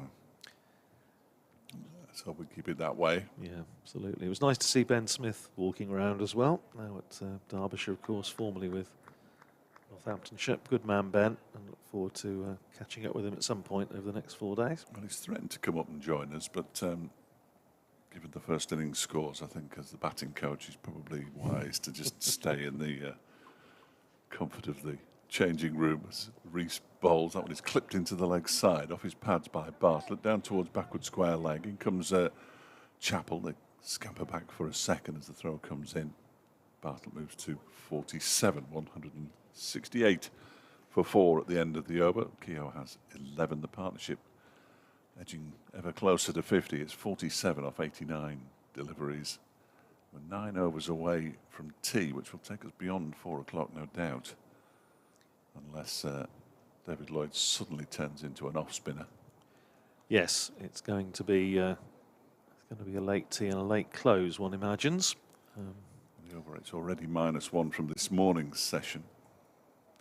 I Well, imagine it'll slip further. as you say, with no specialist spinner in the side, it's more or less inevitable. 168 for 4, 2 slips and a gully, and it is going to be Lloyd to continue from the far end, the city end. Pentagon roundabout just starting to get a bit busier now, I think. A few people nipping off early on Friday. Very full and on driven by Keogh. That's a lovely shot, and it's going to run all the way up to the boundary for 4. Crosses the rope now, and it's about the best timed shot I think Rob Keogh's played in this innings so far. He goes to 15, 172 for 4. He's just been down to say to George Bartlett, that's how you time it out the middle of the bat. Come on, George, you can do better.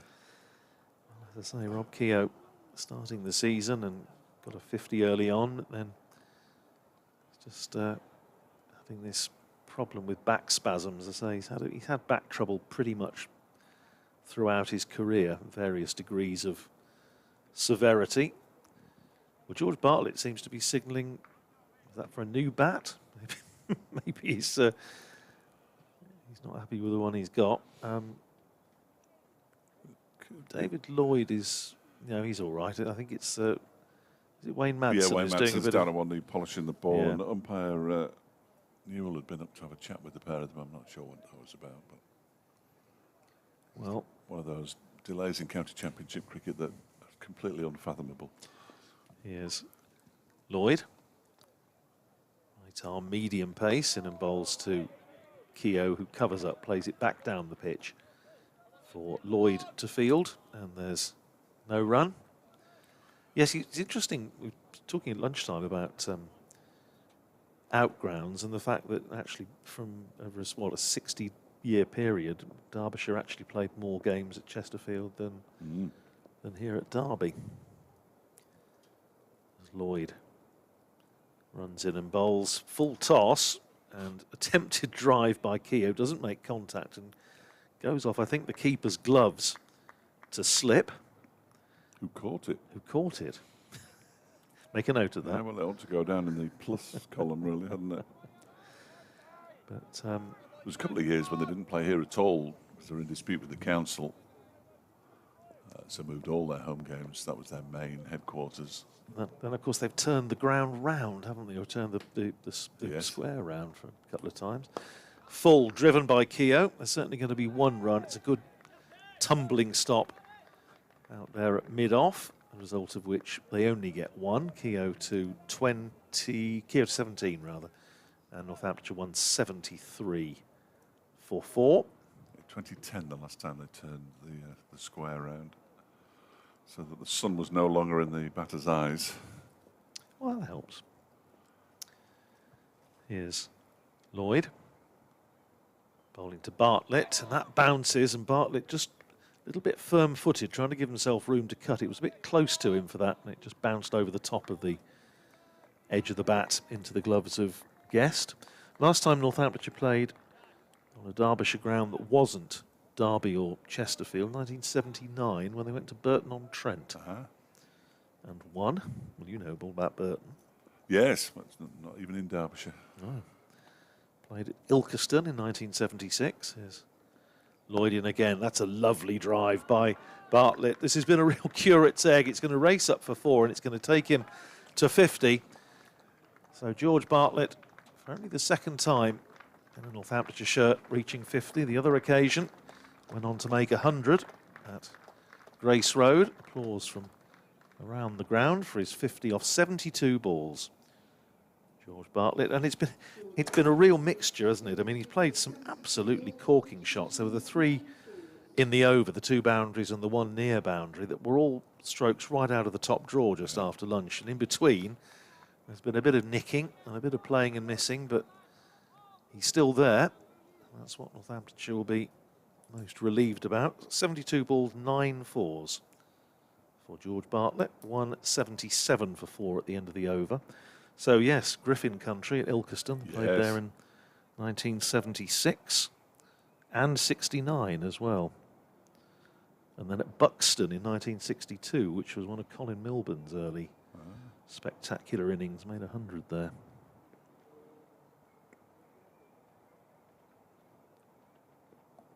Is it me? It is. Lewis Rees begins a duo from the race course end. That's allowed to go through to Brooke Guest. Also played at Buxton in 1957. Yes, no, I've been pretty much, well, I have, entirely confined to here and Chesterfield in my time covering Derbyshire. Always good to get up to Chesterfield just for a little change of scenery. Not quite as you would expect, being an outground the facilities we have here. As Rees is in again, and Keogh pushes this one to Dahl at backward point. And there's no run. Is the cheese shop still open in Chesterfield? It was. I don't know. A few years ago, well, say a few years ago, probably about 25 years ago, going and watching a match, and Northamptonshire played at Chesterfield, and I think it was the great Neil Hallam who told me that there's a very good cheese shop in Chesterfield, and went and sought it out, and it was indeed very, very good. I'm sure somebody can tell us. Rees bowls wide of the off stump. Keogh lets it go through to Guest. The Cobb shop is open on the one of the entrances to the park there. That's very good for breakfast. Oh, is it breakfast in a cob? Yes, they have. There's very good. It's a bit of a speciality of one of the eateries quite close to Grace Road, or used to be. I'm not sure it's still open, but that used to be a required first stop on the way into covering a match at Grace Road years ago.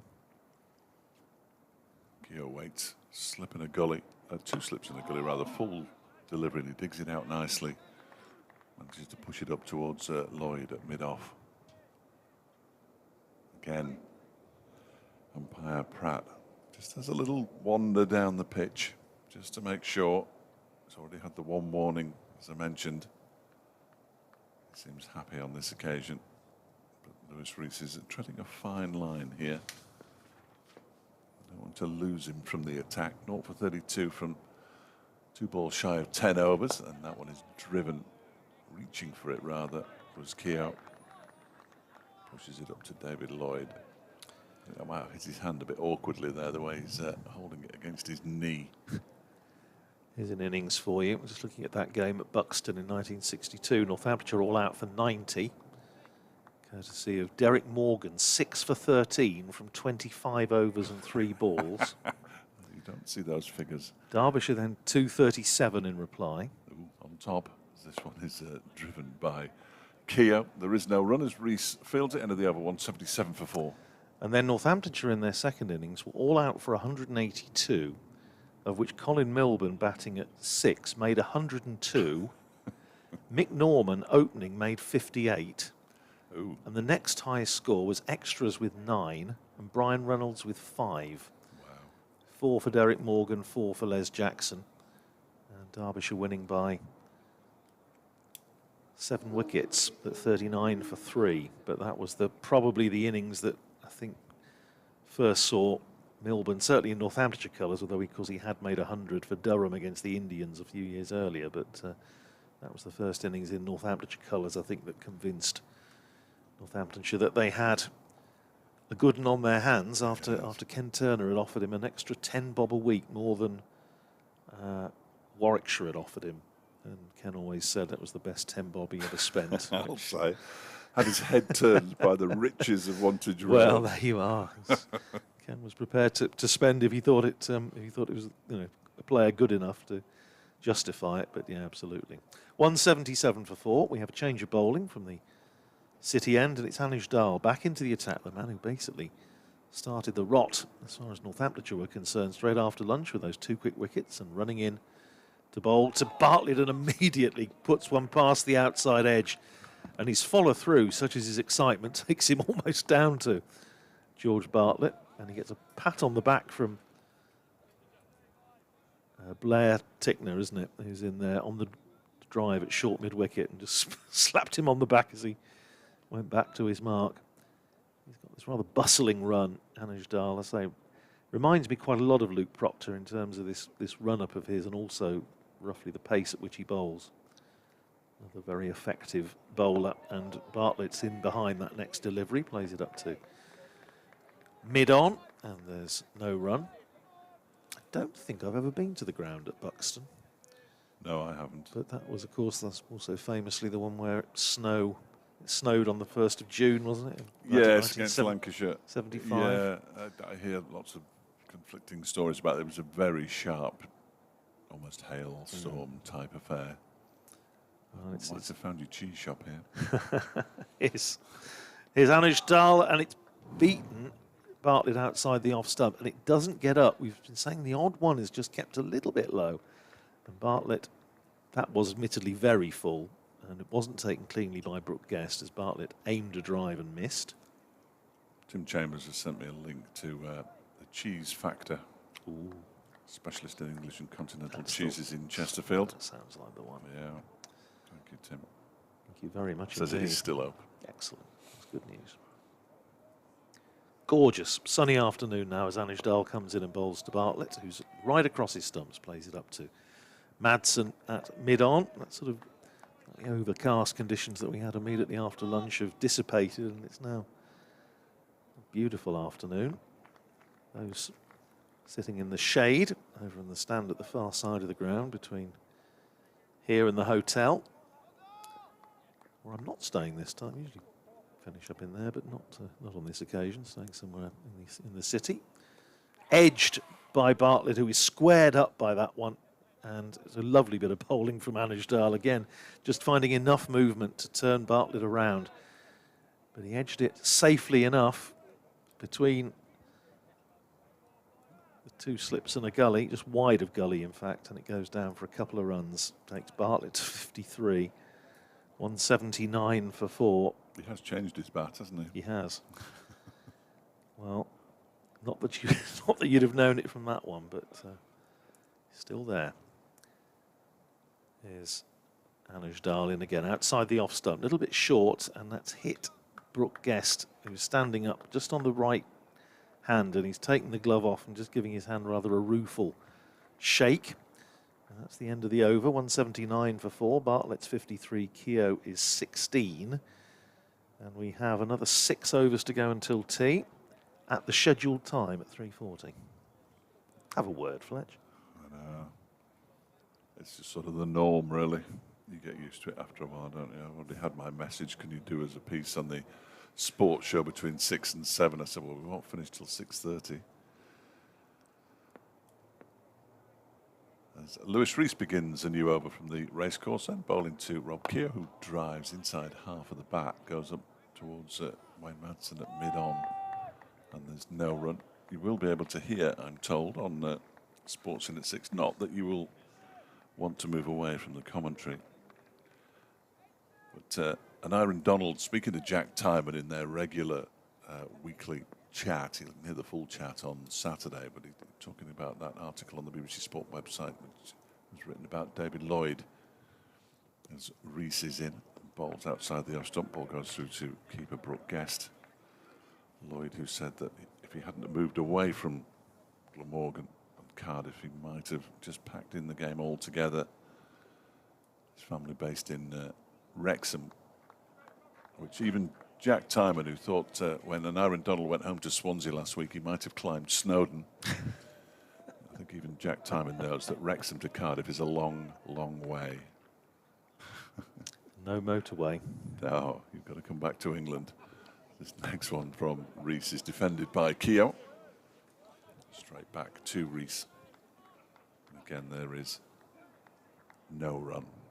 We've been waiting for this weather for what, 6 weeks now? Yeah, absolutely. Actually, last week wasn't too bad, was it? No, it was. It got quite. Derbyshire weren't playing last weekend, so it got a little bit steamy in the box at Northampton, but fortunately, Ed and I get on very well. Yes, it's fairly bijou that box. Yes, it's fair to it's say. not the biggest. No, not the biggest. As Rees is in, and that one's turned into the onside by Keogh. Will be there. Sam Connors does the fielding. Will be there a week on Thursday. yes, First game in the T20 Blast. yes. My wife's Join the respective radio stations for that one. Yes, that's right. My wife's coming up to have a look at that one. Never seen a T20 game live Really? before, so Good she's heavens. going to come and have a look. Excellent. The son will be there, I think, as well. Around the wicket goes Rees, the ball to Keogh, who defends it straight back to him. Yes, I think we'll be in that little wooden bit at the end, I think. won't we? Yes, Which yes, is that's well. Interesting. Yes, it's known unaffectionately as the rabbit hutch. I remember we were in there a year or two back when Ryan Rickleton had just signed for Northamptonshire, bearing in mind, South African Test player, the rest of it. And he very kindly agreed to come and do an interview more or less as soon as he stepped off the plane. Come on to that in a sec. As Rees' ball strikes the pad, might have been an inside edge, might possibly have been going down leg side. Stifled appeals, 179 for 4. And he came and sat in this sort of plywood box. And if he had any doubts as to the sort of organisation of place that he was going to play at, he may have just wondered about it. But, well, he proved a huge success in his short stay with Northamptonshire a couple of years ago. Won them one match. Certainly had a big role in winning another. And he's going to be Anuj Dal to continue from the far end, from the city end. Oh, I tell you what, Pentagon roundabout is a lot of Slowing down now, isn't it? Bit stop-start. Yeah, now. slowing down now. You don't want to be leaving now. Might as well hang on. Well, here is Anuj Dal to start his 12th over. Bowls to Bartlett, who's forward, playing it up to Madsen mid-on. And there's no run. Keeper still standing up with an Aaron Donald in there at second slip. Matt Lamb at first. They have been for most of the day. Lewis Rees in the gully. The backward point. Extra cover. Mid-off. Mid-on. Mid-wicket. And a man down there at long leg by the Players' Pavilion. There's Anuj Dal in outside the off-stump, left alone by Bartlett. Well taken by Brooke Guest.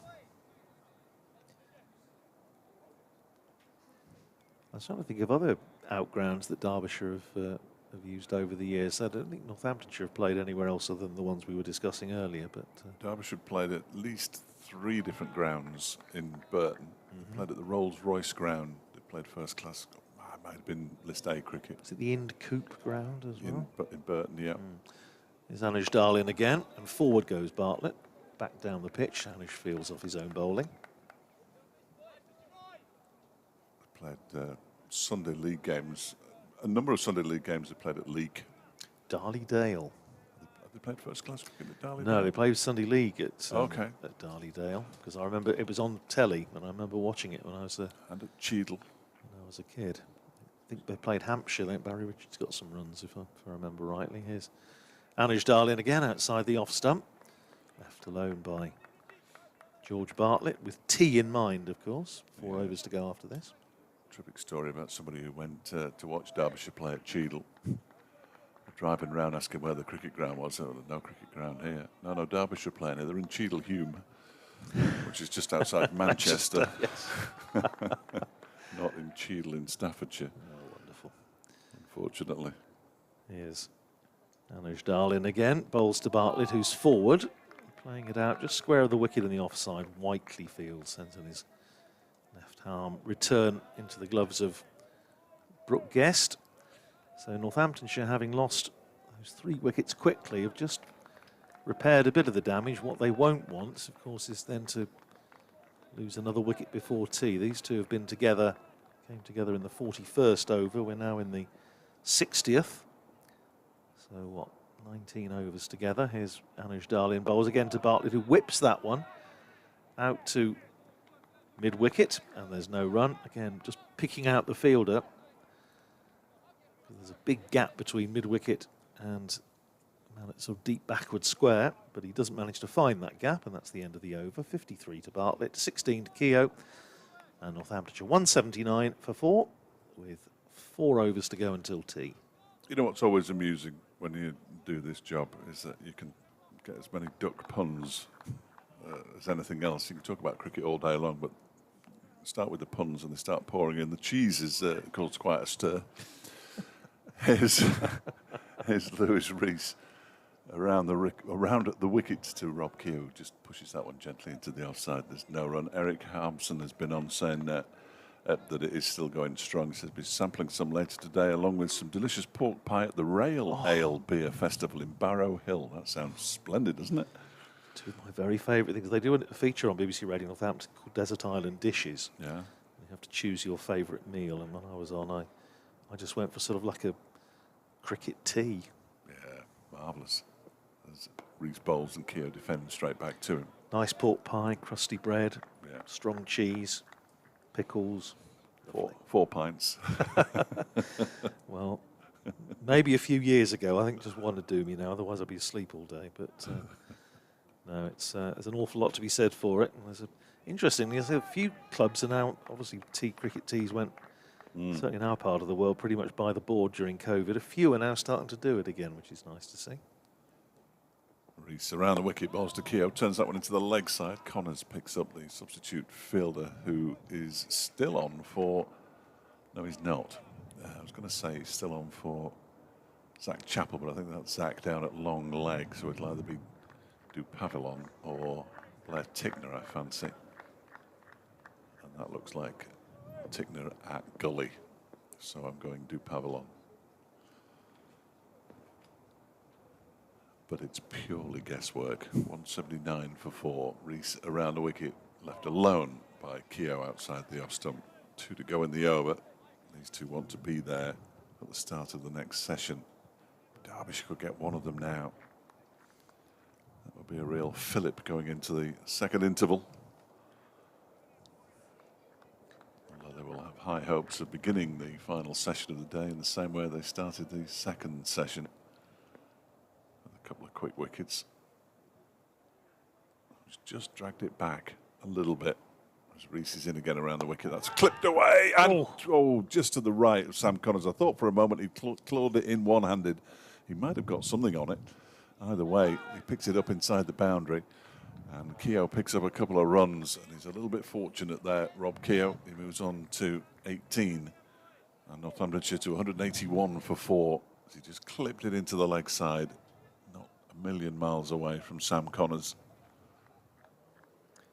I was saying earlier, I think when I was on with Mal, that Rob Keogh's testimonial includes a match coming up against the Courtney Laws 11, but they are playing cricket rather than rugby, which I think for the safety of all concerned is a very good idea. I think that is wise. Rees bowls, it's driven straight back down the ground by Keogh for 4 runs. He tried to stop it there, Lewis Rees. I think it might have gone through his legs. Either way, Keogh picks up a boundary. Only his second of this innings. 22 he moves on to. Bartlett has 53. And Northamptonshire at the end of the over with 3 to go until tea, 185 for 4.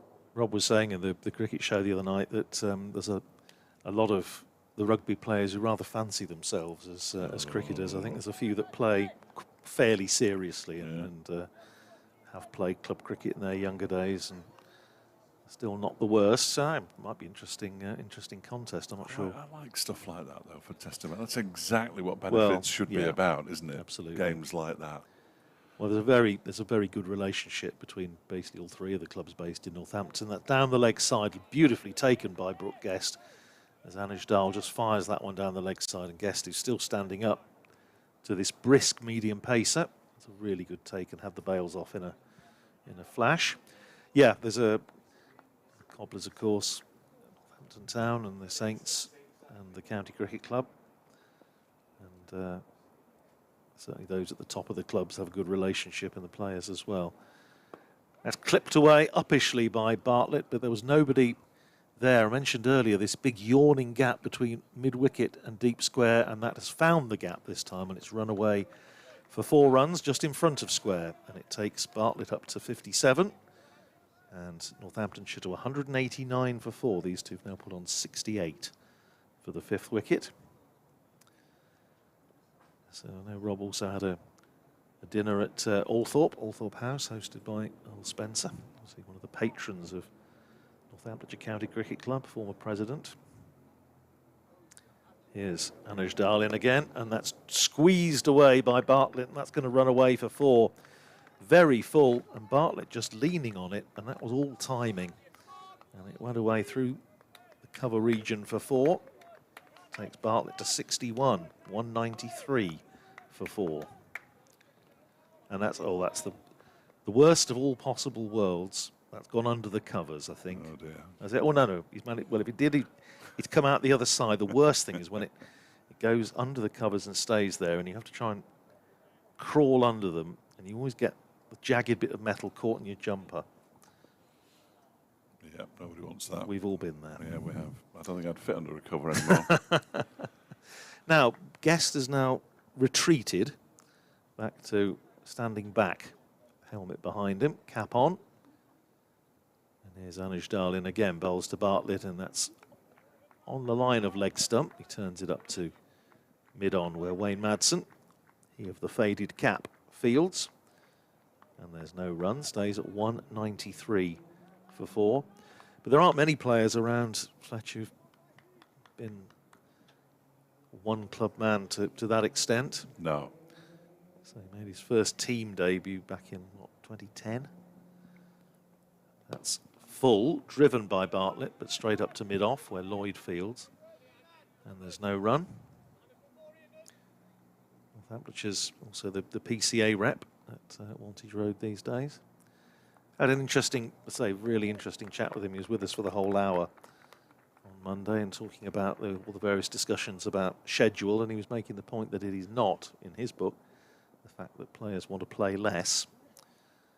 Here's Anuj Dal, and that's whipped away by Bartlett. More runs from here, just in front of squares, running out towards the boundary. It's a long chase. This one is not going to go. It's reeled in, and they just come back for a couple of runs. Bartlett to 61, 63, and Northamptonshire to 195 for 4. So runs coming a little more freely in that over. 10 off it. 195 for 4. Bartlett 63, Keogh 22. 2 overs till tea. So it's not that they want to play less cricket. He said it's not that they want to play more. Not that they want to play less cricket. They just want a better schedule, and they want time to, as he said, achieve high performance levels. But we did ask the question, yeah, but you know, this is the elephant in the room, is the fact that unless you do something about the 100, then you've got a whole month when you can't play county cricket. Lewis Rees begins a new over and falls over as he delivers that one. He's sprawled on the pitch as Keogh plays it out into the offside. And there's no run. This will be no, it won't. It'll be the penultimate over. Because, as he said, counties are obviously not going to want to lose home T20 games because they are very important financially. There seems to be certainly opposition from a lot of members to any reduction in the championship. Mike Newell was on Sports Extra last Monday. That one is floated into the block hole by Lewis Rees and pushed up to Lloyd by Keogh. The chief executive, I think he is. No, he's not. He's the head of cricket, isn't he? Director of cricket at Nottinghamshire. And he was saying that he thought that they could possibly afford to lose 2 championship matches and 2 T20s, which surprised me a little bit. I'm not sure that he would find much support. No. As Rees is in, and that one just leaves Keogh, and he leaves it alone in turn to go through to Brooke Guest. Well, our friend and colleague David Griffin did some really interesting figures last year about the amount of cricket, that's home cricket in particular, that is available for people to watch. And I sort of took the cue and did similar figures. Obviously, for Northamptonshire, it's not to be a lot different for anybody. And you know, it is frightening how little, relatively little, home cricket there is now compared to 50 years ago. Rees bowls to Keogh, who goes back initially and forces that one up to Lloyd at mid-off once again. It's just the way a lot of people perceive that the championship has been marginalised. They always played at the very ends of the season, but of course they played right the way through the summer as well, which is the big difference. There are a couple more championship matches in the height of summer this year than there have been in recent times, as that one is pushed by Keogh up towards Wayne Madsen at mid-on this time. And there's no run now then. Umpire Pratt is just having a little wander again, just remarks where Lewis Rees's front foot was landing on the crease before returning to his position. 195 for 4. 1 ball left of Lewis Rees's 13th over. He's conceded 38 runs. And that was as many as he will concede, certainly before tea, because that one is allowed to go through to the keeper by Keogh. He has 22, Bartlett has 63. And Northamptonshire with 1 over to go until the interval are 195 for 4. Yes, 1 over to go. I just wanted for a moment if we were going to see something a little bit different in that final over. I'm not sure we are. Well, Anuj Dal is obviously can't wait for his tea because he just had the 12th man bring him out a drink when he's got 1 over to bowl. So we're running about sort of 20, it's going to be about 25 minutes over. Because this is the final over. 32 then will be left in the day. Now, change in the field. We've had 2 slips in the gully for a while, but Lewis Rees is now being taken out of the cordon.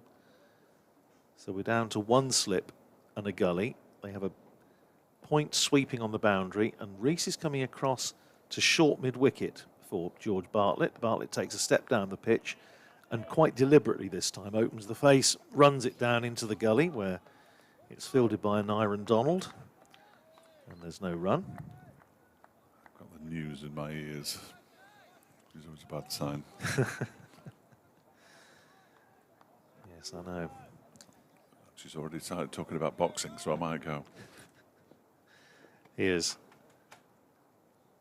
Anuj Dal running in again to bowl to Bartlett again. This little trigger movement, the step down the pitch, plays it all along the floor to Lewis Rees in that position that he's recently been shifted to, which is short mid-wicket. So the session, the first part of the session, emphatically belonging to Derbyshire, as 102 for 1 at lunch became 121 for 4. And both these batters have had a share of fortune. Once again, Bartlett across his stumps to that delivery, playing it out to short mid-wicket. Again, Rees fields, and there's no run. But they've stuck in there. Done a valuable job for their side. George Bartlett, 63 off 93. Keogh, 22 off 68 so far. They've looked to rebuild with an unbroken partnership of 74. Here's Anuj Dal in, bowls to Bartlett, who's forward, plays it back down the pitch. Anuj Dal stops it but doesn't field it, just leaves the ball there for Lewis Rees to tidy up. Skips across the pitch to do so. 2 balls to go in the over and the session. After which, as I say, we'll have 32 overs, so it's going to be well, at least 6:30. Might be a little bit later than that. Here's Anuj Darlin again, bowls to Bartlett, who's again just playing a little across his front pad. Goes down behind square on the leg side. Fielded at square leg by Zach Chappell. It's reminiscent of the way Proctor got himself out there, stepping right across into the offside and then bowled around the back of his pads. But Bartlett got plenty of bat on it in the end. So the last ball of the over and the final ball of the session. Bright sunshine on this Friday afternoon here in Derby. And here's Anuj Dal bowls to Bartlett, who drives it back down the pitch. Anuj Dal fields off his own bowling, makes to shy at the stumps, but doesn't, and that is tea. Tea on day 1 between Derbyshire and Northamptonshire here in Derby. And at the break, Northamptonshire 195 for 4 from 64 overs, with George Bartlett 63 not out, Rob Keogh on 22, and their partnership Fletchworth 74. Yeah, absolutely, and a reasonable start to that session for Derbyshire. A couple of wickets for Anuj Dal, one for Zach Chappell, but these two, Bartlett and Keogh, batted really nicely with a little bit of good fortune here and there thrown in. And as Andrew said, they've got to 195 for 4 at tea. We will return for commentary on the final session in around about 20 minutes.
15 overs after this one, and it will be available to take. Bearing in mind we have, 32 overs in this final session, which will take us, well, you would think, to probably beyond 6:30 at the current rate of strike.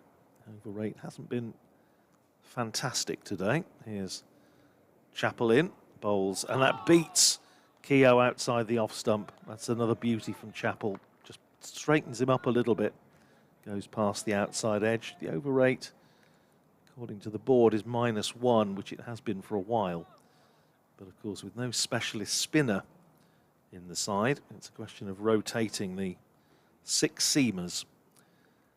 Very many thanks to our friend William C. at 4th slip, who's been on to us this afternoon, further to something that Fletch and I were discussing earlier. Here's Chappell in, bowls outside the off stump. That just dies in the pitch a little bit. It's left alone by Keogh and goes through to Brooke Guest, who takes it down by his bootstraps.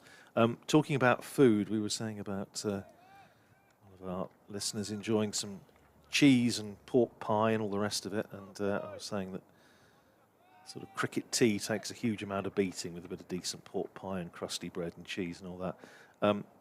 William says, talking of nosh, I see your pork pie and raise you one proper full English breakfast.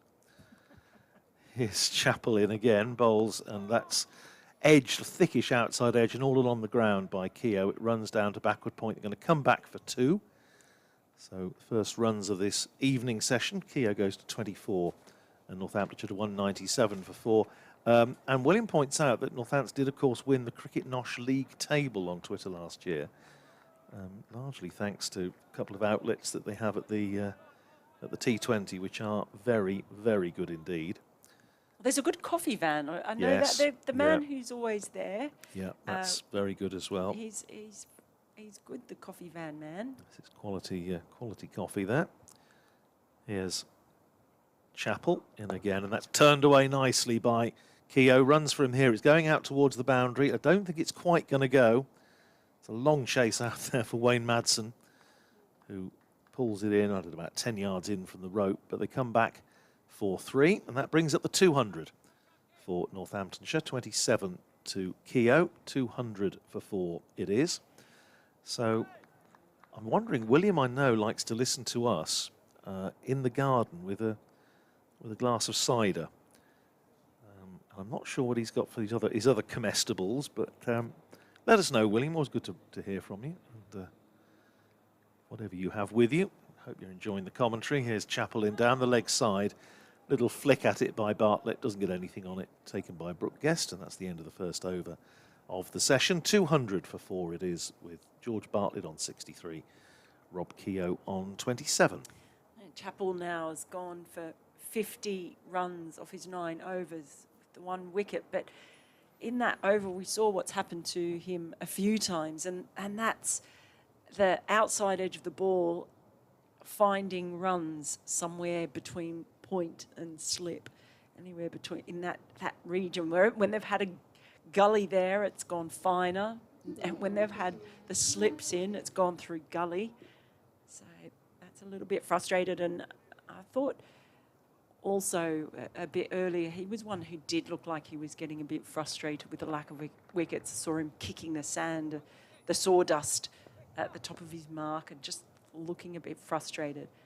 But it's going to be Tickner, who's been outstanding. He's over the wicket first ball, just defended by Keogh, and Tickner has just been outstanding. One of the picks, if not the pick. They've all bowled well. There's been some really good bowling from Derbyshire.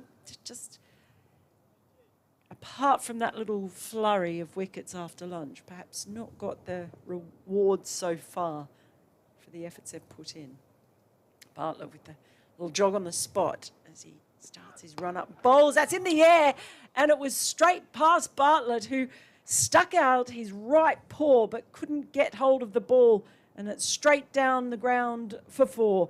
It was a cross-battered shot, and very difficult for the bowler on the follow-through. It either sticks or it doesn't. It's an extraordinary stroke from Rob Keogh. He was looking to try and pull it away, I think, over mid-wicket, and it was only maybe a little bit quicker than he thought, and it was sort of like a forearm smash, wasn't it? Forehand smash in tennis, and as you say, just eluded the bowler, but he'll take the runs. Comes in again, bowls, and this time he plays and misses. Good bounce, good carry, and almost shaves the edge of Keogh's bat. I feel like now, is this a thing? Because it feels to me like there is more bounce and carry for the bowlers at the City end, whereas for those who are bowling from this end, sometimes more of those balls seem to be staying low. Or is that just my imagination? No, I don't think it is. I think there's just one or two. Keep thinking back to commentary, you know, he's saying about it just dying in the pitch a little bit and reaching the keeper on the... Fuller delivery this time. It's just punched out towards the covers. I'll run through for a single. It's 205 for 4 now. Reaching the keeper almost on the second bounce when he's standing back.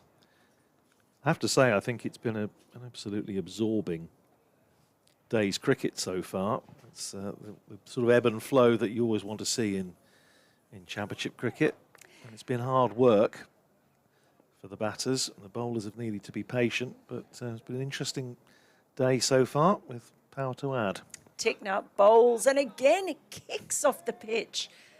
Outside, off stump.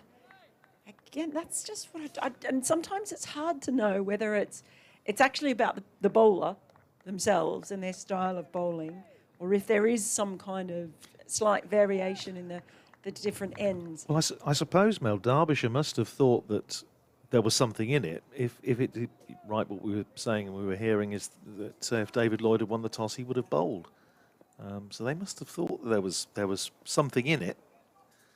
Tickner in particular gets something out of it. He's in again now, and this time it's down the leg side. There's a strangled shout for what would have been a leg side strangle, but in the end, that's too many strangles. And it's the end of Tickner's over. 205 for 4. Bartlett on 63 and Keogh on 32. So partnership now 84. But yet Tickner just seems to get a real kick off the surface. And he's bowled really beautifully, impressed. hasn't he? Yes. He really has been. It's the longest spell I've seen him bowl, and he really has been. I would agree with you. I think he's been the pick.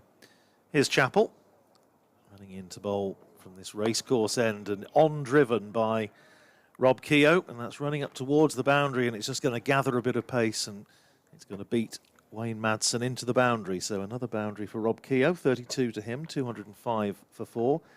36 to him, rather, 209 for 4. That was ahead of the scoreboard. Derbyshire have a substitute on. Ben Aitchison is on the field. So he was out at deep mid-wicket the previous over, and he's in the covers now. Still 3 slips in. Backward point, cover, mid-off, mid-on, deep mid-wicket and long leg. And in behind that ball goes Keogh, plays it up to Madsen at mid-on, and there's no run. So it's been a while since Rob Keogh's batted in championship cricket. Obviously, he had a little run out with the seconds, and we had him on the cricket show on BBC Radio Northampton on Monday night. We were saying, well, you know, will he be okay to play at Derby? And he said then he hoped so, but obviously Northampton just satisfied that he's fit enough to get through a 4-day game, and that's 4 runs to Rob Keogh. In fact, it's not. It's bounced off his shoulder. It was a short ball from Chappell that he went to pull. I thought it just got a glove on it, and it looped over the keeper and went down for 4. But according to I think there's going to have a little look, because it may just have glanced off the shoulder and clipped the helmet on the way through. Rob Keogh is saying, I think I'm absolutely fine. There's no damage to the helmet, but the umpires will probably have to go through the concussion protocol, which they're supposed to do if there's any contact with a helmet. And indeed, I'm sure the Northamptonshire physio, Nick Allen, will be streaking out there. Yep, on his way now. Well, streaking. We don't want that. He's trotting out, Nick. I know it's sunny. Yeah. And it's warm. Yeah. So anyway, he's going to just have a check. As I say, I think I think the main point of impact wasn't the helmet. It wasn't like awful, sickening blow that Karen Nair had. during the Gloucestershire match when he was pinned by Marchant de Lange and the ball hit him so flush on the helmet it came back down the pitch, which you don't see too often. That was, I think, a little one off the shoulder, maybe the top of the arm, and it's just glanced off the helmet, but they're not even, I don't think, particularly bothered about fixing it. Karen Nares, I was talking to Nick Allen after that one, and he said his helmet was absolutely smashed. I hate seeing that. Yeah. But well, I was just going to say that bouncer is kind of the epitome of the frustrations for Chapel, because it was actually a really pretty good, well-directed bouncer. Yeah, it was a good one. It was a very good one, and in the end, it just goes for 4. So it's just a kind of day I feel like he's had. Well, I think he is. Rob Keogh has changed his helmet just as a precaution, presumably. It may have just have dislodged an earpiece or something, one of the bits that protect the ear. So Nick Allen's trotting off with the old helmet. He's got a new one on. But none the worse for wear. 213 for 4, so 4 runs onto the total with 4-leg buys. Here's Chapel in again, and that's on leg stump. Clipped away by Keogh. There is a man back there at deep backward square, and they come through for a single. Keogh to 37. Northamptonshire to 214 for 4. He played in the first couple of matches, 9 and 55 down at Hove against Sussex. 21 in that big total against Middlesex. And then he hasn't played since then, so that's the second round of matches. So this is the first championship innings he's had for about 5 weeks. Bartlett on strike, as Chapel is in bowls to him, and Bartlett playing defensively. Dropping the ball really at his feet. 3 fielders converge on it, but no possibility of a single. 214 for 4. It stays. Just feels like we're getting into that territory that we got into before lunch, where if Derbyshire don't take a couple of wickets soon, there's very much the feeling that this might blow out on them a little bit. Chapel running in again to bowl to George Bartlett, who drives handsomely, and it's half stopped by Ross Whiteley in the covers, and just palms it away to the substitute fielder, Ben Aitchison, who tidies up, and that is just a run to Bartlett at the end of the over. 64 to him, 37 to Keogh, 215 for 4. Partnership is 94, and I suppose the other thing is, Mel, 13 overs to go till the new ball. Northamptonshire would dearly love these two to still be in then. What you don't want is to finish up with 2 new batters in when the new ball is taken. There's another 13 overs to go. And I also think there can be sometimes you feel almost a bit of a trap, although you can understand why it happens when teams are bowling and they've got to that period of, within 15 overs to the new ball, that it feels like you're just marking time waiting for it. And then the danger is that the batting side uses that time to really push it. Here's Tickner, again, just has a ability to rush the batters. It's full and outside off stump. And Bartlett just plays it straight down into the ground and into the offside, no run. So he just becomes these sort of dead junk time overs, I guess, if you like. I know what you mean. Yeah. Where the batting side can just really capitalise. And they also, of course, don't have a spinner or a full-time spinner anyway. What they have done is they've just brought in Donald into second slip. So 2 slips now. So Tickner is in and on left alone. Again, that good bounce and carry from Bartlett just outside off stump. But you just feel like that's where the game can meander a bit. And then all of a sudden, they add a decent amount of runs while the ball's softer and older. And you get to the new ball and you've got 2 set batters, and they've actually added quite a few runs in the last 15 overs of the first ball. A little jog on the spot for Bartlett again. Tickner, I should say, as he runs in to Bartlett, who just presses that one out in towards mid-wicket. The good news is, Mel, that the sider is out. William has been back onto us and said, I've just finished the gardening. We've only just got the cider out in the sunshine. But the barbecue will have to wait for Sunday. Well, that's fair enough. I think we'll still have some cricket here on Sunday, so nothing better. Listen to me, Mel and Fletch, whilst having a cremated sausage. Here's Ticknut over the wicket, and this time strain just down the leg side. No run. As the daughter of an orchardist, I'm very happy to hear that the cider has been out, because I grew up surrounded by apple trees. So I'm very appreciative of a good cider. What about pear cider, Perry? What do you I reckon love to that? Perry. Yeah, fantastic. We also had pears. So cherries, pears, plums and apples. Ooh, handsome. When I grew up. Here is Ticknut, again outside the off stump, left alone by Bartlett. You're going to have to go into a couple of the farms in the Cape in South Africa, around Tolbach and places like that, where they grow those sort of fruits, and it's just gorgeous. It's a lovely place to go, and wonderful quality fruit, but of course also grow wonderful cider apples and pears, of course, in this country. In comes Ticknut. Good length delivery, just pushed out towards mid-on, no run.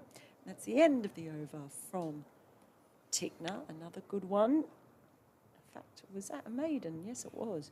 It's his fifth maiden now out of 15 overs. 215 for 4, Northants. Bartlett on 64, Keogh on 37. So partnership now 94. Been a very, very good one for Northants. And Northamptonshire's batting coach Greg Smith is having a little look in the box next door to us, just keeping an eye on what's going on. Knows this ground well, of course. Played here during his own playing career for Derbyshire and also for Essex. New batting coach at Northamptonshire this year. Have to be careful what we say. I hate that when they come. No, I can't hear. Oh, you can a bit, because I've been sitting in that room as well, because it's a bit more behind the bowler's arm. Keep the voices down then. Here's Chappell starting afresh over his 11th and brings Keogh forward, plays it up to Madsen at mid-on, and there's no run. Yeah, we were saying during the Gloucestershire game last week, Mel, it actually almost for the first time this year felt like the cricket season. But I mean, you think back to those first couple of rounds and the game at Grace Road, when we actually had a heater, when we talked about at Edgbaston, we had a heater on in the press box, and you're having to sort of get whoever came in to make sure that they shut the door to keep the draft out. Next ball from Chappell is pushed by Keogh out to extra cover where Whiteley fields, and there's no run. Well, when I went to Kidderminster, we were in a tent. Oh, it's not good. No, it was quite chilly, I have to tell you. Very chilly. I was in my winter woolies. I actually ended up having to go down to a charity shop because I didn't bring enough warm clothing with me from Australia. And I didn't want to go and spend a lot of money on winter clothes. I can't beat it. Charity shops. Here's Chappell in again. Bowls to Keogh, who drives up to Lloyd at mid-off, and there's no run. It's my tailor. Oh. The charity shops. All right. Or one or two of the apps that you can get that you can buy and sell. We don't call them charity shops in Australia. We call them op shops. Really? Op shops. Right. Opportunity shops. Oh, okay. So yes, the op shop. That's rather nice, actually. I think that's rather a good description. Here's Chappell in, bowls short of a length, and onto the back foot goes Keogh and plays it defensively up to short mid wicket, and there's no run. I think is it somewhere in America they're thrift shops. Yeah. So whatever, there's an awful lot to be said for them. And if you just want to sound like you're very trendy, you just call them vintage. You just call everything vintage. Retro. Don't you? Yeah, retro's there, but vintage is. Right, I think okay. you can charge more. So where do Fletch and I figure in that category then? Or here's Chappell in again, bowling to Keogh, who drives pleasantly but doesn't really time it. It goes out to Whiteley in the covers, and there's no run. You do feel, and it's absolutely right what you said a moment or two ago, Mel, it just game slightly in a holding pattern at the moment. Yeah, it's Doing figure of 8 over Heathrow. Yeah, it's you always say it's always in those sort of 15 overs before the new ball, second new ball. It always feels like that's the time it drifts a little bit, and for the batting team at the moment, I think they'll all be quite happy about that. Here's Chappell in again and bowls to Keogh, turns it out to short mid-wicket, and there's no run. End of the over. 215 for 4, 64 to Bartlett, 37 to Keogh. Partnership is worth 94, and I think Rob Keogh deserves a lot of credit here. As I say, he's been out of the side for a while. He hasn't batted in at this championship level for 5 weeks, and he's really had to battle, and he's been given, very little by way of boundary opportunities. He's had to really work hard for every run, and he's done an extremely valuable job for the side, befitting one of the 2 senior pros, really. Of course, he is senior pro now. Tickner is going to continue from the city end. He's in over the wicket, bangs in a bouncer, and has Bartlett ducking all over the place. That's a good ball from Tickner, who has taken 1 wicket but has looked more likely than anyone else to conjure something. Just the amount of life he's getting out of this pitch, which does look like it's flattened out a bit. Ball was certainly moving around earlier this morning, as you'd imagine. In again, Tickner, and that's just left alone outside the off stump, left on length by Bartlett. That's the thing, he is getting good bounce and carry, but there probably is that feeling that you can leave him on length because of the amount of bounce he's being able to get out of the pitch. Yeah, we've seen that quite a bit, haven't we? As if he can draw them into playing, it seems to be when he is the most dangerous. He's in again now, and that one's just strayed down the leg side, flicked around the corner, and Chappell is down there at fine leg. So moves them on to 216 for 4 now. Keogh back on strike. Sure, Ross Whiteley swinging his arms around. I don't know if he's thinking about having a little trundle. They're already 1 over behind. It's still showing 1 over behind, but they work it out on various sessions, don't they? Yes. But if they're 1 over behind already, they've got no spinners. It's really something to keep your eye on. Here's Tickner again. It's full, and there's an edge, and it's just past a diving third slip. Story of the day, 4 runs. How many times have these bowlers found the edge? And it's just been out of real chance areas. The only thing I'll say in defence of Rob Keogh there was that, it was an edge, but at least he played it with soft hands. Yeah. And so it wouldn't, even if there'd been another slip in there, it wouldn't have carried. Well, the other thing, of course, is you could always put a third man in. Yeah, they've not really had one in, have they? Here's the next ball from Tickner, is far too wide to tempt Keogh. There are 1 or 2 of our colleagues who share commentary with us around the circuit who would at the moment there'd be steam emerging from their ears at the fact that there's so many runs have gone down there in the course of the day. I think Matt Cole, our colleague down at Kent, has sort of set himself up as the chair of the Third Man Preservation Society, and they advance on grounds with flaming torches and pitchforks and demand that a third man be put in. In runs Tickner over the wicket again, and again just left on both line and length outside the off stump with plenty of bounce. So that's the end of the over from Tickner. It's 220 for 4 now, with Bartlett on 65 and Keogh on 41. And I mentioned that when Chappell was bowling before, just the amount of runs scored in that backward point gully region. There have been a lot of runs scored down there. Very, very noticeable. They have been picking up edges, but they've just been going for runs. It's going to be Chapel to continue. 11 overs, 1 for 56 so far. The workload's been spread around pretty evenly by David Lloyd, as Chapel from this racecourse end and bowls outside the off stump. Still decent carry as Bartlett leaves that alone. De Pavillon's bowled 11, Tickner 16. This is Chapel's 12th. Anuj Dal 14, Lewis Rees 13, and Lloyd himself has bowled 5 overs of his medium pace.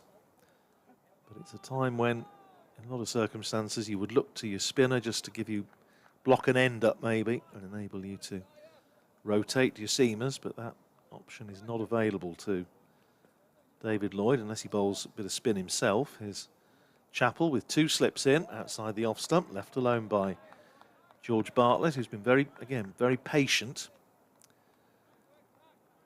A few people just having a little wander around the ground post tee. I shall make way for Fletch after this over. But Northamptonshire, as this partnership nears the 100 mark, 99 these two have put on.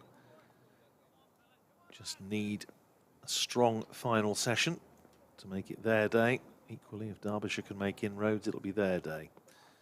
That's clipped away by George Bartlett, down for a single, down to deep backward square, and that is the 100 partnership between these two for the 5th wicket. And that's a nice ripple of applause from the members and supporters here at Derby. 66 to Bartlett, 41 to Keogh, and these two have put on exactly 100 off 182 balls. So they've been together, in effect, 30 overs. Yeah, they came together at a time when those 3 quick wickets had fallen, and it was really a case of survival and then consolidation. They've done well. Here's Chapel, running in again to bowl to Rob Keogh, who's forward, pushing it back down the pitch. Chapel just gets a fingertip to it. He's just having a little blow on the finger now. It's just on the end of the finger, I think, and just deflected it up to mid-on where Madsen field. Conscious of the fact that also we haven't brought you up to date with what's happening elsewhere. Warwickshire 227 for 6 against Essex. Ed Barnard 75. Ed Barnard 66 not out. Michael Burgess 75 not out. Chapel in bowls, driven by Keogh, going for a single, sharp single to Lloyd at mid-off, but well judged, and the throw came in at the striker's end, well wide of the stumps, and I think George Bartlett was home anyway. 1 more to Keogh, 42 to him.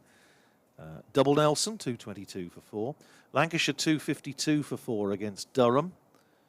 Keaton Jennings made 115 there. Nottinghamshire 146 for 7 against Hampshire. Lyndon James 56 not out. Calvin Harrison out for 25. Somerset 324 for 4 against Kent at Taunton, as Chapel is in bowls outside the off stump, left alone by George Bartlett. That's the end of the over. In that Somerset total, Tom Banton is 99 not out, James Rue 90 not out, and Surrey 213 all out at the Oval, Worcestershire 28 for 2 in reply. And just doing our usual bout of musical chairs. Fletch comes in alongside me, and then Mel will take over from me. Glamorgan 182 for 9 against Middlesex at Cardiff, and Gloucestershire 308 for no wicket against Leicestershire at Grace Road. And Sussex all out for 150. Yorkshire 63 for 4 in reply. That brings you up to date. I shall step away and let Mel Farrell come into this seat. Thank you, Andrew. Yes, the musical chairs. Darren Du Pavillon's back. No, he's not. Yes, he is. No, he's not. Who's bowling? Oh, it's blimey. It is Ross Whiteley for the first time today. I thought Darren was back. He's back on the field. Where is he? He's out there at. He's on the point boundary. But for the first time since 2013, as a Derbyshire player, here is Ross Whiteley from the City end. Left arm, of course, and he's in to bowl to Keogh and almost gets a wicket with his first delivery. Keogh was almost tempted to play at that one. Perhaps just pulled the bat inside the line, perhaps didn't, who knows. You just can never tell. Well, according to the batter, they're always playing inside the line. Absolutely. According to the bowler, it's always a play and miss. Just past the edge. It's been into a quick chat with Greg Smith, who's next door, one of the Northamptonshire coaches, former Derbyshire man, of course, as that one's wide at the off stump from Whiteley and left alone by Keogh. This facility certainly wasn't here when Greg was playing for Derbyshire all those years ago. Well, that room next door, you do get a really good view. It's a terrific view from up here, though, isn't it? I mean, our view is terrific. They're just a bit to our left, so Yeah. it's a bit more behind the bowler's arm. I've been sitting in there watching a few times. It's a magnificent facility here at the county ground. In comes Whiteley again. Bowls, that one is turned into the leg side by Keogh. It'll be picked up, though, by Blair Tickner, who's fielding at mid-wicket.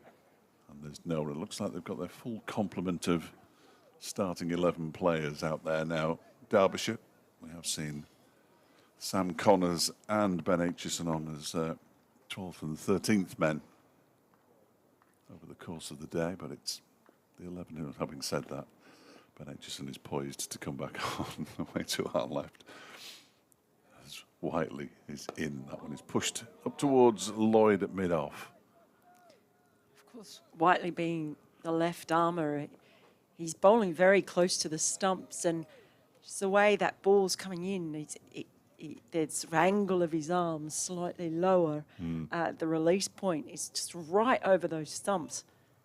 Just perhaps that might be something in there for them as they look to try and find a way to break this partnership. Bowls to Keogh, turns that one into the leg side. They'll go through for a comfortable single as it's fielded by Tickner. I saw him bowl in the second team a couple of weeks ago, and he got 4 or 5 wickets against Durham's second team. I think he was as surprised as anyone. He sort of brought himself on, having been the captain of the seconds for the last couple of matches. Brought himself on and basically cleaned up Durham. Bowled really nicely up at Repton, or down at Repton. He's in again now, Whiteley. Oh, that's a little uppish off the bat of George Bartlett out into the covers, but it bounces before it reaches Rees. And it concludes the first over bowled by Ross Whiteley for at least 11 years in a Derbyshire shirt.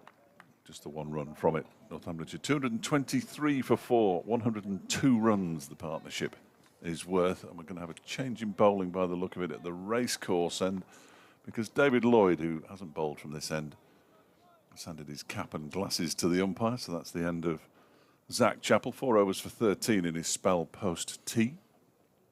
We did wonder if we might see him bowl a few overs of off spin, but he's put the marker in place for his medium paces.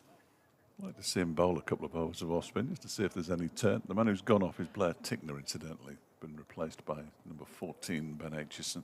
But who is going to bowl spin for them? Lloyd is the only one. Is he the only one? Madsen can't. Well, he hasn't bowled for. He didn't bowl at all last season. I don't think he's had shoulder issues. He has bowled off spin in the past. Keogh on strike now as Lloyd is in. It's a full ball and it's driven beautifully through the covers. There's a race on, and I think I can't see. 4. It's 4. I'm leaning over. Keep leaning, Mel. Keep leaning. It was just out of sight, and then I nearly spilled my coffee, which would have been disastrous. Oh, dear. No, 4 runs is the end result. Lovely drive. You can lean on the glass. Well, it was more, I was leaning, but then I was suddenly conscious of the fact that I was almost knocking my coffee over. Lloyd is in again. This time he drags that one back a little bit, the length, and it's driven only as far as the covers this time. That's it's very unusual not to have at least a few part-time spin options. The other person who's bowled spin this season who's not a spinner is Harry Kame, who isn't in the side any longer, opening bat. Here is Lloyd, and again driven, this time squarer. It's out to deep cover point. They just come through for a single. One thing I've noticed, oh look, we've got a swan stretch going on. We've lost the duck, but we do have a very nice swan stretch there. He's always stretching, Zach Chappell, always stretching. Can't help himself. It's pretty flexible. We had Adam Finch and Dickie Bird as well from Phil in Wolverton. Got a slip and a gully and also a short mid-wicket as Lloyd comes in and bowls, driven straight down to mid-off, no run. There's Chappell there doing the fielding. And that is something that sort of have noticed, haven't seen, that I've seen in a lot of county championship matches this year is not so much in the funky field department. No. You see that mid-wicket cordon and things like that. Yes, I've seen a lot more of that this year as that's banged in about a third of the way down the pitch and somehow it's managed to get about a bat on it. It's ended up down at deep mid-wicket and they've run 2. That was very, very short. Pitched really short. He's not really got the pace to bowl that short, has he, Well, David Lloyd? It's a bit like when Lewis Rees does it. The pace isn't there, so it just sort of sits up. Yeah, that's why he was able to get his bat on it, even though it was above his shoulder. But fair dues for trying. Yeah, absolutely. I think they're bowling at 72, 73 overs for the new ball, aren't they, effectively? Bartlett bobs and waits, drives a fuller ball now from Lloyd, just as far as Chappell at mid-off, and that's the end of the over. 230 for 4 now, Northants, with Bartlett on 68 and Keogh on 48. So unlikely to see Du Pavillon or Tickner before that second new ball becomes available in 7 overs' time, and then they'll have 16 overs with it this evening, about an hour's worth. 23 overs to go, and it's already gone 5 o'clock. Yeah, I'm going to be interested to see what they say their over rate is, because this could be a real problem. Whiteley is in and bowls, and he goes for that one. Does Keogh outside the off stump, goes over the top of his bat and through to Brooke Guest behind the stumps. You see what I mean about that angle, though? Yes, I mean, yes. you often, obviously, with the left armers, you're going to create that different angle, but it sort of has a little bit of a slingier, slightly lower arm action, just ever so slightly, not super low, but you really notice that angle. He's in, bowls. That one is pushed straight back to him by Keogh. See, Rory Kleinfeld joined Greg Smith next door now. I'm just going to nip off and do my update, Mel, so you carry on. Yeah, in fact, he's so close to the stumps that when he delivers it, it looks like he's almost directly in front, which we've had Rees spoken to by the umpire for running on the pitch. Now that ball is outside off stump and it's just carved away. Gully can't do anything about it. Deep point can't get there in time, so that is another 4 runs. And that is the 50 also for Rob Keogh. Raises his bat. He's played a fine innings so far. Came out there with his side in trouble, but has built a wonderful partnership with Bartlett. Played some lovely shots along the way as well. And also weathered a few tricky deliveries. So strike again as the next ball is just played in between slip and gully. So he's finding that area, and with no deep third in, runs are easy to find if you play with soft hands. It's like when you watch Kane Williamson bat in Test cricket. Just will always find runs in that area. Takes them to 236 for 4 as Whiteley runs in again. Just pushed up towards mid-on. No run this time. Beautifully done, Mel. Well done. Oh, I was going to say the same to you. Wow. Where does that one rank? Where does that update rank? 20.26 seconds. It's right up there. It's right up there. Nice to get all the relevant information in, which I think is always key. Economy of words. Always impressive. Are you taking over Whiteley again? Or? I can do. That one is pushed up to mid-off I just wasn't sure. by Rob Keogh. What do we do in this No, situation? It doesn't. As long as somebody says something, it doesn't really matter, does it? 2:36 for 4 at the end of that over. George Bartlett, 68. Rob Keogh, 54. Partnership worth 115, and the second new ball available in 6 overs time. It can't come around soon enough for Derbyshire, quite frankly. Yeah, that's what I was talking about before, though. It's a dangerous thing when you Well, they could get just another looking 20 or for a 30 new ball. runs here, Exactly. couldn't they? And then you're in, it's not ideal.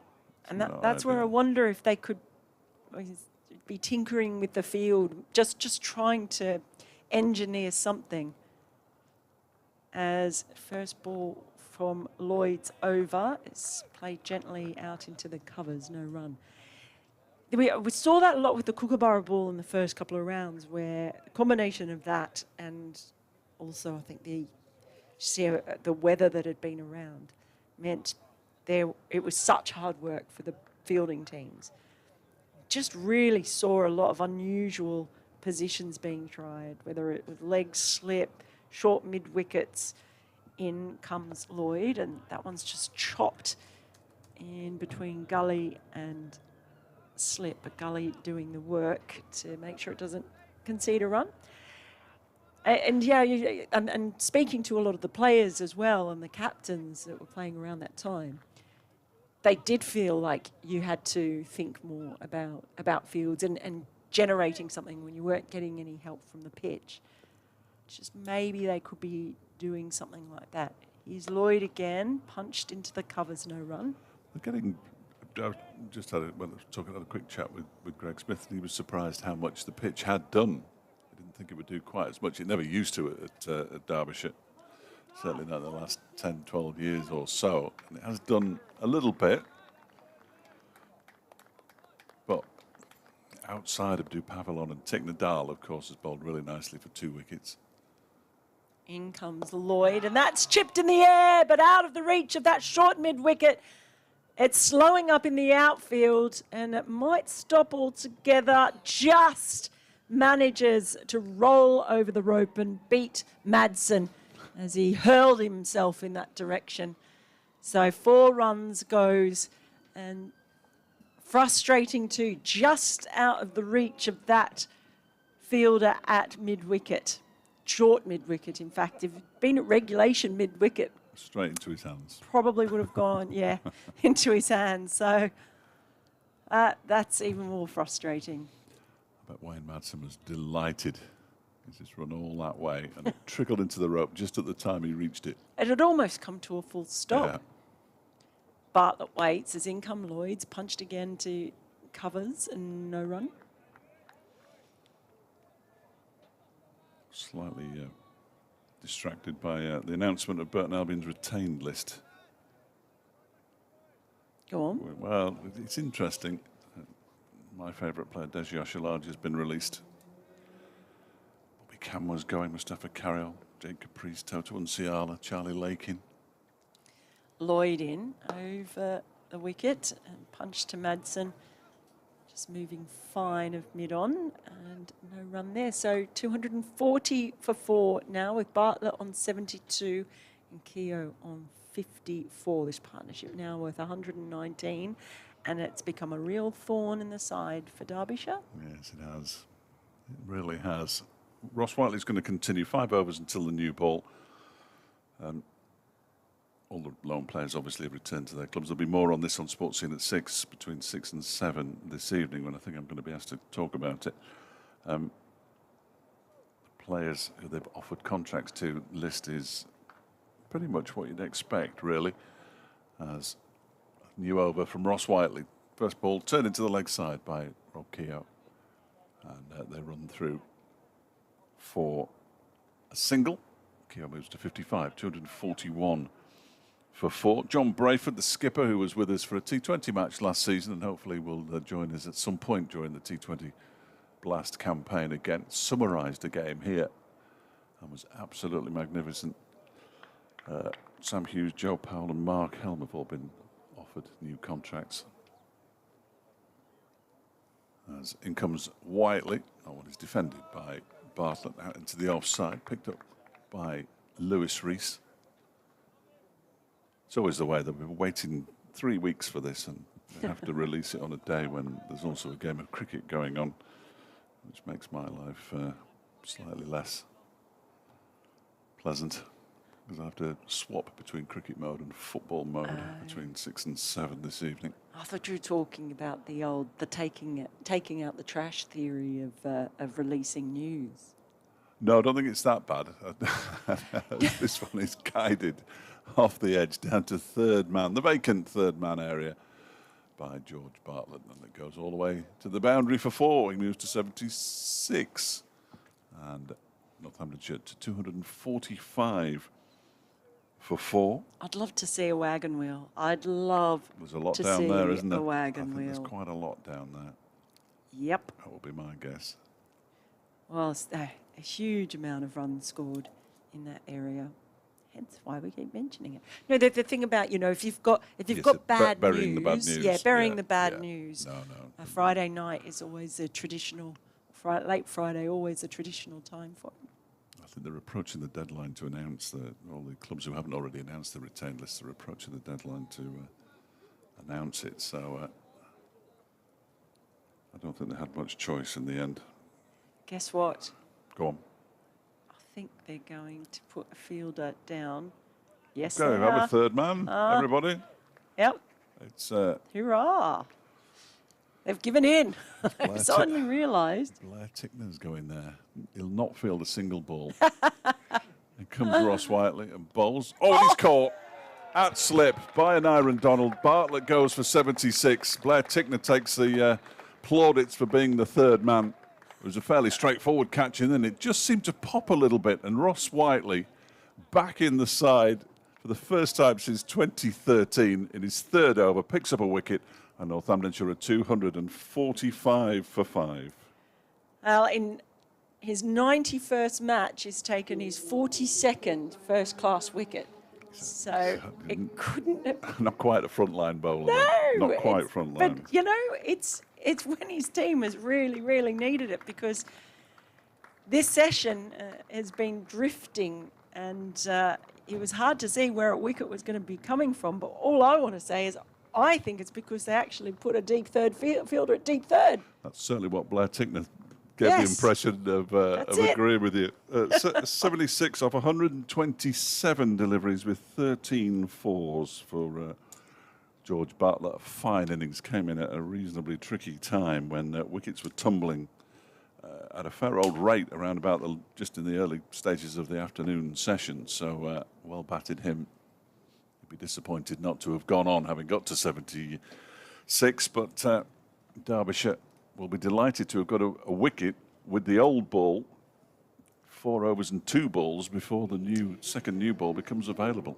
It's a bit like the way things were going earlier in the day, where Northants were kind of cruising. They lost 3, and all of a sudden Derbyshire had pulled it back. And again, now if they can do the same and follow up that wicket with another 1 or even 2, nice. then it's really even Stevens. It's been good back and forth so far. It's on been a day terrific 1. day's cricket, Yeah. hasn't it? Absolutely Really terrific good. day's county It's 'cause cricket. I'm here. Absolutely. So you see. Well, it's certainly not because I'm here, because I've seen some dreadful cricket over the last few years. So it clearly it's got nothing to do with me. I think we can safely say that. No, it's been good quality cricket.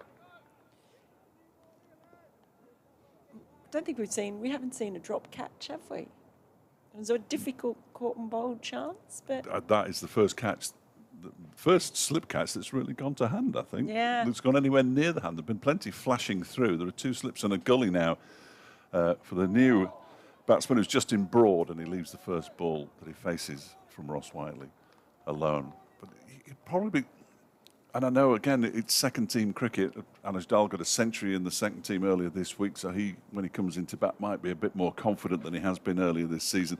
It's a bit of a shame for Harry Kane. He made 150 against Leicestershire seconds, but not enough to get him back into the first team. But Ross Whiteley picking up wickets for the second team and rejuvenated as a white ball, as a red ball bowler. This one is wide of the off stump and allowed to go through by Broad.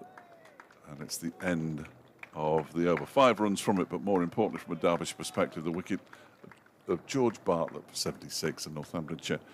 After 76 overs of their first innings at 245 for 5.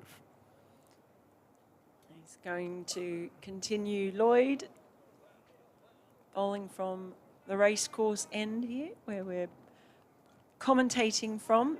He's got to be careful, though, Ross Whiteley. If he takes another wicket, he will be the prime candidate for the end of day interview. Or does he not like a... Oh, well, I don't know. I don't think any of them really like it, do they? Some do, some love it. Lloyd is in, bangs this one in short to Keogh, but so short that he barely has to duck. So he's pulled a couple of those out. Of course, only bowling medium pace. So not quite as venomous as you might see from some of the quicker bowlers.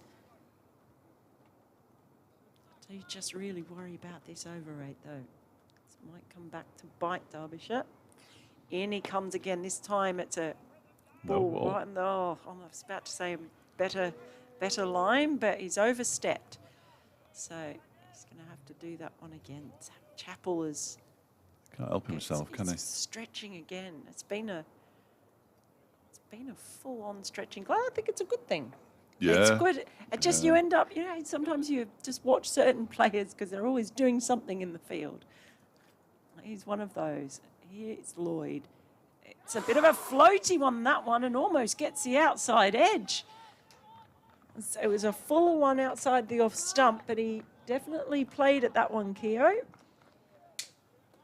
So after the frontline bowlers bowling really well, all of a sudden, Whiteley and Lloyd, where were they? I'd have been surprised if they'd come on any earlier and slightly disappointed, if I'm honest. Lloyd bustles in over the wicket again. It's a full ball, just played to short mid-wicket by Keogh, no run. When I spoke to Ross Whiteley, when he interviewed him once since he came back, I interviewed him not long after it was announced that he was coming. He was clearly out walking his dog or walking something because the wind was howling, but he was good value. He turns again, another one with orange soles flapping as he runs in, angles the ball in, and it's just worked out to short mid-wicket again, no run. There are so few cricketers who aren't pretty good at giving interviews, though. Do you find that? You speak to an awful lot of cricketers around the world, don't you? But yeah, I do. It's not something. You go to a football match and you just dread certain players coming out of the changing room after 90 minutes because you know you're not going to get anything. Here is Lloyd again, straight outside, off stump, right on the line of off stump, defended by Keogh, no run. I actually find cricketers quite good, and I used to work in rugby league and interview in Australia with a lot of young rugby league They're okay, players. aren't they? Rugby league players. Some of them were a bit tricky, but it's often age, isn't it? Yes. In comes Lloyd. It's on him quickly, and again, I think for the 4th time in that innings, he just plays it to short mid-wicket. No run there to finish off from Keogh, and it's the end of the over from Lloyd. 247 for 5. Keogh now on 55. Broad has faced 2 balls, but is yet to score. Part of the rugby league in Australia, with it being so big, I mean, I used to do a lot of rugby league in this country, but it's barely in the public consciousness in this country. I know it is. It's very much the northern game, but in Australia, I mean, it's huge, isn't it? It is absolutely huge. It is. It was one of my first jobs. Was on the Super League in this country. Yeah. Oh, I travelled the M62. Knew it like the back of my hand, love. Absolutely. I used to be able to name all the services in order on the motorways. Here comes. What a skill. Oh, he fishes for that one, just Broad outside the off stump. I'm not entirely sure why he was playing at that, but he did. Ball goes through to Brooke Guest. So you're going to start from the west then, go on. Well, no, I can't do it anymore. Oh, but come on, Mel, don't let me down now. I used to live down south, and so you'd either go up the M1 for all the Yorkshire games, and then you go up the M40, M5, M6 for the Lancashire games, and then of course the M62 to Absolutely. join them up.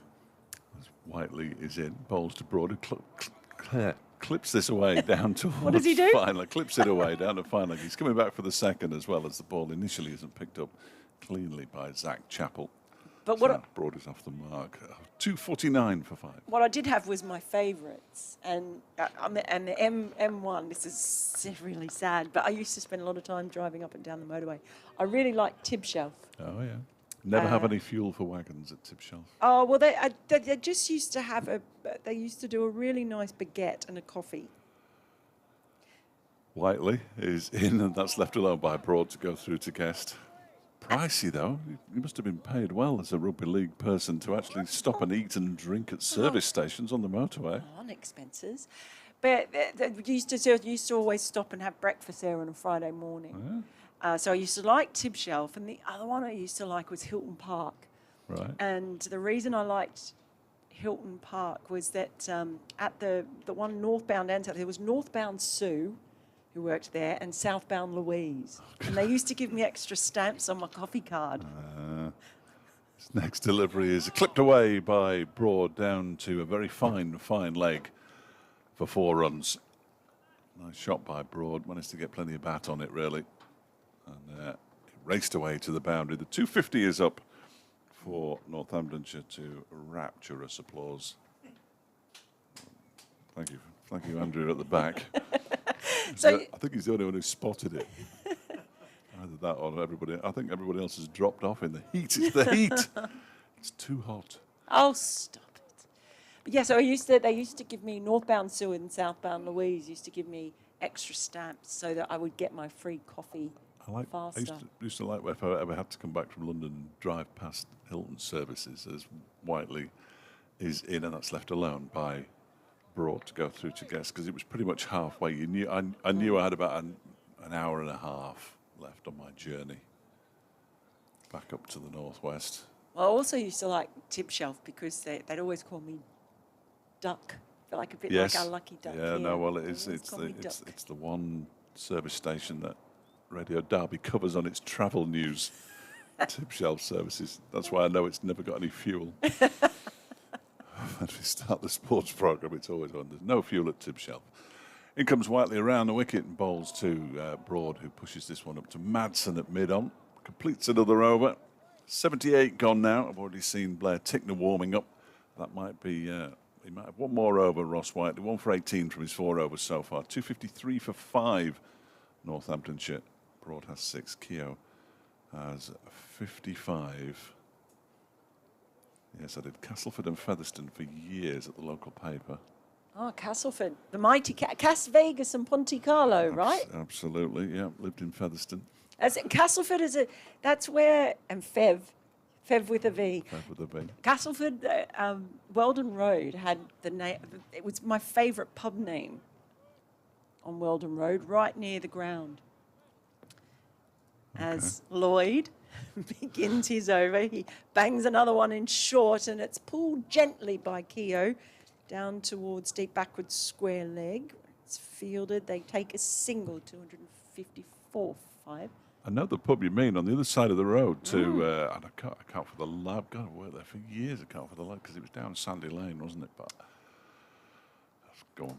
It was called the Early Bath. The Early Bath. It must still be called the Early Yeah, I would Bath. imagine so. But and then because you know how they always have the picture on the sign on the outside that'll have the red lion on it or whatever, and they had like these blokes, old-fashioned rugby blokes in a bath, and you have to say bath, not bath. Yeah, you do. In comes Lloyd. It's a full ball, and it's played along the ground out to wide mid-on, no run. Yeah, and then I started, when I worked at Radio Leeds, we did all the West Yorkshire stations. I did Warrington and Widnes and St Helens for a short time.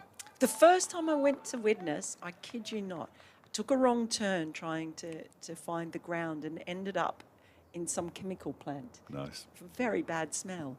Here's Lloyd. That one died in the pitch, stayed low, but it was outside the off stump and left alone by Broad. They are called the Chemics. He genuinely took a wrong turn and ended up, I don't know where. It was quite bizarre. I remember one of my colleagues saying that when he saw the Sydney Harbour Bridge for the first time in going to Australia, he was reminded of the Widnes and Runcorn Yes. Bridge. I nearly punched him. Yeah, well, ours is bigger, I think. Here's Lloyd. It's on him a bit quicker this time, Broad, but just plays it out in front of point, no run. Who ever thought that people from Runcorn wanted to go to Widnes? That always baffled me. I never quite understood that. They're all friendly there. Yes, rugby league's a good sport to be involved. Well, it was a good sport to be involved with. Yes. IMG have got involved now. I enjoyed it. Here is Lloyd, full ball, basically just dug out to mid-off, no run. But yeah, no, they were good days. They were good days, the rugby league days. Well, for me, Headingley was a rugby league ground, and I'd never Yeah, been yeah. to the other Headingley until I came over here the first year covering cricket. First time I went to watch cricket at Headingley, we parked on the rugby league ground. That was used as a car park. In comes Lloyd. Full and going down the leg side. Was there a bit of bat in that? There is a shout. But it's just played down to long leg running in off the boundary rope, and they'll take a single. 255 for 5. Broad has moved on to 7. Keogh on 56. That'll be the end of David Lloyd. 4 overs for 15 in this spell post tea. Ross Whiteley will bowl the final over. And Mel's going. I've bored her to death with rugby league. I've loved it. Loved it. Yeah, I Sorry. could talk much more about that. The Castleford, Widnes, Hull, all those places. I know them well. 3 more days, Mel. Keep some of your powder dry, for goodness sake. You never know when we run out of things to say. So the final ball with the final over with the first ball, and it is the first ball. There hasn't been a change of ball at all, which is remarkable in itself. It'll be bowled by Ross Whiteley, and he's going to come around the wicket to Justin Broad, and he plays the first ball into the offside where Darren Pavillon, who will almost certainly be warming up fairly shortly, you would expect. Yeah, there we go. He's doing it now. Because he'll bowl the first over with the second new ball from the racecourse end, and then we'll see Blair Tickner, you would imagine, return from the city end with about an hour's cricket, good grief, left to play. Here comes Whiteley again.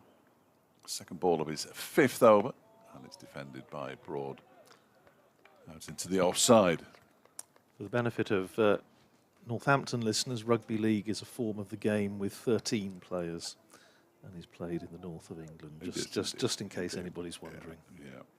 Well, one of the great union towns, of course. absolutely. Well, I wouldn't even try to persuade anybody to watch Super League because it's the standard is pretty low, in my opinion, at the moment compared to what it used to be. As Whiteley bowls, that one just troubles Broad a little bit.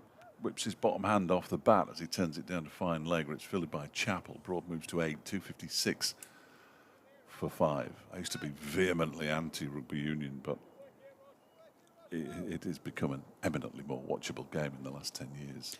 Yes, I wouldn't argue with that. But I remember doing, it's changed so much since the advent of the professional era. I remember doing rugby at Northampton at Franklin's Gardens in the 80s, late 80s, and you were just able to sort of grab the players as they came off the pitch, you know.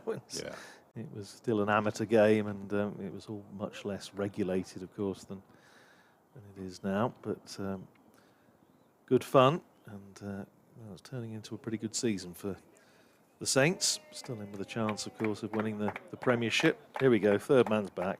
All down to Blair Tickner. The last time there was a third man, they took a wicket. Yes. And it was a good catch by an Aaron, fairly straightforward, but a good catch by an Aaron Donald. And it was off this man, Ross Whiteley, who's in bowls. Oh, and he almost got the edge there. Rob Keogh goes through to Brooke Guest. A David Griffin stat for you. I know there was brighten up any afternoon. Ross Whiteley's wicket was his first in first-class cricket for Derbyshire since he dismissed Ricky Vessels here on the 25th of April 2013. Crikey. It is remarkable. It's a fascinating story, really, as to how he ended up back here. He's on his way in again. Bowls, and that was wide, way wide of the off stump. Keogh has absolutely nothing to do with it, quite correctly. And it goes through to Brooke Guest, because, of course, he only had a white ball contract with Hampshire. Comes back to Derbyshire in the twilight, I think it's fair to say, of his career. And all of a sudden he wants to play red ball cricket again. And Well, he was always a destructive batter, wasn't he, in whatever format. Just take an attack apart. the new ball has just been handed to umpire Pratt by Anuj Dal. As Whiteley, final ball of his over, he's in, and that one is carved into the offside. That's not covering himself in glory there. Darren du Pavillon perhaps got his mind on the fact that he's going to have the new ball in his hand in a moment as the ball races away to the point boundary for 4 runs. Keogh moves to 60, Broad has 8, 260 for 5. And I wouldn't be at all surprised to see the umpire waving a ball around in a moment. He hasn't quite started to do that yet, but it won't be long. Well, both of these batters for Northamptonshire now, of course, played in the first 2 games of the season and haven't appeared since. Justin Broad found himself opening the batting for the first team down at Hove, because Ricardo Vasconcelos, as you mentioned earlier, missed the first couple of games with a fitness issue. And it was... I thought it was quite a tough ask, really. Somebody that's relatively inexperienced and has played most of his first-team cricket, obviously batting in the middle order. Made his maiden 50 in the last game of last season against Essex. John Sadler made the point that he'd opened the batting a lot in second-team cricket and in other cricket and was capable of doing it, but I think he found it quite a tough experience, as we've been saying for a good part of the day. So different, though, isn't it? Yeah, it is. And the standard of attack, he found himself opening the batting against Ollie Robinson and Jaden Seals down at Hove, which was not the easiest task. 27 and 0 he made against Sussex, and then 1 against Middlesex, and hasn't appeared since. But batting in his more accustomed position now in the middle order, and he's on strike as du Pavillon bowls the first ball with the second new ball outside the off stump. I think actually I say that. Yes, he has taken. I thought he had. I thought I saw them brandishing it towards the scorers, but first ball goes past the outside edge, and Rob Keogh comes down and has a word of encouragement for Justin Broad, as Fletcher was saying. We've still got 15 overs to go after this one. So. Key time in the game as well. Well, it is. The new ball with du Pavillon and Tickner bowling. Very, very important little session this for both sides. Here's du Pavillon in, bowls and beats Broad again outside the off stump with good pace and good carry, as you would expect with the second new ball. Broad, a German international, born in and educated in South Africa, has played T20 cricket for Germany. Son of Neil Broad, tennis player of a few years ago. Yeah. Partnered Tim Henman in doubles. He played Ryder Cup. Davis Cup. That's the one. That's the one. Not Ryder. Well, he might have played Ryder Cup. Who knows? He might have had a go. Yeah, why not? Du Pavillon, 3 slips in. Runs in again to bowl to Broad. It turns that away on the onside, but there's not a single there. It's fielded there at square leg by Zach Chappell. And there's no run, stays at 260 for 5. It's very interesting, the conversation you're having with Mel about players giving interviews and those that you always slightly dread when you see them having a very good day and you think, oh dear, this could be like pulling teeth. But mainly in football, it has to be. Well, not so much in the cricket. There's I think every side's got 1 or 2 who you think, on balance, I'd rather it was somebody else, and that's it's not saying you want them not to do well, but from the purely blinkered media view of trying to get interviews out of them. Here's du Pavillon in again, bowls outside the off stump, and once again that one dies in the pitch, and it's a horrible one for Brooke Guest to take on the half volley. He hasn't taken it cleanly, and they're going to come through for a couple of byes. But we've seen now, haven't we, from this end, just one or two kept a little bit low, which I'm sure the Northamptonshire bowlers will be interested in. 2 more onto the total anyway, 262 for 5. But I mean, way back when, certainly when I started in the 80s, the expectation was zero, basically. Players were not, you know, it was nice if they came and did an interview, but it certainly wasn't the expectation that it is today. Here's Dupavillon in again, bowling to Broad. Drops a bat on it, runs down into the offside, into the gully, and there's no run, fielded out there by Lewis Rees. I can think of 1 or 2 players. In fact, we were discussing it, I think, during a couple of matches ago, when players who even got Man of the Match award in one-day games, and you go up there and we say, we don't really fancy it. Yeah. You know, No, it's and there was no, and it wasn't, as I say, now you would sort of say to the coach, hang on a minute, we need him to come on, and but there was absolutely no expectation that that was part of the deal. Here's Dupavillon in again outside the off stump, left alone by Broad, taken by Guest just in front of first slip, and that's the end of the first over with the second new ball. 262 for 5 at the end of the over, 60 to Keogh and 8 to Justin Broad. I can't remember who I was talking to this about. To anyway. And back in the day, you used to buy the paper of choice to read a certain person's view on the day's cricket, and now it's all about the quotes, isn't it? It's all about quotes. We need quotes. We need to speak to so and so. And so the job of the reporter has changed completely from having an opinion to basically reporting some facts and then saying, and this is what so and so had to say about how things went on, rather than giving his own opinion. Well, it was always opinion. It was always a tabloid thing, wasn't it? Because when the Sun, for example, used to have, and 1 or 2 other of the red tops used to have a sort of standard order in from the local freelance. I know because I used to have to do it sometimes for every day's county cricket, but it was always, we want some nannies to go with it, the old nanny goats, the quotes, and that was expected, but certainly not in the broadsheets. No. Told Jim Swanton that they needed to get some quotes in the Telegraph, and I think you'll find, dear boy, I need to get somewhere. Here's Blair Tickner, new ball in his hand, bowls to Rob Keogh, who defends the first delivery back towards the bowler. But it is absolutely right, isn't it? I mean, certainly then you look forward to particular journalists coming to cover for the national papers, because pretty much all of the broadsheets will cover most of the county matches. And if you had your David Foote coming from the Guardian, and the likes of our friend Neil Hallam from the Telegraph. Next delivery is just turned into the leg side by Keogh. Might just have got a bit of bat on that, which might have saved him. Tickner was certainly interested, but there was bat on it. It's given us a run. Keogh moves to 61, 263 for 5. Yes, And, times change. Dick Streeton from the Times, and it's indicative of the fact that it was pre-internet. If Dick Streeton, who wrote that wonderful biography of Percy Fender years ago, if he wanted to know a stat and he didn't have it to hand, he would ring his wife up back home in wherever it was and get her to go into the shelf of Wisdons, and you need to look at Wisden 1937 in the section of, and talk her through it.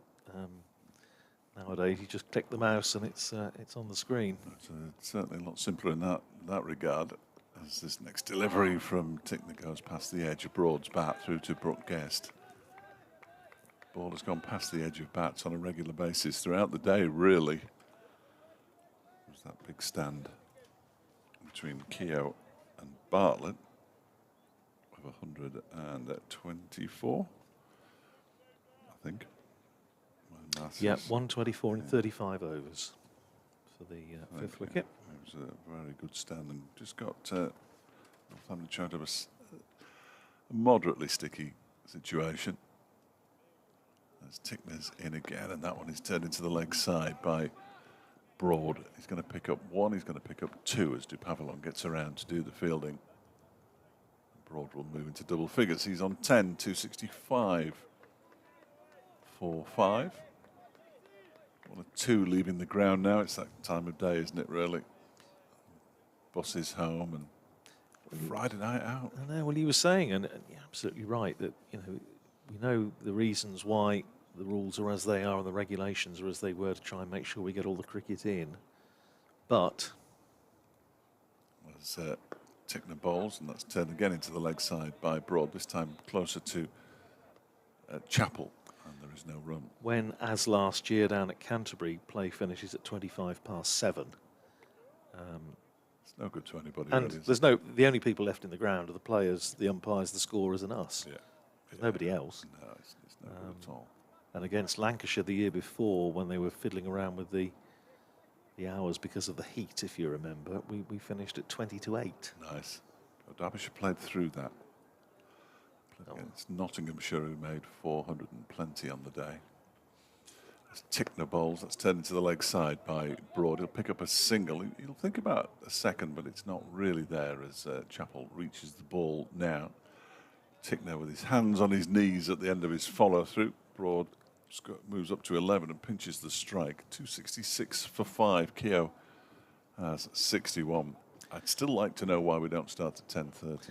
Yeah, well, this was a conversation that we had with, mentioned earlier, we spoke to John Philby down at Hove with Adrian Harms and myself. And I mean, his view is that you would be better in terms of getting people in to actually watch, which presumably is the object of the exercise. You'd be better off if you have got time to make up, starting at 10:30 rather than 104 overs still starting at 11. I'd start at 10:30 on a normal day. Would you? That's an interesting one. Here's de Pavillon bowling on leg stump, turned away by Justin Broad. It's going down to long leg. There's two men out on the boundary on the leg side, and the finer of the two collects and sends in a return, but not before the batters have completed 2. So Broad goes to 13 and Northamptonshire to 268 for 5. We do it in September, don't we? Yes, that's very true, yeah.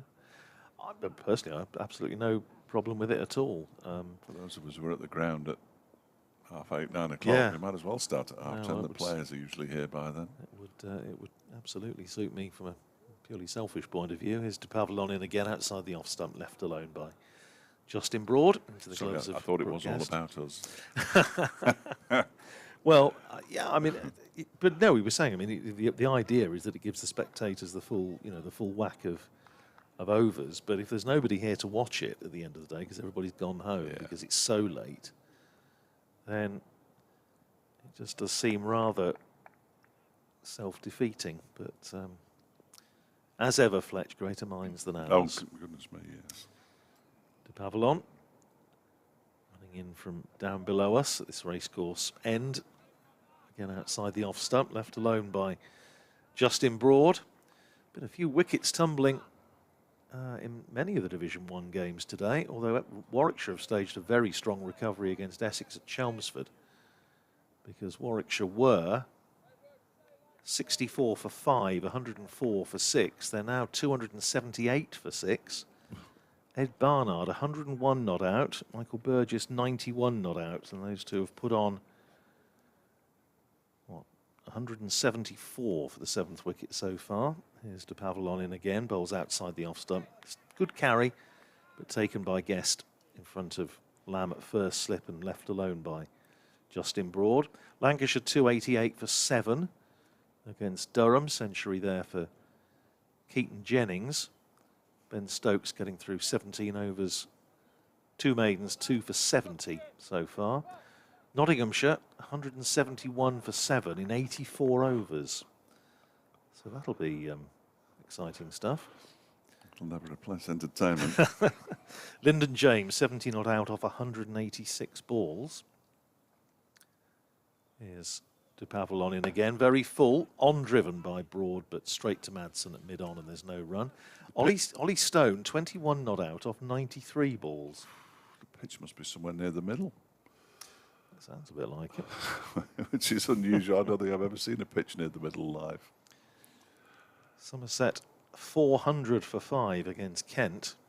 So having a very strong day down at Taunton. Tom Banton out for 133.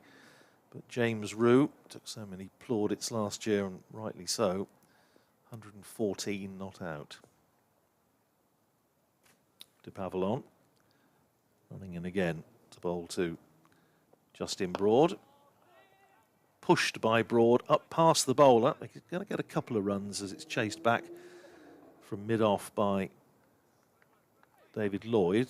In fact, they settled for one, which I find rather surprising. Last ball of the over, so I thought Rob Keir might want to get down the other end, but he's obviously very happy where he is. One more to Broad, 269 for 5 at the end of the over, 14 to Broad, 61 to Keogh. In the other Division 1 match at the Oval, Surrey 213 all out, Worcestershire 78 for 5 in reply, with Dan Worrell 3 for 16 off 7. So, as you said earlier on, when Surrey were in a lot of trouble, they'll probably still win. They'll fight back. And I suspect you're probably right. Gloucestershire crumbling. At Grace Road, 360 for 1 now. Bancroft's still there. Here comes Tickner and bowls. That goes past the edge of Broad's bat. Through to Brooke Guest. He'll get the edge eventually.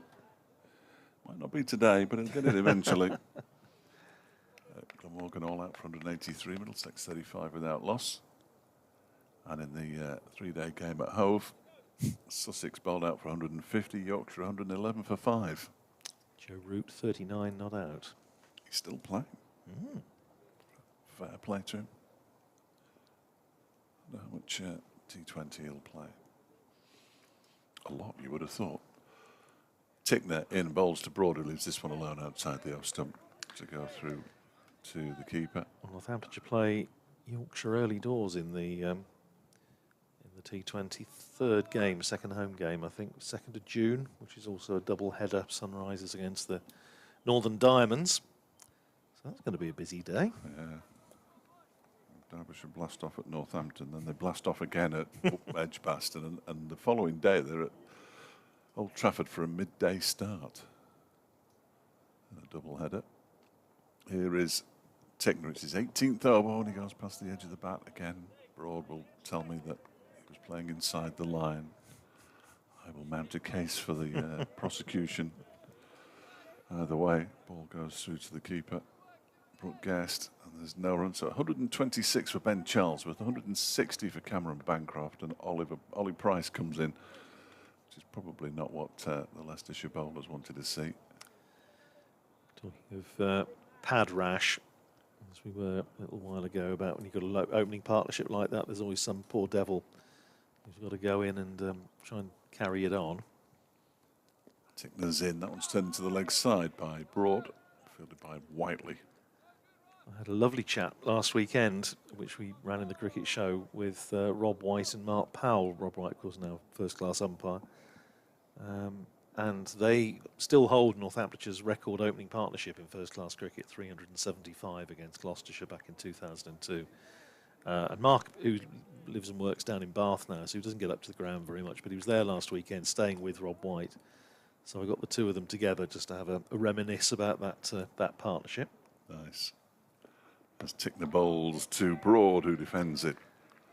Straight back to the bowler. And on that occasion, the man at number 3, David Sales, out for naught. Yeah, how often? And then Rob White got out for 277 just before the close, sent Monty Panesar in as night watchman, which is an interesting move.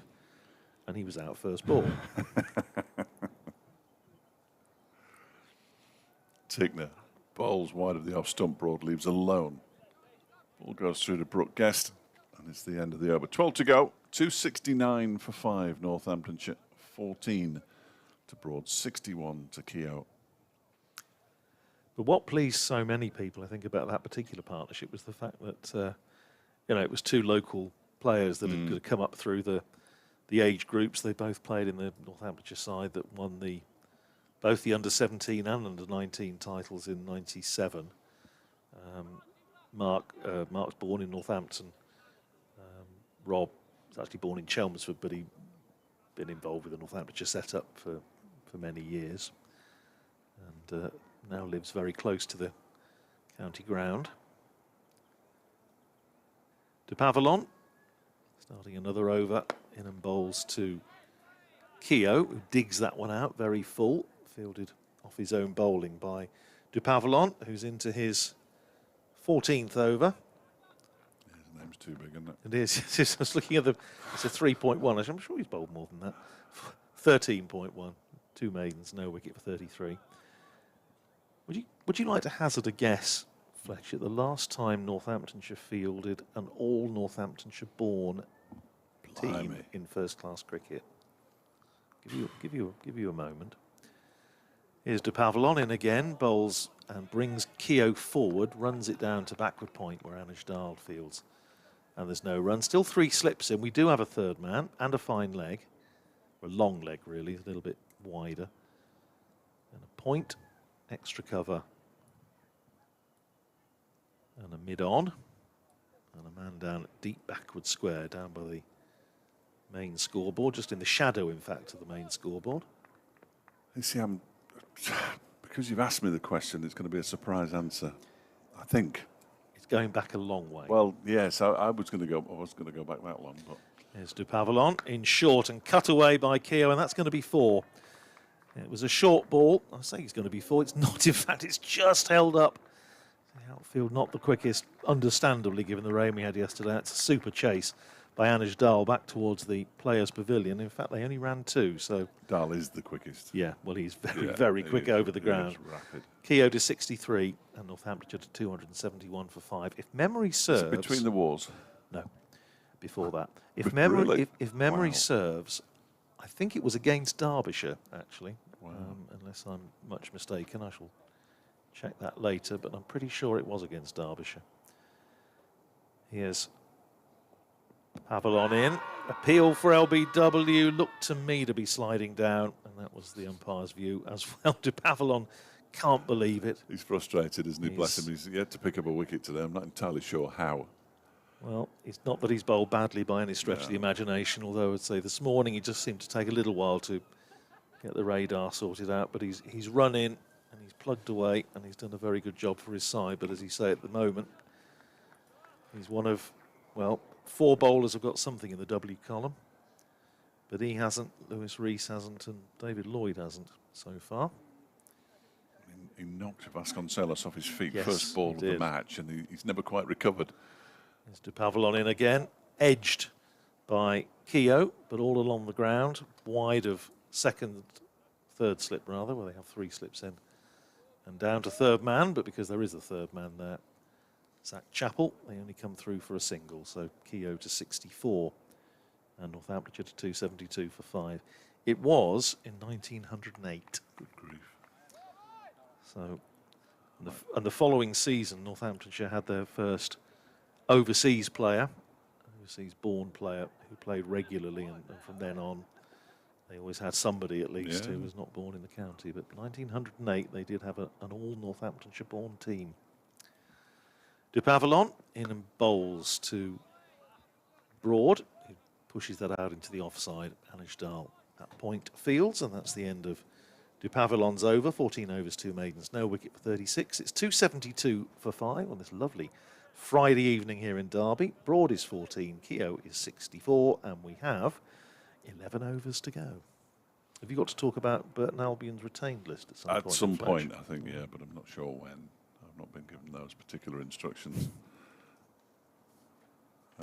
Yeah, I will do, but I'll just make something up, really. That's what I usually do, as people who listen to me regularly will know. Oh, looks like it's it's 8 minutes past 6, which is a little earlier than I'd anticipated. Tickner begins a new over with a short delivery to Keogh, who just goes down on one knee and allows it to go over his head through to Brooke Guest. I was reading in the on social media earlier on today that AFC Rushden and Diamonds, who play very close to where I live, have managed to stay up in their division of, I think it was the Northern League, because another team had dropped out, and so they've. A reprieve. Well, they were very close to staying up anyway, having looked odds on to be relegated, but. Next delivery is pushed out into the offside by Keogh. Again, there's no run. So the great escape is being hailed by supporters of the Diamonds up at Hayden Road, just round the corner down the lane. Yes, I remember going to Nen Park. Of course, yeah. Well, that's up for sale now. I did notice. Is it still a football ground? No, Just it's a derelict. plot of land. Yeah, it's derelict now. Yeah, it was a brief dalliance with Football League football, really. As Tickner is in, and he's almost chopped Keogh in two there, and I've no idea how it's missed everything, and neither of the slips. It was like synchronised walking there between Aaron Donald and Matt Lamb. They've still got their hands on their heads, but they both turned round at exactly the same time. No idea how that's not hit something, but it didn't. It missed the lot. Well, Messrs Lamb and Donald still got hands on head. So close. It was very, very close. Demise of Rob Keogh. He remains there on 64, though. Blair Tickner still just the 1 wicket, 1 for 37 from 18.5 overs. It's been a terrific effort from the New Zealander, who's in again and bowls. That one is turned into the leg side by Keogh. We're going to go through for a quick single. There's a shot at the stumps from Whiteley that actually hits Broad, bless him, as he got into his ground.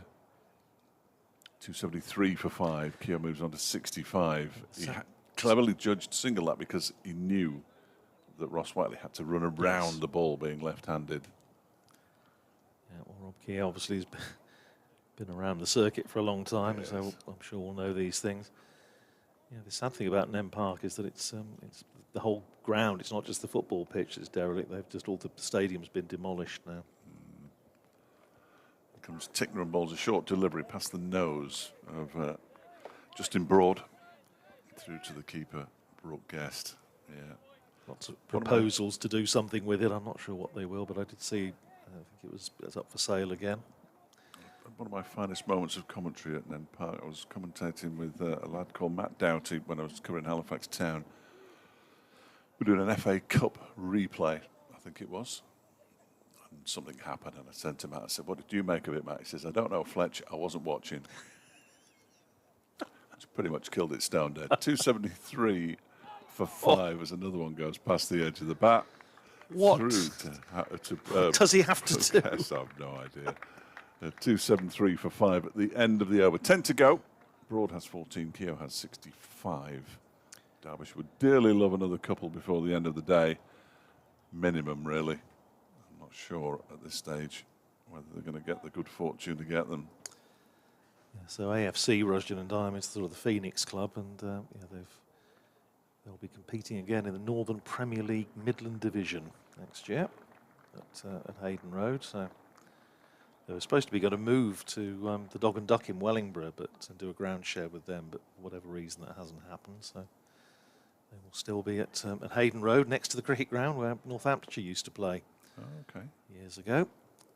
De Pavilon starting another over and bowling full to Keogh, who drives nicely through the covers.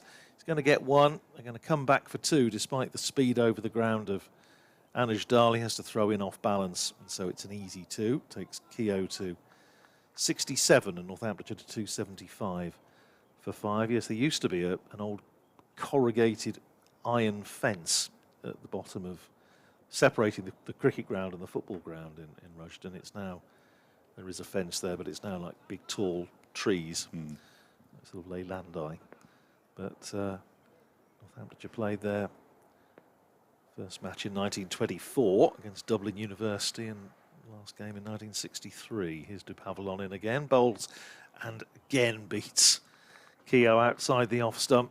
These two being put through the ringer by De Pavilon and Tickner at the moment, but they're still there. Yes, it was Rushden's time as a first-class ground was unfortunately ended when, as dear old Charlie May, the groundsman there, took some relish in telling me he was overruled on which pitch to use to play Lancashire with Statham and Ken Higgs, and they played on a pitch that he didn't think was fit, and Albert Lightfoot got hit on the nose, and Northamptonshire were bowled out cheaply, and the crowds weren't very good, so they didn't go back. De Pavilon in and bowls to Keogh, who's just running that down into the gully, and there's no run, but still used for club cricket. Yeah. Rushden Town still, Rushden and Higham as it's now, have still play there. It's got to be Rushden and something, hasn't it? Yeah, Rushden. Well, the rugby club is Rushden and Higham. There's also Rushden and Higham Football Club and Rushden and Higham I think it's actually Rushden Town, technically. They're not come out of Cricket. Wellingborough. Rushden and Diamonds are part of the whole conglomeration of clubs that seem to join together. It was Rushden and Earthingborough Diamonds was the other club. Here's De Pavillon in, outside the off stump, left alone by Rob Keogh. Very interesting book actually recently come out. A guy called Jamie Loveday's has done a really interesting book about Rushden Town, the old club, the Russians. Of course, in the old days, the Evening Telegraph, when they used to, the Pink 'un or the Green 'un, when they used to publish the sports paper on a Saturday, and it would come out and it would have all the little men across the top and how they got on. So you'd have a Poppy for Kettering and a Steel Man for Corby and a chap in a Russian hat, and they'd either be smiling or looking depressed. De Pavillon in bowls to Keogh. Again, he's in behind that. Playing it out square of the wicket in the offside for Anish Dal to come in and field, and there's no run. Shadows now starting to be cast, as you would expect, as we hurtle towards 6 o'clock. I think hurtle might be over it. It's 9 overs to go before the close.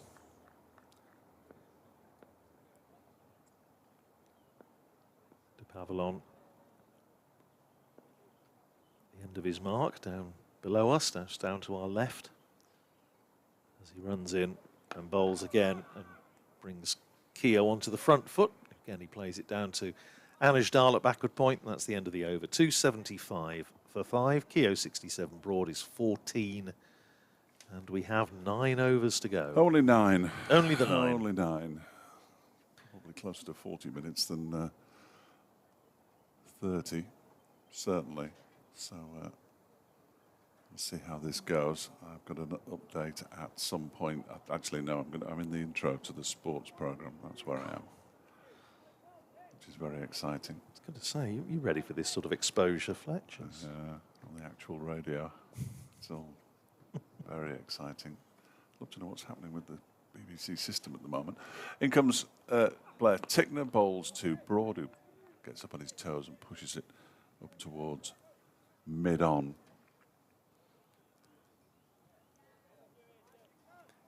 Our interviews go somewhere, but I keep getting the World Service.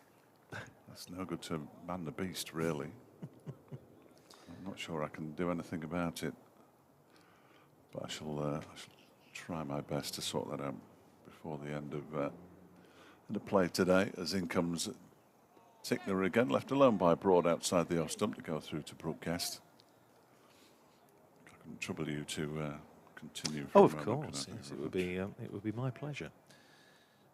Meanwhile, the grounds, the photographs I've seen of the ground at Wantage Road filling up for the T20 international between England women and Pakistan, which starts in about half an hour's time in Northampton.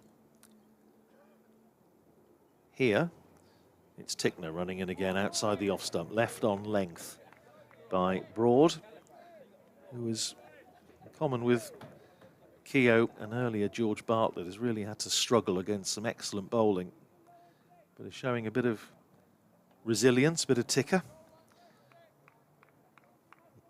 Meanwhile, Tickner, no pun intended, 20th over. He's into 1 for 38, so going at less than 2s. Still 3 slips in and a backward point. As Tickner is in bowls and driven by Broad up to mid-off. Tumbling stop there by David Lloyd, and there's no run. I think there's I thought I saw there were a few tickets available for the game at Northampton tonight yesterday. Whether they've all gone or not, I'm not sure, but looks to be a decent crowd pouring into the ground at the moment. As Tickner is in, bowls to Broad, who is very full, and he just squeezes it down all along the ground to third slip where Lewis Rees fields, and there's no run. Nottinghamshire have lost another wicket at Trent Bridge, to the delight of Fletch. 178 for 8 now, but Lyndon James is still there on 82 off 197 balls, but they've lost Ollie Stone, 24 off 107. Another wicket for Mohammad Abbas. Tickner in again, bowls to Broad, clips that nicely, just in front of square on the leg side. It's running out towards the boundary. It's not going to get there, Zach Chappell fields, but they come through for a couple of runs, takes Justin Broad up to 16. And Northamptonshire to 277 for 5 at the end of the over. Tickner 20 overs, 6 maidens, 1 for 40. It's 277 for 5, and we have 8 overs to go in the day's play. The over rate still up on the board as -1, but I imagine there'll have to be a bit of a recalculation at the close of play. For now, it's going to be Zach Chappell to replace de Pavillon from this racecourse ground end. Chappell, 12 overs, 1 maiden, 1 for 58. Had rather a frustrating day and has expressed that very obviously once or twice with a few kicks at the ground, and just hasn't really been his day. But a couple of wickets in this last spell would make him feel an awful lot more cheerful as he heads off for his ice bath and evening meal or whatever. Here's Chappell then, running in at the start of his 13th over, first of this spell. Bowls to Keogh, nips back. Keogh pushing forward. Goes off an inside edge, and they come through for a single. Takes Keogh up to 68. And Northamptonshire to 278 for 5. Bonus points, 1-1 at the moment. Derbyshire needing 1 more wicket to pick up their second bowling point. Northamptonshire 22 runs away from a second batting point. They've managed 14 so far this season batting points, having managed 1 in the first 9 games last year. And that's full, and it's pushed square of the wicket by Justin Broad. I shall make way for Mel at the end of this over with your many roles that you have to play, Fletch. Well, I'm delighted to say they've managed to rope in a supporter and my matchday summariser, Aaron Webster, the Burton Albion legend, to talk about the retained list, so I'm spared retained list duties. Well, there'll be a clamour. There'll be a public clamour insisting I almost think that there won't. that you front up and do it. Here's Chappell in again, bowls to Broad, who's playing another dot ball, blocking that one out. Just out into the offside. Broad now 16 off 49 balls. Again, doing his job. Northamptonshire, these two see it through to the close, I think we'll feel, excuse me, reasonably happy with the way things have gone. Yeah, absolutely. Absolutely. I think, so they're turning into Northamptonshire's day. Looks like a good decision to bat first this morning. Here's Chappell. In again, bowling to Broad, who clips that one down behind square on the leg side for a single. Down there to Ross Whiteley, and it's 1 more onto the total. 279 for 5. Broad is 17. The good news is I seem to have located the correct thing in the BBC system. Slug. For later. Well, no, It's not a slug, is it? The bit where all the audio goes. Oh, right. Program called Highlander. I was being diverted towards the World Service for some reason. What will they think of next? Here's Chappell. In again, bowling to Keogh, who leaves that alone. Goes through to Brooke Guest. Rob Keogh will have in his mind, of course, making sure he's still there tomorrow morning. Scored 100 last year in the first game of the season and the last game of the season. Very good 100 down at Canterbury in difficult conditions, obviously. Goes without saying, at the beginning of April. And as we talked about earlier, that remarkable 172 against Essex in the last game. Here's Chappell, bowls to him again. He clips that away through mid-wicket. This is running out towards the boundary. And it's not quite going to go. It's just holding up in the outfield. It's a long chase for Wayne Madsen. And they come back for 3. takes Keogh to 71 and Northamptonshire to 282 for 5 at the end of the over. 17 to Broad, 71 to Keogh. The partnership is 37. We have 7 overs to go in the day. And to talk you through them, it'll be Fletch and Mel. Hopefully, yes. I've just been told that Aaron, my summariser for Burton Albion Matters, has got about 3% left on his phone, which he's doing the interview on, so that could prove to be interesting. Andrew was talking about bonus points there. Derbyshire batting bonus points in the first 5 matches this season, 4. Bowling bonus points isn't much better either, 8. So we can see where the problems lie. Well, they lie everywhere, batting and bowling. Blair Tickner, 21st over of the day, 1 for 40 his figures. He's had 6 maidens in those first 20 overs that he's bowled, and he's on his way in from the city end to bowl to Rob Keogh, who guides that down to backward point where it's fielded by Anuj Dal. Well, I'm wondering, are you? yes, if Tickner has tripped over a black cat or walked underneath a ladder sometime today. I'm not a superstitious person, but goodness me. A lot of good fortune, has he really? Oh, he's bowled so well. Really well. Just hasn't got the rewards. And again, arms pumping, bowls to Keogh, strikes him on the pad too high, I think, as the ball dribbles down to third man, and he's on his back. Blair Tickner, flat on his back. Well, Had a frustration as much as anything, but it just looked a bit high to me, that, from here. He does get that extra, he's a tall lad, he gets that extra bounce. I've been talking about that kick he gets off the pitch, but the way he just fell onto his derriere and then kept rolling onto his back, it just sums up exactly what I was saying about him. He's bowled his heart out. He's bowled with real quality, and he just hasn't been able to find the wickets. He's taken one, of course, but he could have taken so many more. Next delivery's turned into the leg side, nicely out towards mid-wicket. That'll be 4. Crosses the rope now. Broad picks up a boundary, moves on to 21, 287 for 5. I was just trying to find. There we go. Oh, that's you. No, you don't want to listen to that. Oh, I tell you what, that's not a bad shout at all. It wasn't too high. He's not had any luck at all, and a repeat of him flat on his back. Early in the day, there were a couple of LBW shouts and that they were pretty disappointed about, but you just think he's been unlucky. Yeah, it was a good shout. It was a good shout. He's in again. This one's guided by Broad down towards third man. Chase on here for Lewis Rees. He'll get to the ball before it gets to the boundary. The batsman will come through for a couple more.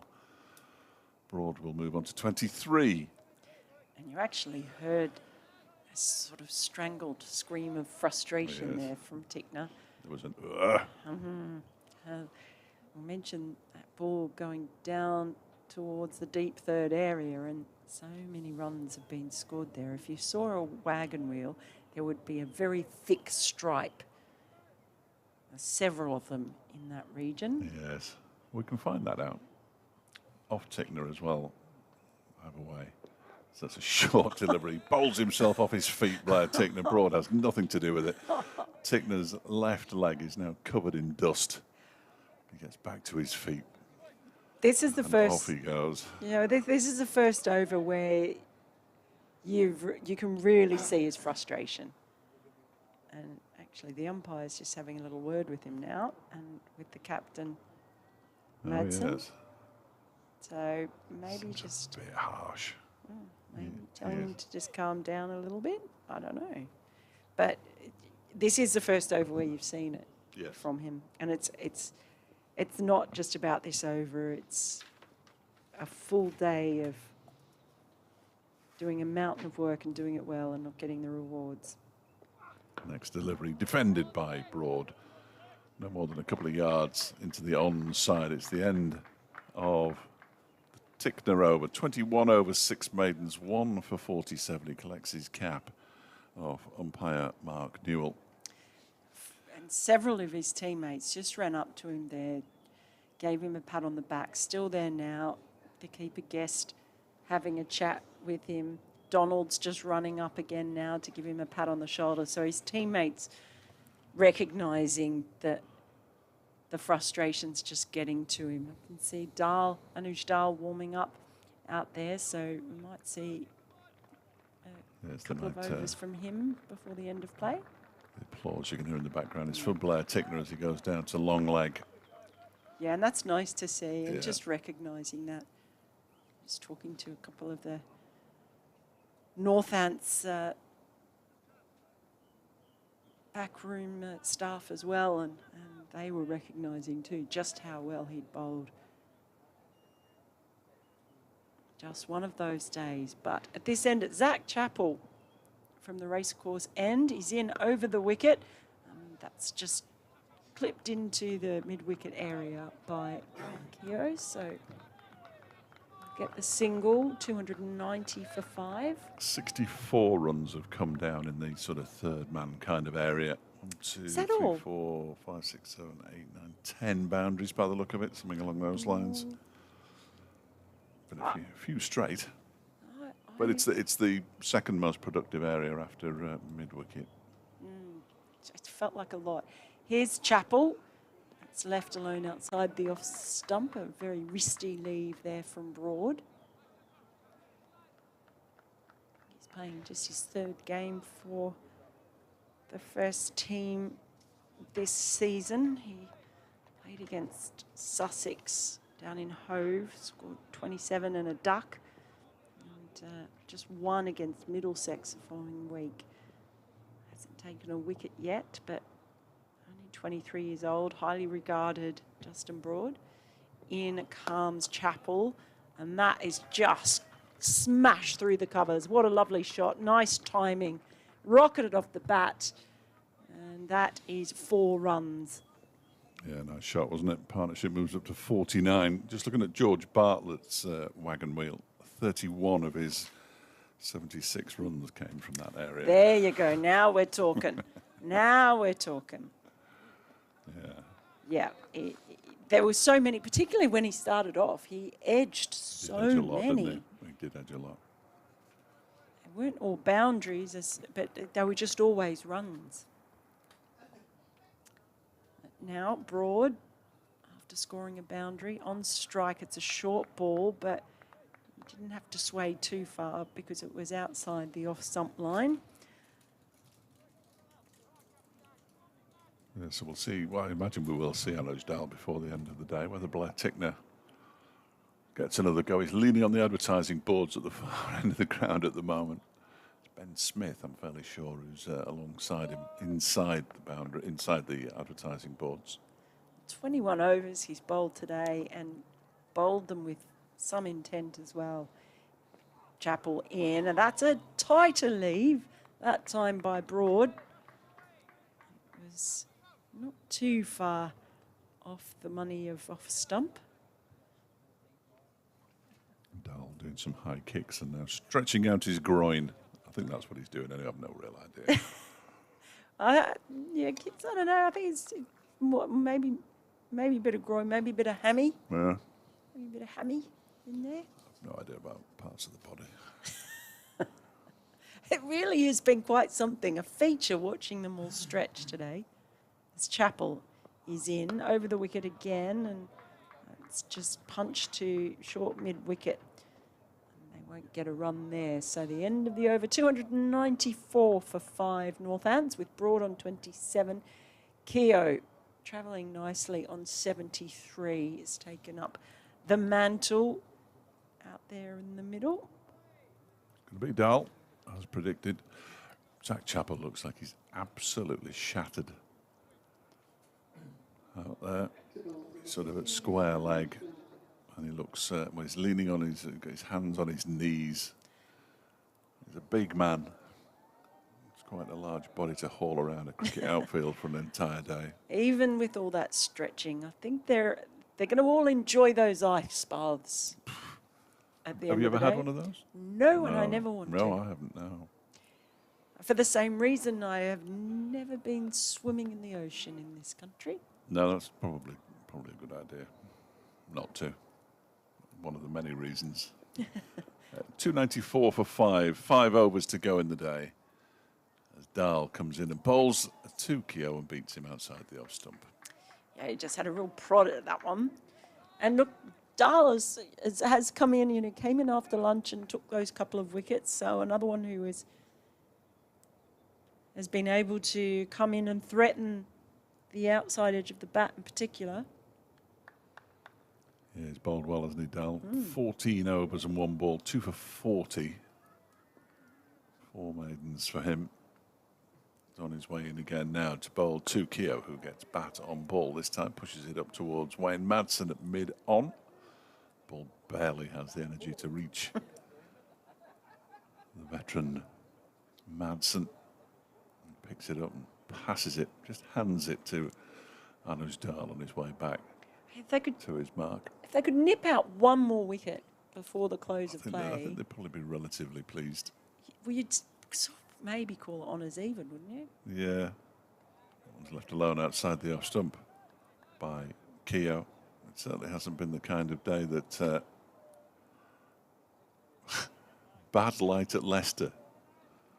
It's only down the road from here. There are some horrible clouds away in the distance, and there was a little potential for a storm or two across the course of the day. Somerset 440 for 7 against Kent. I mean, that's madness. As Dahl bowls and off the back foot, it's punched into the offside by Keogh for a signal. He moves on to 74, 295 for 5. Nottinghamshire continue to crawl, 199 for 8 in the 94th over against Hampshire. Warwickshire 302 for 6 against Essex now. Oh, that's a recovery. Chelmsford, yeah, absolutely. Worcestershire 111 for 7 in their first innings, trailing Surrey by 102. 17 wickets in the day so far. As Dahl is in again, and that one's gone past the edge of the bat once more. Broad this time, just having a little fiddle at it outside the off stump. Yorkshire 150 for 5, scores a level at Hove after Sussex were bowled out earlier on today, and at Middlesex 60 without loss. They trail Glamorgan by 123 at Sophia Gardens. Gloucestershire, incidentally, 385 for 2 when the players were forced from the field for bad light. So almost a merciful release for the Leicestershire bowlers. He tried to leave that one broad. It just hit the toe end of his bat and bounced down into the ground towards the slip cordon. It was the final ball of the Anuj Dahl over.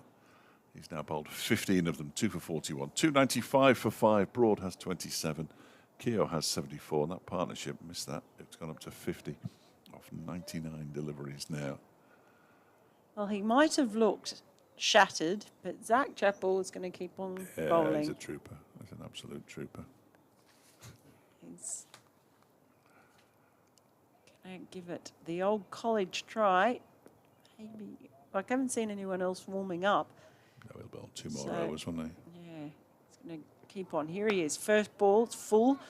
It's just defended down towards mid-off by Keogh. No run to start off with. They've sort of spread the work. Tickner's bowled a bit more than everybody else, hasn't it? 21 overs, but 13 for Rees, 15 for Dahl. This is Chappell's 15th. Dupavilon's bowled 15. And Lloyd and Whiteley between them, 14 overs. So the work has been spread around. But I wonder if they'll pay for the lack of a spinner. I'll be very interested to see the update, the over 8 at the end of today. Here's Chappell over the wicket. Flicked away a full delivery, but there's a fielder out there sweeping on the boundary at deep backward square leg. So they'll just get the single. 296 for 5, getting closer to the next batting point. He's enjoying the shade out there, Ross Whiteley, and he's just having a drink. The shade of the scoreboard. It's certainly a lovely evening if you're out there watching. Been a lovely temperature, despite you whinging about the heat. Here's Chappell. Again, that's just off the pads down towards deep square leg. Ross Whiteley running in to keep it to a single. I'm disappointed you thought it was whinging. Moaning. not really a one for the extreme heat. I know this isn't extreme. It's 21 degrees. 21 degrees out there. How warm do you want it? I think it's warmer than that. 22 degrees, you see. It's not 21, it's 22. Oh. It's bordering on bring them off kind of territory. Water restrictions and all. Here's Chappell. In he comes, fuller delivery, and just played out to mid-off by Keogh, no run. Yeah, I'll tell you what, we'll have to bring the fans in tomorrow. Maybe an ice bath for you. No, blimey. It's interesting how they've gone off for bad light at Grace Road. I've just had a quick peek at the rain radar, which I found to be extremely accurate. There is no rain around anywhere. Well, the forecast has massively improved for these 4 days here in Derby. Having a look. Chappell again in, just slightly full of length. Played out towards Madsen, comes in from mid-on, no run. And it is now stumps at Grace Road with Gloucestershire 385 for 2, 94 overs and 3 balls in the day. Middlesex 62 without loss at stumps against Glamorgan, trailing by 121.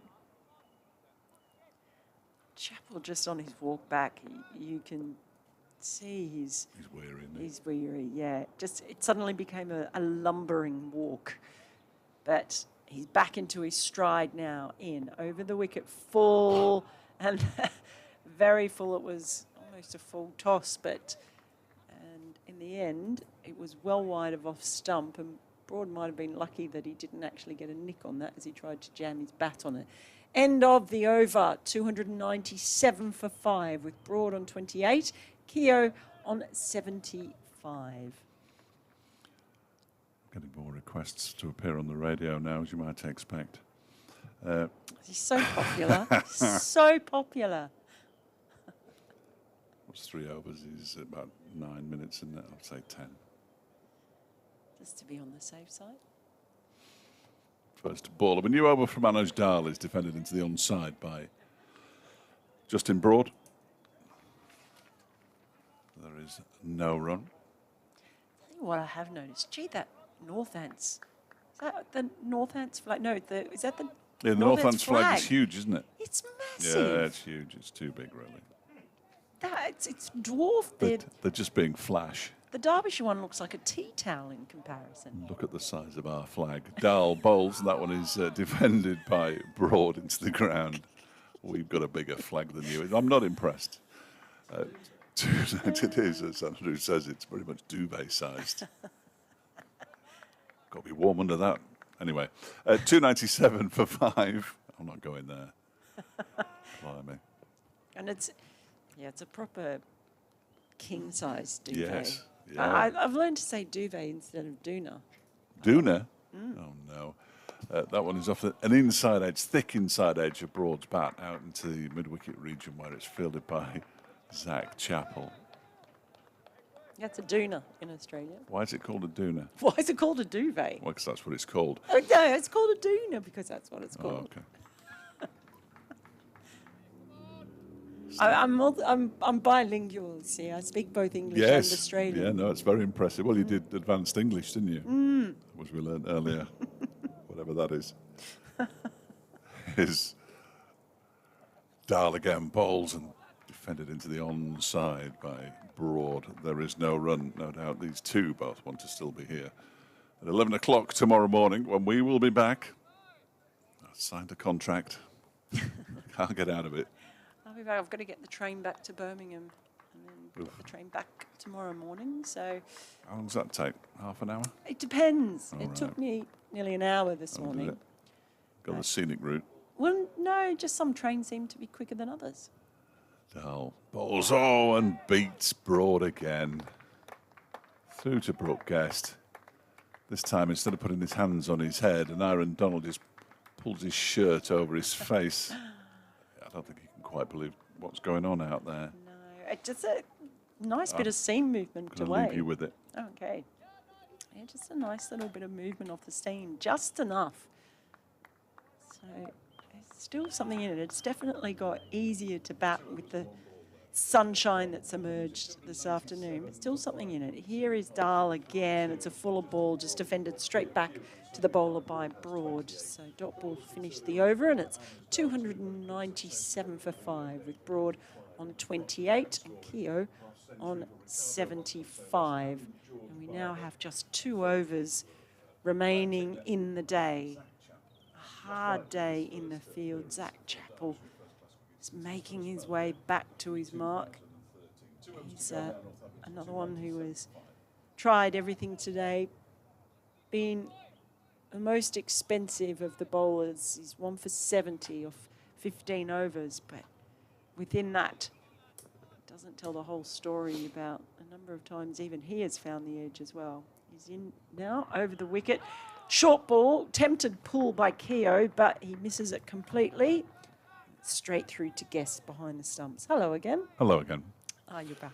Very brief. I just panicked because I suddenly realised that he was playing the sports news bed, and I thought I might be near the top of that. And sure enough, right at the top of it. That's because you're a star. That's the commitment to cricket that Radio Derby has, and I hope everybody appreciates that out there. Great to see. That's until the football season starts again in early August, obviously. Everything bends to football, doesn't yes. it? Here's Chappell. He's in over the wicket, and this time it's an easier leave outside the off stump by Keogh.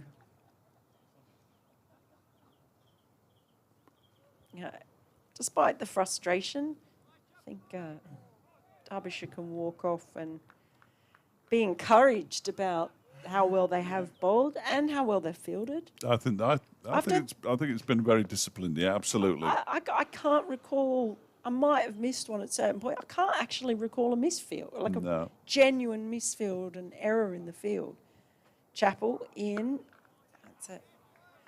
Just on the line of off stump and defended no run. Northamptonshire got off to a very good start, though, didn't they, with that 99-run opening partnership before Vasconcelos went for 53. Emilio Gay will be fuming still, I imagine, having played on the first delivery after lunch. 45 for him. Luke Proctor out for a duck. Karen Nair for 6. Derbyshire's at 121 for 4. Thought they were right back in this game. Keogh waves his bat as Chappell runs in and bowls a shorter ball, and he's got an under edge on that, but it's bounced through to the keeper, wide of off stump. And that 124-run stand for the 5th wicket between George Bartlett and Rob Keogh before Bartlett went for 76. And that was the last wicket to fall. This partnership worth 52. And if these two stay out there, then you'd have to give today to Northants. Yes, I'm used to giving the opposition the day, so I'm not... Why doesn't that surprise me? Here's Chappell. It's full and a little wristy shot out to Dahl at point. No run. There have been a lot of play and misses, though. There's been an inordinate number of plays and misses today. And Derbyshire will feel that on another day, they might have wrapped things up, but you have to play what's in front of you, I suppose. That's the walk back from Chappell. It's like every step. And he looks... He likes the gym. He always walks like he's forgotten his carpets. He's coming in now, bowling, and he absolutely slams that short into the pitch. Well over the head of Keogh, happy to leave it, and that's the end of the over. So only 1 over remaining, and Northants are 297 for 5 with Broad on 28 and Keogh on 75. 6 deliveries to go today. And it's only 6:32. What would you rather be doing on a Friday evening? Oh, I'd rather be staying here and not getting the train back to Birmingham. Well, I'd be Friday night in Derby. I bet it bangs, doesn't it? it's not really a place where I go out very much. Anna's Dahl begins new over.